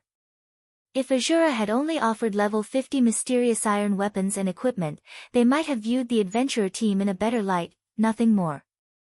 If the list included level 50 secret silver equipment, these players would assume that Asura planned to duke it out with the various guilds, and they'd consider the adventurer team a little more mad than they had expected. But there were level 50 fine gold weapons and equipment on that list. This was practically a dream. Level 50 fine gold equipment was as rare as a phoenix's feather, even in the various large guilds. Not even the guild's core members were guaranteed to get a piece, yet the Asura adventurer team was offering these items up for purchase. And that was only the tip of the iceberg. What truly dumbfounded Cold Wind City's players was the level 50 fine gold ranked magic light sets Asura offered. Not even Hecate, Cold Wind City's current number 1 guild, likely had such equipment on hand, yet not only did Asura have these items, but the adventurer team was offering them to other players for exchange. Chapter 1754, Nightmares Beginning. Chapter 1754, Nightmares Beginning. Shortly after the Adventurer Alliance's exchange benefits were published on the official forums, news of the post spread throughout Cold Wind City like the plague. Even the members of the various guilds of Cold Wind City turned green with envy when they read its contents. Level 50 fine gold set equipment. To the current guilds of Cold Wind City, such equipment only appeared in their dreams. Asura is too ruthless. The adventurer team actually pulled out such a card to lure in independent players. How did Asura get its hands on this magic light set? Crap. If I had this magic light set, I could easily solo tank a level 55 Grand Lord. It's no wonder Asura's top few experts possess such powerful attributes. It turns out that they're wearing this magic light set. The upper echelons of Cold Wind City's various guilds fell silent when they saw the benefits Asura was offering. Just the weapons and equipment Asura put up for exchange were far superior to what their guilds had. However, compared to these weapons and equipment, the second exchange benefit Asura offered was the part that truly gave them a headache. Combat techniques. Combat techniques were much more precious than weapons and equipment. At the end of the day, weapons and equipment were external items. Moreover, as players continued leveling up, they would also have to keep replacing their weapons and equipment. Using their current items forever was impossible. However, that was not the case for combat techniques. Combat techniques would not fall behind the times and could accompany players on their entire journey in God's domain. They provided improvements directly to a player's base combat power and thus were many times more valuable than weapons and equipment. Given a choice between obtaining level 50 Dark Gold equipment or a combat technique, the majority of players would go with the combat technique. After all, if one chose the level 50 Dark Gold equipment, they wouldn't necessarily be able to obtain a combat technique by using it. Moreover, once they reached level 60, their level 50 Dark Gold equipment would no longer be considered top tier for their level.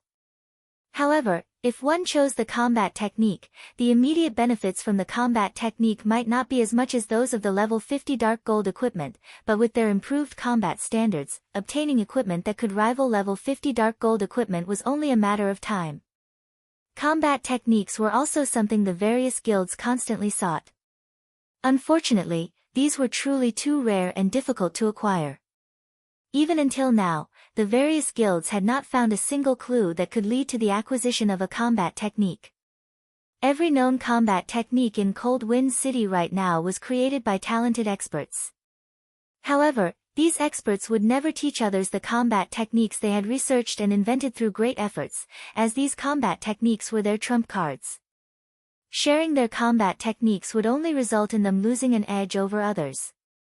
Currently, the only guild in Cold Wind City that possessed a combat technique was Hecate. However, Hecate had a very heavy restriction on the combat technique, and only core members that had signed binding contracts were qualified to learn it. Experts that were not contracted to the guild had no hope of learning it. Meanwhile, inside Hecate's residence.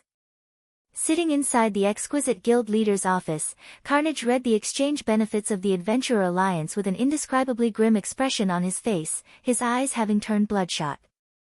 The guild's upper echelon inside the room was similarly stupefied by Asura's forum post. Is this Asura adventurer team filled with lunatics? They're actually offering combat techniques for exchange? Are they not afraid that letting outsiders learn these combat techniques will hamper their adventurer team's development in the future? Everyone inside the room voiced their confusion over Asura's crazy behavior. They had never imagined that Asura would make such a bold move in order to obtain Cold Wind City. At this time, a level 52 ranger suddenly entered the room and reported to Carnage, Vice Guild Leader, "I just received a report stating that a large number of elite players contracted to us have just dissolved their contracts. Currently, we have already lost over 1,000 contracted elite players, and this number is still steadily climbing. Have these people lost their minds? Dissolving their contracts means having to pay us 3 gold in compensation." The members of the upper echelon standing at the sides of the room were stupefied when they heard the ranger's words. Although the contracts Hecate signed with the independent players wishing to partner with it could be dissolved, the price to do so was very steep. 3 gold was a lot of money even to expert players, let alone elite players. Although players' income had risen due to their increasing levels, the repair fee for weapons and equipment was also higher. Moreover, players had many other expenses, such as potions and magic scrolls, food and accommodation. In the end, players would be able to save only a small portion of their earnings each day. At this stage of the game, elite players would be fortunate if they had 50 or 60 silver coins in savings, while ordinary players would only have around 10 silver coins banked. Only expert players would have a little more extra money, with most expert players having roughly 5 or 6 gold coins stashed away. Hence, they had set the compensation fee at 3 gold, which was half of the liquid funds of an expert player. Yet, now. Meanwhile, outside Asura's residence. Shortly after the Adventurer Alliance's benefits were publicized, a large crowd of independent players had appeared here. Within half an hour of the Alliance's benefits disclosure, over 50,000 independent players had come to apply to the Alliance. The long queue that formed outside of Asura's residence extended across 5 whole blocks. Moreover, the number of applicants was still climbing rapidly. This situation forced Asura to mobilize over 500 members to maintain order at the application site. The spectacular scene stupefied the scouts sent over by the various guilds. Among the players looking to join the Adventurer Alliance were many level 51 and level 52 elite and expert players and even some well-known adventurer teams of Cold Wind City. In fact, the scouts actually recognized some of those standing in line to be elite and expert members of various guilds. Though, to be precise, these people were former members now. However, the actions of these former guild players were also understandable. Players joined guilds to obtain good weapons and equipment more easily. If they couldn't, they would have no reason to subject themselves to the restrictions of guilds. Now, however, the Adventurer Alliance was also supplying weapons and equipment, and these were even better than the ones offered by the guilds. Moreover, players could exchange for combat techniques, something that even expert players hungered for, from the Alliance. The benefits offered by ordinary guilds could not compare to those offered by the Adventurer Alliance at all. Hence, it was only natural that plenty of elite and expert players were trying to join the Alliance. Commander, this move of yours is simply too vicious. I just received a report stating that some of the smaller guilds in Cold Wind City lost a significant portion of their expert and elite members shortly after we announced the Adventurer Alliance's benefits. It won't be long before these guilds are forced to disband. Even Hecate has lost over 300 experts and 4,000 elites thus far, Yenya reported to Shifeng excitedly as she walked into the residence's basic forging room. She held not a shred of goodwill towards the various guilds of Cold Wind City, especially Hecate. Just because they had refused Hecate's poaching attempts, the guild had actually publicly placed a bounty on their heads. Had Shifeng not sent them to grind bosses in the Snow Rift, a forbidden land for players, she would have gone directly to Hecate's grinding spots and paid the guild back for its kindness. Having received news that the Adventurer Alliance had managed to plunder over 300 experts from Hecate, she was naturally elated. In Cold Wind City, even after annexing the Matchless family, Hecate had only a little over 2,700 expert members. Losing 300-plus expert players was equivalent to losing 1/9 of its expert forces, which was definitely a huge blow to the guild. Right now, she could already imagine what kind of expression Hecate's higher-ups were making. Vicious, huh? Shifeng laughed, shaking his head. This was only the beginning. He then turned to Yenya and asked, "Did you get that thing yet?" "Michum. I've already bought the largest plot of land available in Cold Wind City and constructed a 3-story shop on it. As for the interior design, that can only be done after we make a personal visit there. I spent a total of 8,000 gold. Almost all of the funds our adventurer team has gathered thus far have been used up already," Yenya replied. She then took out a deed from her bag and handed it over to Shifeng. "Good. Let's head over and take a look." Shifeng nodded. After accepting the deed, he immediately left for Cold Wind City's largest plot of land together with Yenya. Originally, this plot of land was meant for the construction of a guild residence. However, as its location was not very good and the land was quite costly as well, none of the guilds in Cold Wind City had purchased it. This gave Shifeng a chance to take it for himself. "Not bad. This should be large enough," Shifeng said, nodding in satisfaction as he arrived at the 3-story shop. Some independent players were already standing around the entrance of the shop, curiously eyeing the 3-story building. In fact, let alone these passers-by. Even Yenya, who was trailing Shifeng, was curious to find out why he had decided to buy a plot of land in this secluded area. Moreover, he had even wanted such a large shop to be built on it. If he really wished to set up a shop, the wise decision would have been to build one in the city's central district. Not to mention, even though they had built such a large shop, the Asura adventurer team did not possess that many items to sell. However, Shifeng did not bother explaining his decisions. Instead, he walked straight into the shop. Currently, the main hall of the shop was still empty. Shifeng also did not hurry to start the decoration process.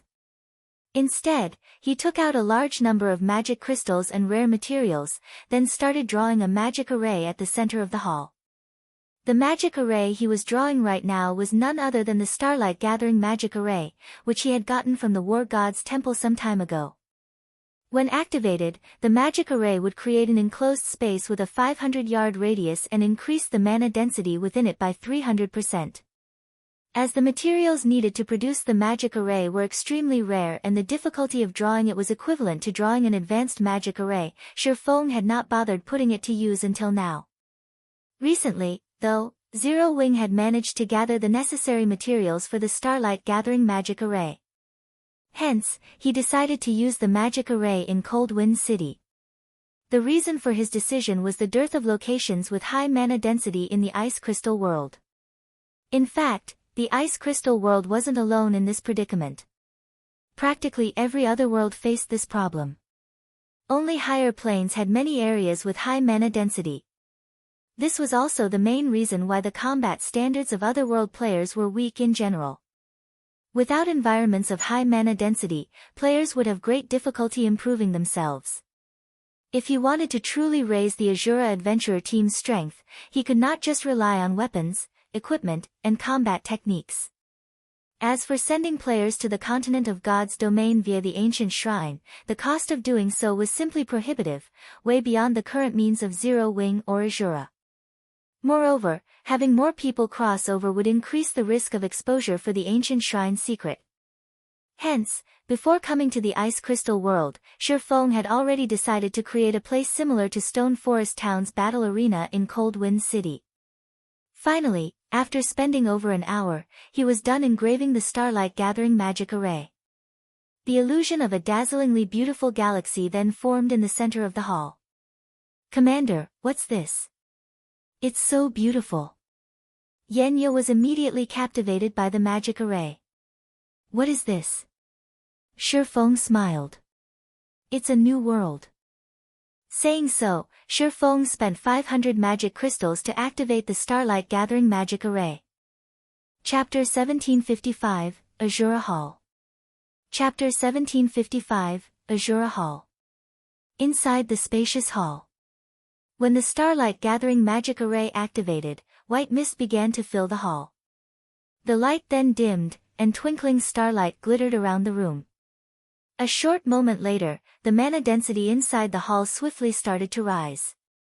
100%. 200%. 300%. The Ice Crystal world's ambient mana density was already higher than that in God's domain, and now, after this 300% increase, the shop's mana was even denser than the mana in Zero-Wing City. Celestial magic arrays truly are amazing. Shifeng was quite satisfied as he gazed at the galaxy that had appeared on the hall's ceiling. As he stood in the hall, he could feel his mind become tremendously clear. He could even push aside unwanted thoughts and block his sense until he only existed within his own consciousness. As long as he put a little effort in, his mind could easily process what he wanted and provide the desired results. In fact, he even felt physically lighter. As a magic array that had been passed down since ancient times, current magic arrays simply couldn't compare to the power of a celestial magic array like the Starlight Gathering magic array. Due to the celestial power, celestial magic arrays were able to operate at a cheaper cost and higher efficiency than present magic arrays of similar rank and functionality. That was also why any celestial magic arrays that had appeared on the market in the past had sold for astronomical prices. If he hadn't caught Abandoned Wave, he wouldn't have obtained the Starlight Gathering magic array. Yenya, who stood beside Shifeng, was utterly dumbfounded as she felt the change that had taken place around her. The strength of the starlight gathering magic array before her was simply too frightening. The entire hall felt like a revolving galaxy. The ambient mana was so dense that she felt almost omnipotent. If she could train in such an environment, she was confident that she could fully grasp the basic combat techniques, which she had struggled with before, in a short time. She even felt like she could learn the advanced combat technique, Void Steps. An advanced combat technique. Void Steps was an advanced footwork technique that not even Lifeless Thorn had mastered. If she could grasp this footwork technique, her combat power would rise to a whole new level. She was even confident that she'd be able to take on Flowing Water Realm experts. After all, with Void Steps, she would have absolute control over the battle's initiative. She could clash or retreat whenever she wanted, and her opponent would be powerless to stop her. Excitedly, Yenya turned to Shifeng and asked, "Commander, are you planning to make this our adventurer team's training ground?" With such a mana-rich environment, this place could definitely become a sacred training ground for players. Ordinary experts, particularly Cold Wind City's experts, did not understand the true benefits of mana-rich environments. However, Yenya had learned well the benefits of such an environment. After all, she had gone through plenty of hardships while learning her combat techniques. If not for the combat rooms in Zero Wing City's battle arena, she never would have grasped the several basic combat techniques she now knew so quickly. If she could train in such a mana-rich environment, she could practice her basic combat techniques relentlessly without running out of stamina or concentration. "No," Shifeng said, shaking his head. "I plan to make this the Adventurer Alliance's training ground." "A training ground for the Adventurer Alliance?" Shifeng's answer stunned Yenya. Shifeng had already offered the Adventurer Alliance's members amazing benefits, which not even the various large guilds could afford to offer. Yet, he also intended to make this sacred ground one of the Alliance's benefits, as well. She didn't dare imagine the craze in Cold Wind City if news of this went public. If Cold Wind City's various guilds learned of this, they'd want nothing more than to eat Shifeng alive.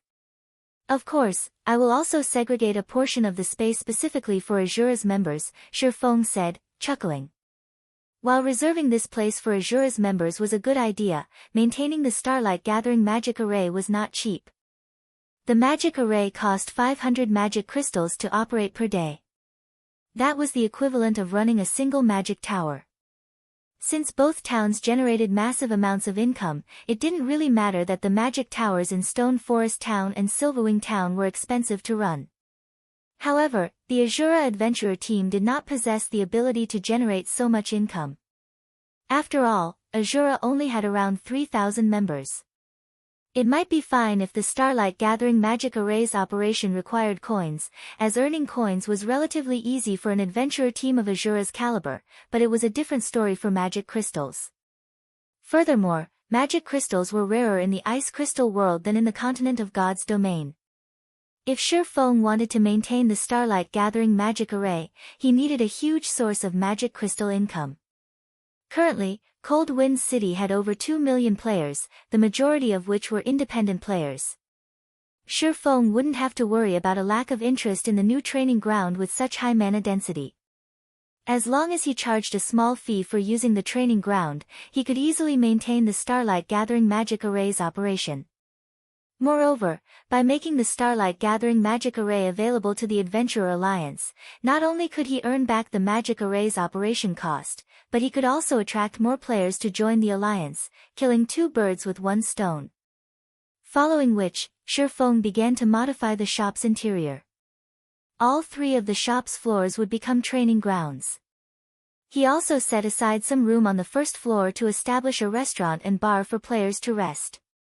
Using the remaining space, he constructed a total of 270 training rooms, 50 of which would be reserved for the Asura Adventurer team. However, although there were 220 training rooms left for the Adventurer Alliance's members, considering how many members the Alliance had, Shifeng ensured that each Alliance member could only rent a training room for 1 hour per day if they paid with coins or Adventurer Alliance points. If players paid their rent with magic crystals, they would be allowed to rent up to 2 hours a day. This way, Shifeng wouldn't have to worry about not earning enough magic crystals. This would also help reduce some of the points Alliance members accumulated. Whether players wanted to purchase the Adventurer Alliance's weapons, equipment, or combat techniques, they all required a large number of points. In other words, none of the Adventurer Alliance's services were cheap. If that were the case, it would only be a matter of time before the Adventurer Alliance collapsed in on itself. With the training ground absorbing some of the points the Alliance members accumulated normally, the Alliance's points would be more valuable and meaningful. After Shifeng finished arranging the training ground's layout, he made a trip to the Adventurers Association and hired 5 advanced NPCs and 100 basic NPCs to manage the training ground. This way, his players wouldn't have to waste their time with managing the building. Naturally, he set the training room's rent higher than the fee for Zero-Wing City's battle arena. He decided on 5 silver coins worth of points per hour. This might be costly to ordinary players, but to elite players, who normally had 50 to 60 silver coins in their pockets, it was affordable. Besides, they could only rent the training rooms for 1 hour per day with points. If they paid in magic crystals, they'd only have to spend 10 silver coins per day. For expert players, this expenditure was pocket change.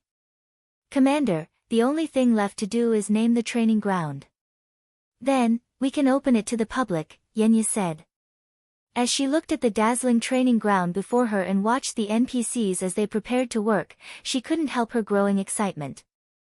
A name? After giving the matter some thought, Shifeng said, "Let's call it Asura Hall, then." His main goal in establishing this training ground was to strengthen the Asura Adventurer team. Now that was done, he had to put Asura's name on it, letting everyone know about the Asura Adventurer team. Once Shifeng had stated his desired name for the establishment, the NPC managers engraved the name on a plaque on the building's entrance. The massive, golden engravings quickly caught the attention of the players passing by. Players could even see the words Asura Hall from a good distance away. Asura Hall? What's this place? It should be related to the Asura Adventurer team. It seems to be open already. Let's go in and have a look. After the Asura Hall opened, the passers-by curiously entered the building. They had seen all kinds of shops before, but this was the first time they had seen one with such an ambiguous name. Furthermore, the shop seemed to be related to the Asura Adventurer team. Chapter 1756, Adventurer Alliance's Power. Chapter 1756, Adventurer Alliance's Power. Upon entering the Asura Hall, the group of independent players felt as if they had stepped into a sports arena's main lobby. The ceiling was covered in a galaxy of stars as if it were the actual night sky. It gave players a relaxed, happy feeling. What's going on? The mana density here is so high. Why do I feel like my mind has become so much clearer than before? This place is amazing. Every player that entered the Asura Hall quickly discovered its peculiarities. Not only did they feel calmer after entering the building, but they also felt physically lighter. They felt as if they could now accomplish tasks that had been impossible, and these players eagerly wanted to test themselves in battle in this environment. However, when these players saw the pricing list at the Asura Hall's front counter, their eyes nearly fell out of their sockets. So expensive. Is this a joke? Renting a training room actually costs 5 silver per hour? Is the Asura Adventurer team that desperate for money? Wait, that's not right. Only the Adventurer Alliance's members are allowed to rent training rooms. No one else has access. Just where has Asura gotten the confidence to impose such a restriction? Who would bother to rent a training room here, to begin with? Everyone's burning interested in the Asura Hall instantly froze after they saw the rental prices. Some players had even turned and left the building on the spot, not wanting to waste any more of their time with this place. As the first group of visitors left the Asura Hall, news of the establishment quickly spread throughout Cold Wind City, becoming the latest and hottest topic for discussion. Although many players had deemed that the Asura Hall's prices were too high, they were very interested in its mana-rich environment. Commander, although quite a few players have visited the Asura Hall, none have tried to rent a room. They all think that the price is too high. Why don't we lower the price slightly? Yenya suggested as she watched a group of players idle around the first floor hall. No need to rush. We have plenty of time. Players will eventually discover the Asura Hall's true benefit, Shifeng said, smiling.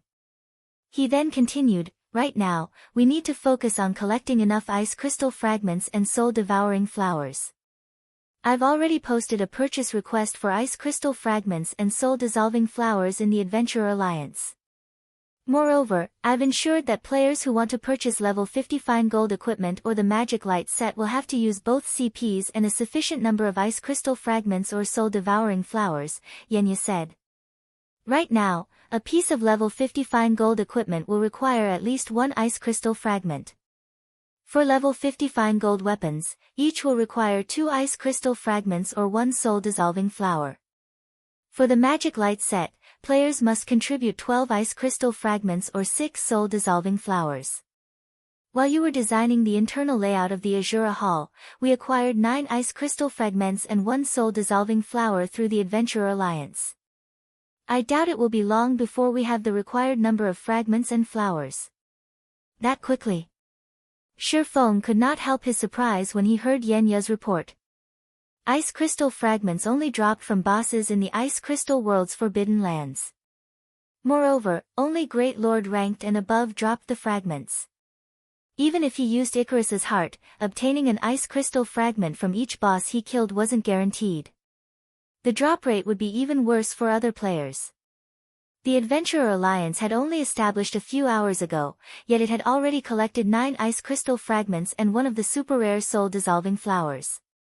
The Alliance's material collection speed was astonishing. If the Adventurer Alliance were developed properly and attract hundreds of thousands of independent players from Cold Wind City, the Alliance would beat any guild in the city when it came to collecting materials, aside from the items that dropped from team dungeons. As for guilds that tried to acquire the Adventurer Alliance's top-tier weapons and equipment or combat techniques by disguising their members as independent players, Shifeng did not particularly mind. Rather, he welcomed it. After all, the extraordinary items the Alliance offered required other items of considerable value, such as the ice crystal fragment and soul-dissolving flower, in trade. At this moment, Shifeng finally understood just how frightening the Adventurer Alliance in his previous life had actually been. It was no wonder why the Alliance had become one of God's domain's apex powers. Resources were everything in God's domain. With abundant resources, one could even pump out batch after batch of expert players. If one was fortunate enough, they could even nurture peak or apex experts. Although our resource collection speed is very fast right now, as more independent players join the Adventurer Alliance, our stock of weapons and equipment in the Alliance's inventory will begin to dwindle. If we don't replenish the items soon, aside from the valuable items that require ice crystal fragments or soul-dissolving flowers, everything will be gone, Yenya said with a bitter smile. The Adventurer Alliance indeed possessed a frightening resource collection ability. However, the cost of maintaining this ability was also frightening. At this point, the weapons and equipment they had gained from killing Hecate's members before had already been purchased with rare materials. These materials flooded the Adventurer Alliance's warehouse, and nobody had any intentions of purchasing the items. The Adventurer Alliance earned its income of coins and resources by buying and selling items, earning the price difference. For example, it would purchase a particular rare material using 9 CPs and selling them for 10 CPs, making a profit of 1 CP between trades. However, the problem now was that nobody in Cold Wind City wanted these rare materials. The Alliance was only gaining a mountain of rare materials that no one wanted while losing a bunch of weapons and equipment. You're right.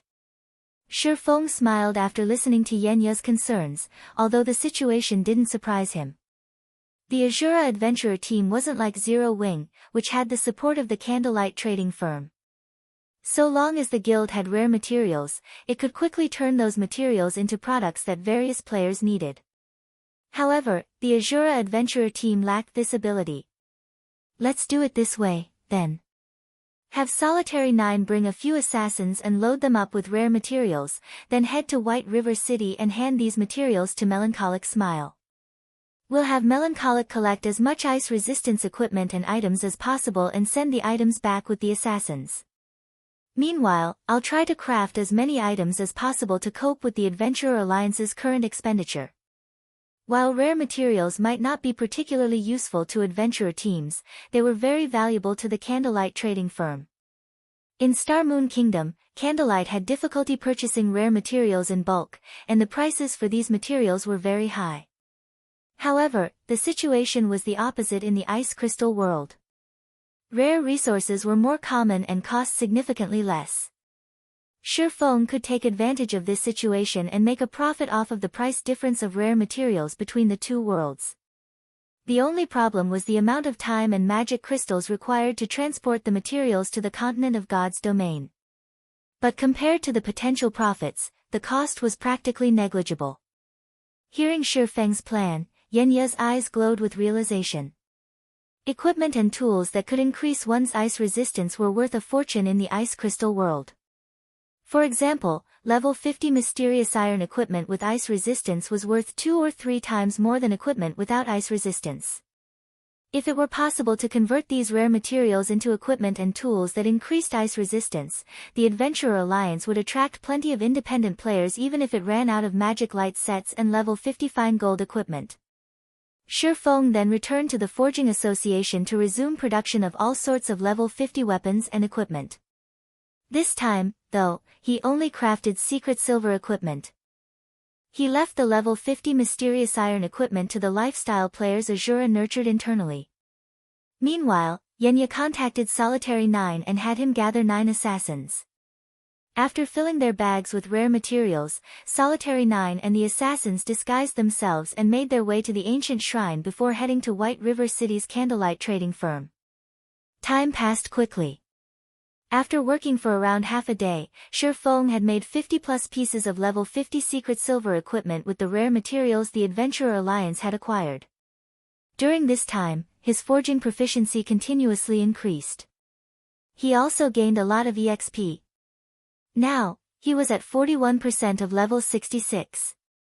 His leveling speed via forging was no slower than expert players' leveling speed. While Shifeng was in the midst of forging a piece of plate armor, Yenya sent him a message. The content was very simple: all 100 ice crystal fragments have been collected. The collection's done. Shifeng smiled as he read the message. It's about time that I pay the Countess a visit, then.